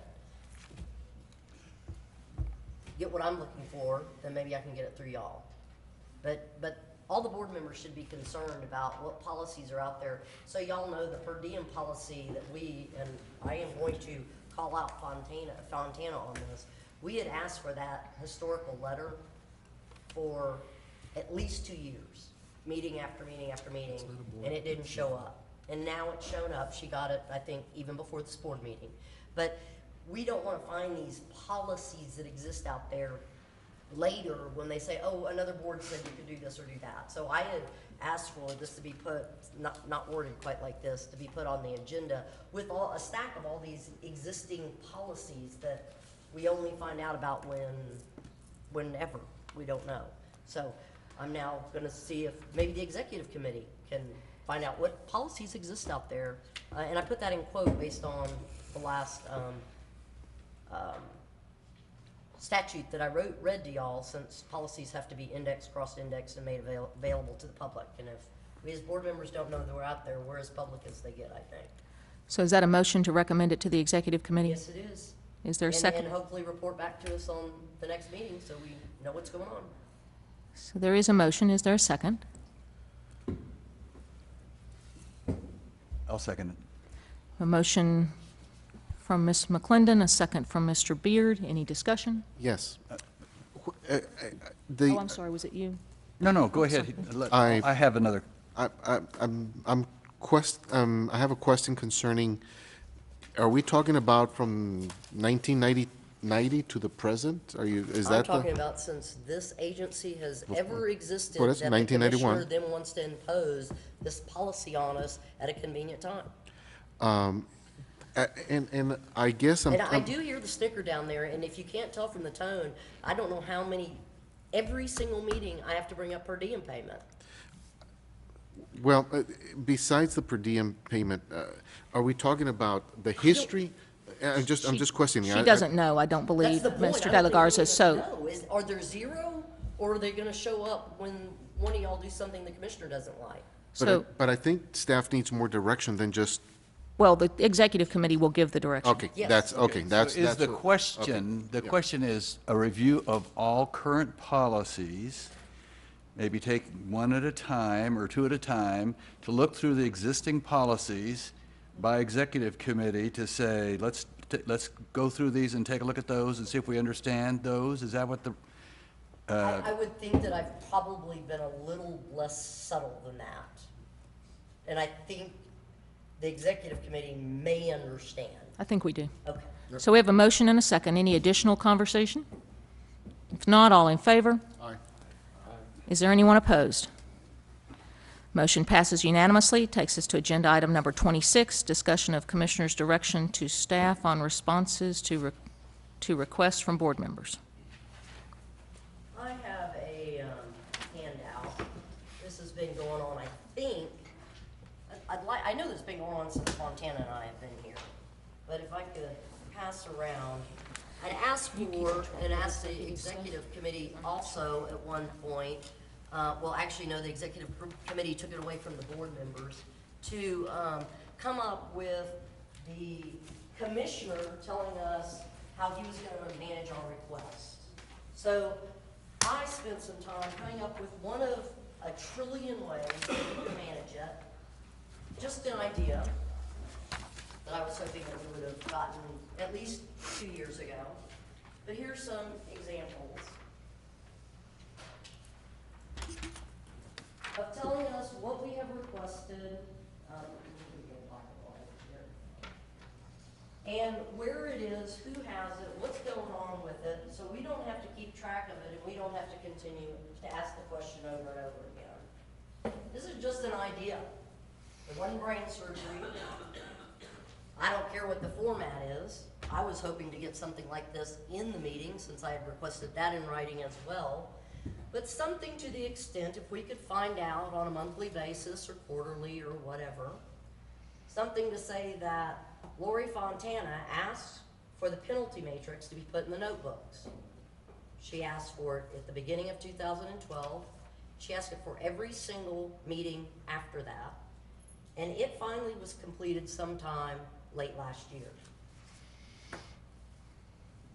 So, I would like to make a recommendation to the executive committee or to the chair, who has, I think by statute, more governing over the commissioner, since we have not been able to get a policy that does anything but direct the board what to do, such as tell the board who they can talk to, tell the board how long will it take to tell the board. I'd like to tell the staff what to do. I don't care what it looks like. So, Okay, is that since this is something that's been going on for over 2 years, I went ahead and made a sample chart and thought, let me see if I can get feedback from y'all. Is this something you want to remember if you asked about this? Lori, can I hear, we haven't talked about this, have we? You haven't seen this chart before. What do you think? Simple matrix. Like it. So I thought I heard you make a recommendation to send it to executive and get it back in some format. Was that the? Maybe ask the board members now if they think it's helpful. I wouldn't mind responding to that comment. I think it's very helpful. I think it adds or even establishes a layer of accountability to the staff when the board members request something of them. And I'm sorry.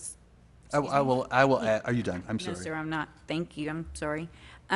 So I would like to see if the recommendation of the chair just directing the commissioner to make sure that this a similar report like this is established, and you know, at any time that there's a change on it, whether it's an addition request, whether there's an assignment change, a status change, whatever, that it be given to all board members so we can note.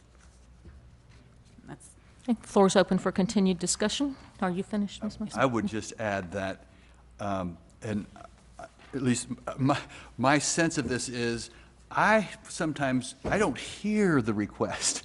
That is, a board member will say something like, I want to do this, or they say, well, this is the third time I've asked for that. And I didn't even know that was a request at the last meeting. As long as we make it really, so clear that says, okay, now here's a request. I I want the commissioner to know this is a request to be followed up on, then I think it's great, you know, as long as they know it is. That's the exact point. That's exactly what was in the policy before. It is not my obligation, and it is not any board's obligation to make me do it in a certain format. It is the commissioner. I have written down everybody's request so far that they've made today in this meeting. The board members have. It's not brain surgery. It's not your job to do. But it is one of the commissioner's staff or the commissioner himself to be writing down what our requests are. Well, if it's made in that context, they'll pick up on it. But if it's not made in a specific context that I want follow-up on this particular items, it might just not get picked up. I think anybody who doesn't have, they thought they made a request and it doesn't show up here, I think they'll be more than able to tell them for a second time. But when we say request, I can tell you right now that you have made a request. I've made 2. McAnally's made 2. The chair has made 1, along with a lot of other ones. You joined in on that. So sometimes you'll see several board members. And I've written them down. And that's still with me being able to take on.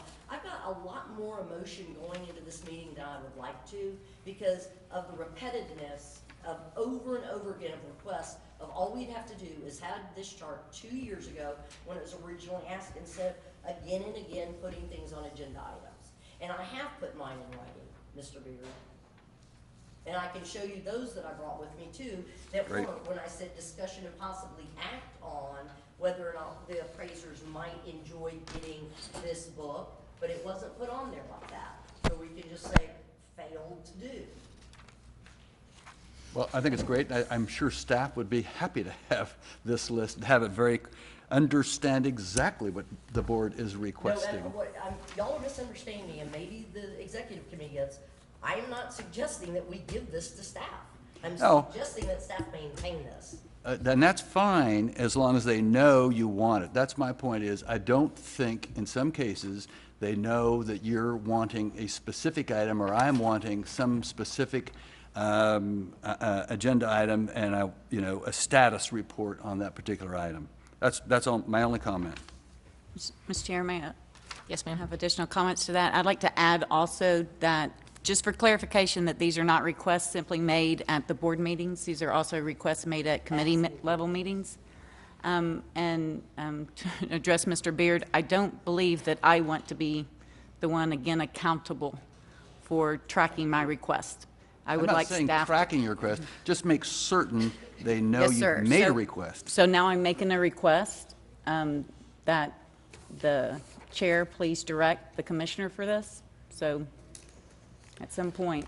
Okay, the request has been received, and yes, I will work with the commissioner on having some format of a matrix. I have some hesitation because the conversation has now gone so broad as to include all committee requests, and at some point, you're going to have a document that's so voluminous that it's going to be potentially impossible to track because those requests are then sometimes handled by other staff members. So if the board trusts me to sit down and try and work out a document that we would then bring back for the board to feel comfortable with, that would be my preference. But I don't want to have an issue come next board meeting that I am trying to dictate something. I will do my very best to create a document that I believe is responsive to the board's request, and we'll bring it back to you all for further comment. That's it. That would be perfect, Madam Chair. And I want to be clear. I want you to dictate. I understand that I want you to dictate to staff. I just don't want you to dictate to board. I clearly understand the distinction, and you will find my personality to be that I generally don't want to dictate to anyone. I recognize the authority the chair has. This is a board organization, and I value your input as we move forward. On those places where I need to take independent action, I will. But my preference will be that we always get input from the board prior to me making independent decisions, because I don't think I have that much authority except in very rare occurrences. You misunderstood what I was saying. What I was saying misconstrued what I was saying. When you're writing up, in which we all are in agreement, we'd like for you to take a stab at it, and you said you don't want to dictate, or however you said it, I'm clear that you know not to do it to us. Yes, ma'am. Okay.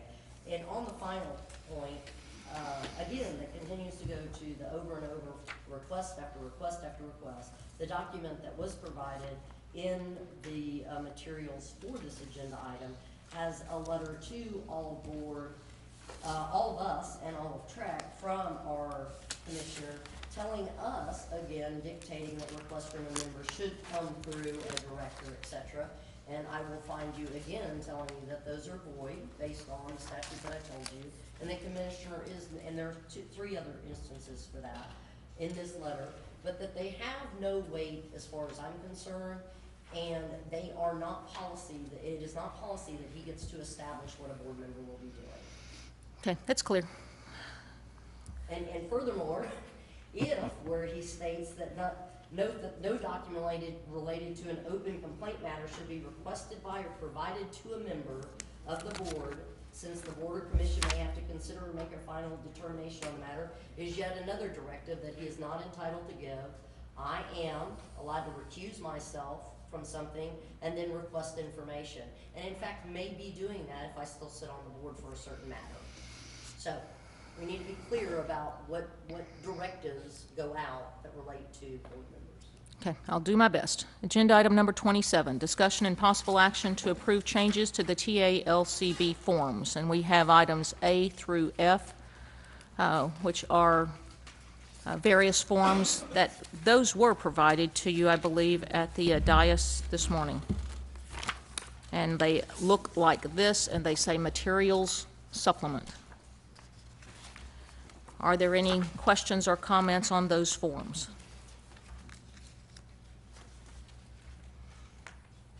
Hearing none, is there any action? Can we assume that these have been vetted and your committee has gone over all of these, Madam Chair? As it relates to the format, yes. And the substance? And the substance, yes. On the AMCs, Yes. yes. And general counsel looked over these? Yes.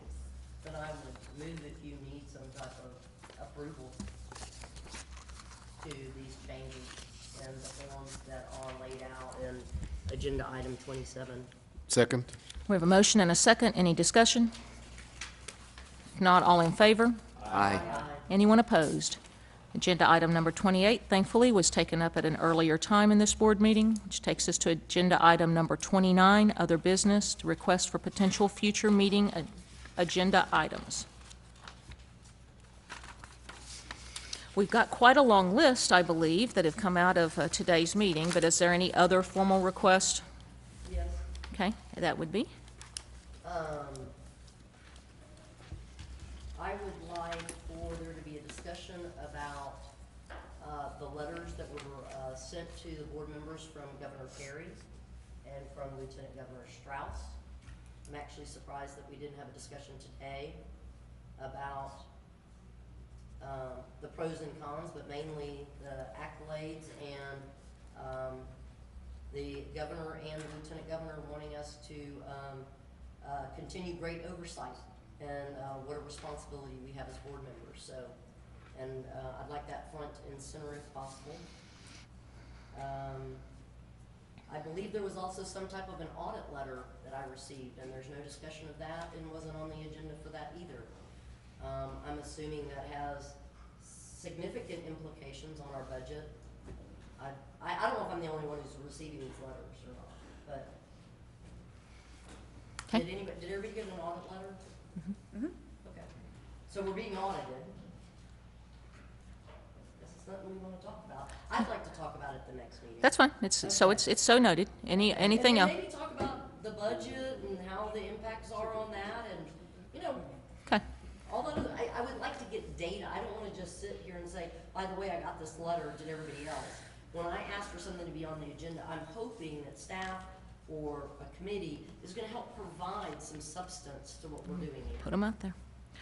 Okay. I'd like to, I don't know if I need to invite myself to the executive committee. I'm sorry, Ms. No, McClendon. I'm sorry. I apologize. Ms. Fontana had asked me a question about procedure, and I was trying to answer it. Please proceed. I would like to talk about the budget again, and what revisions are going to be necessary. I assume the budget committee is probably going to meet, but what type of revisions we need regarding back pay on per diems, regarding the audit, regarding expenses. And again, I have these for the executive committee. I do have for you the comptroller's distinction between employees and officials, and how our business expenses are greater that we get than the employees. And again, how our statute clearly states that does not state we are to follow the comptroller. It says any and necessary. So we might need to make some revisions on the budget for that. And any other type of revisions that we need to figure out where we're going to get money, or who we're going to cut when, how, what we're going to do to be able to keep a balanced budget, because as good board members, I know we want to balance it. And then I would like to discuss the policy of bonuses given to staff members and how that's reflected in the budget and where we're going forward on that. And if I'm not here, I do hope that there will be at least some board members that I can get engaged enough to want to talk about irregularities in our budget and how we might be able to balance the budget. I'd also like for us to explore the possibility of hiring an administrative law judge for our agency. We spend a great deal of money, although I'm not sure how easy it's to pull out. I think it's pretty easy on transcripts for what we do over at SOA. And if we have our own internal administrative law judge, we might be able to hear certain cases en banc, which means that we would, as commissioners, get to directly hear them instead of having to go through a SOA judge. And maybe those cases that are going to last more than a year, that we just had our ASC person tell us could be a holdup, might be a workaround for us not to have that extra year delay, so we can stay at a 0. And like I said, I'm not making this recommendation. I am requesting that we discuss and explore these, and of course possibly act should always be put on any agenda item. And I also would like for us to discuss and possibly, and explore hiring an executive director solely for our agency as a sole employee, not to be shared, and the impacts of that. The final thing that I have so far that I have written down is that I do think that we ought to look at some policy that the board can come up with, and I use that with all capital letters. Policy or board? And that was attempt to be. It was a hilarious joke. I liked it. On how we can inform SOA that we're under a federal jurisdictional quasi deadline, and I bring this up as in other agencies they can have state legislative deadlines that SOA has to follow. CCN cases that were involved with the wind projects had a 6-month jurisdictional deadline, so SOA had to abide by that or the projects were approved. If we can do something, and this was just listening to our representative today that has great oversight on us, if we have the ability to let SOA know that we have some jurisdictional deadline, quasi-federal idea to get these done within a year, the SOA judge can then set the schedule for us in an expedited manner, and therefore she has a reason to do it. And it happens all the time, but he or she has to have cause to do it. So I think that might be an efficient way, and also can save a heck of a lot of money when you don't have extended cases. That's what I've got right now. Whoops, I forgot I had a folder.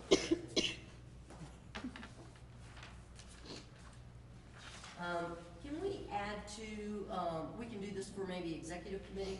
Could we see about all the members being able to get an administrative law handbook that the Attorney General puts out every year? And maybe we have to look at this on our budget again, on how that would do. And that way, if you don't have an administrative lawyer that's sitting on the board, that some of the stuff that y'all can actually question and decide whether you want to take advice of general counsel on your own. Okay. That might actually be on the OAG's website. It I'm is. not sure. Okay. It is. A lot of us like hard copies, that's why I can't look at this on the web. It doesn't make sense to me. So, great for all those appraisers that it does. Okay, I hope I kept good notes, and at some point I might try and circle back to you to be sure that we have everything. Are there? In writing, Madam Chair, so Perfect. I'm happy to work with you anytime. Perfect. Any other future agenda items that the board would like to be considered?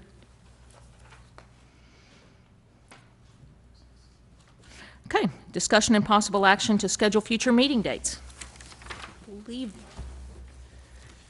We currently show on the calendar May the 2nd, and then the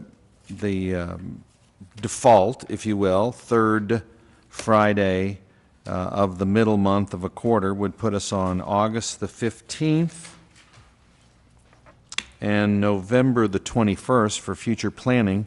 I do want to tell you that that I have a conflict on May the 2nd and will not be able to be in attendance, and would ask that the board consider, and it is not a requirement, but just consider May 9th as a potential alternative, or even Monday the 5th. I know Friday has been the kind of preferred for the majority of board members, and as I said, that would be a personal courtesy. I do not have to be here, obviously, for the board to have a meeting.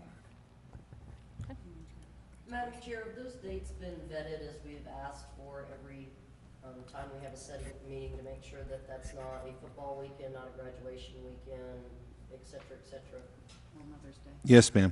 On Mother's Day or? The May 11th is Mother's Day weekend. The 16th, that weekend is graduation weekend. I don't need to know Yeah. all the dates of all the upcoming events. I just wanted to make sure that got vetted, since that's been a problem the last couple of years. Have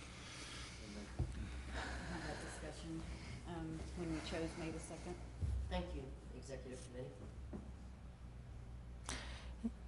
any comments? Do you need a motion to move it to the 9th or a thought process? I'm fine with me if you need a consensus. May the 9th is. Any of those dates work for me. They're all fine with me. I'm sorry, Mr. Black, I didn't hear you. I'm saying they're all those dates are fine with me. All those so dates are good for you? Well, good job. no problem there. All right. We will circle back on future meeting dates, and is there any particular, I get the impression that the weekend of Mother's Day is not a preference by at least some board members. I won't be here. Okay, so we have one request to not move it to a May the 9th date, so I would ask if the board would maybe consider May the 5th. That's a Monday. And certainly, Back with you on that. you certainly can. We'll just circle back. We'll need to do that relatively quickly. If you can check your personal calendars and circle back, that would be helpful. Maybe you could ask staff to send us out an email reminding us about that, and you could get a quick response. We can do that. Is there any other business before this board that's listed on the agenda that we haven't taken up? If not, then agenda item number 31 is adjournment, and we are so adjourned. Thank you very much for your participation. What's that?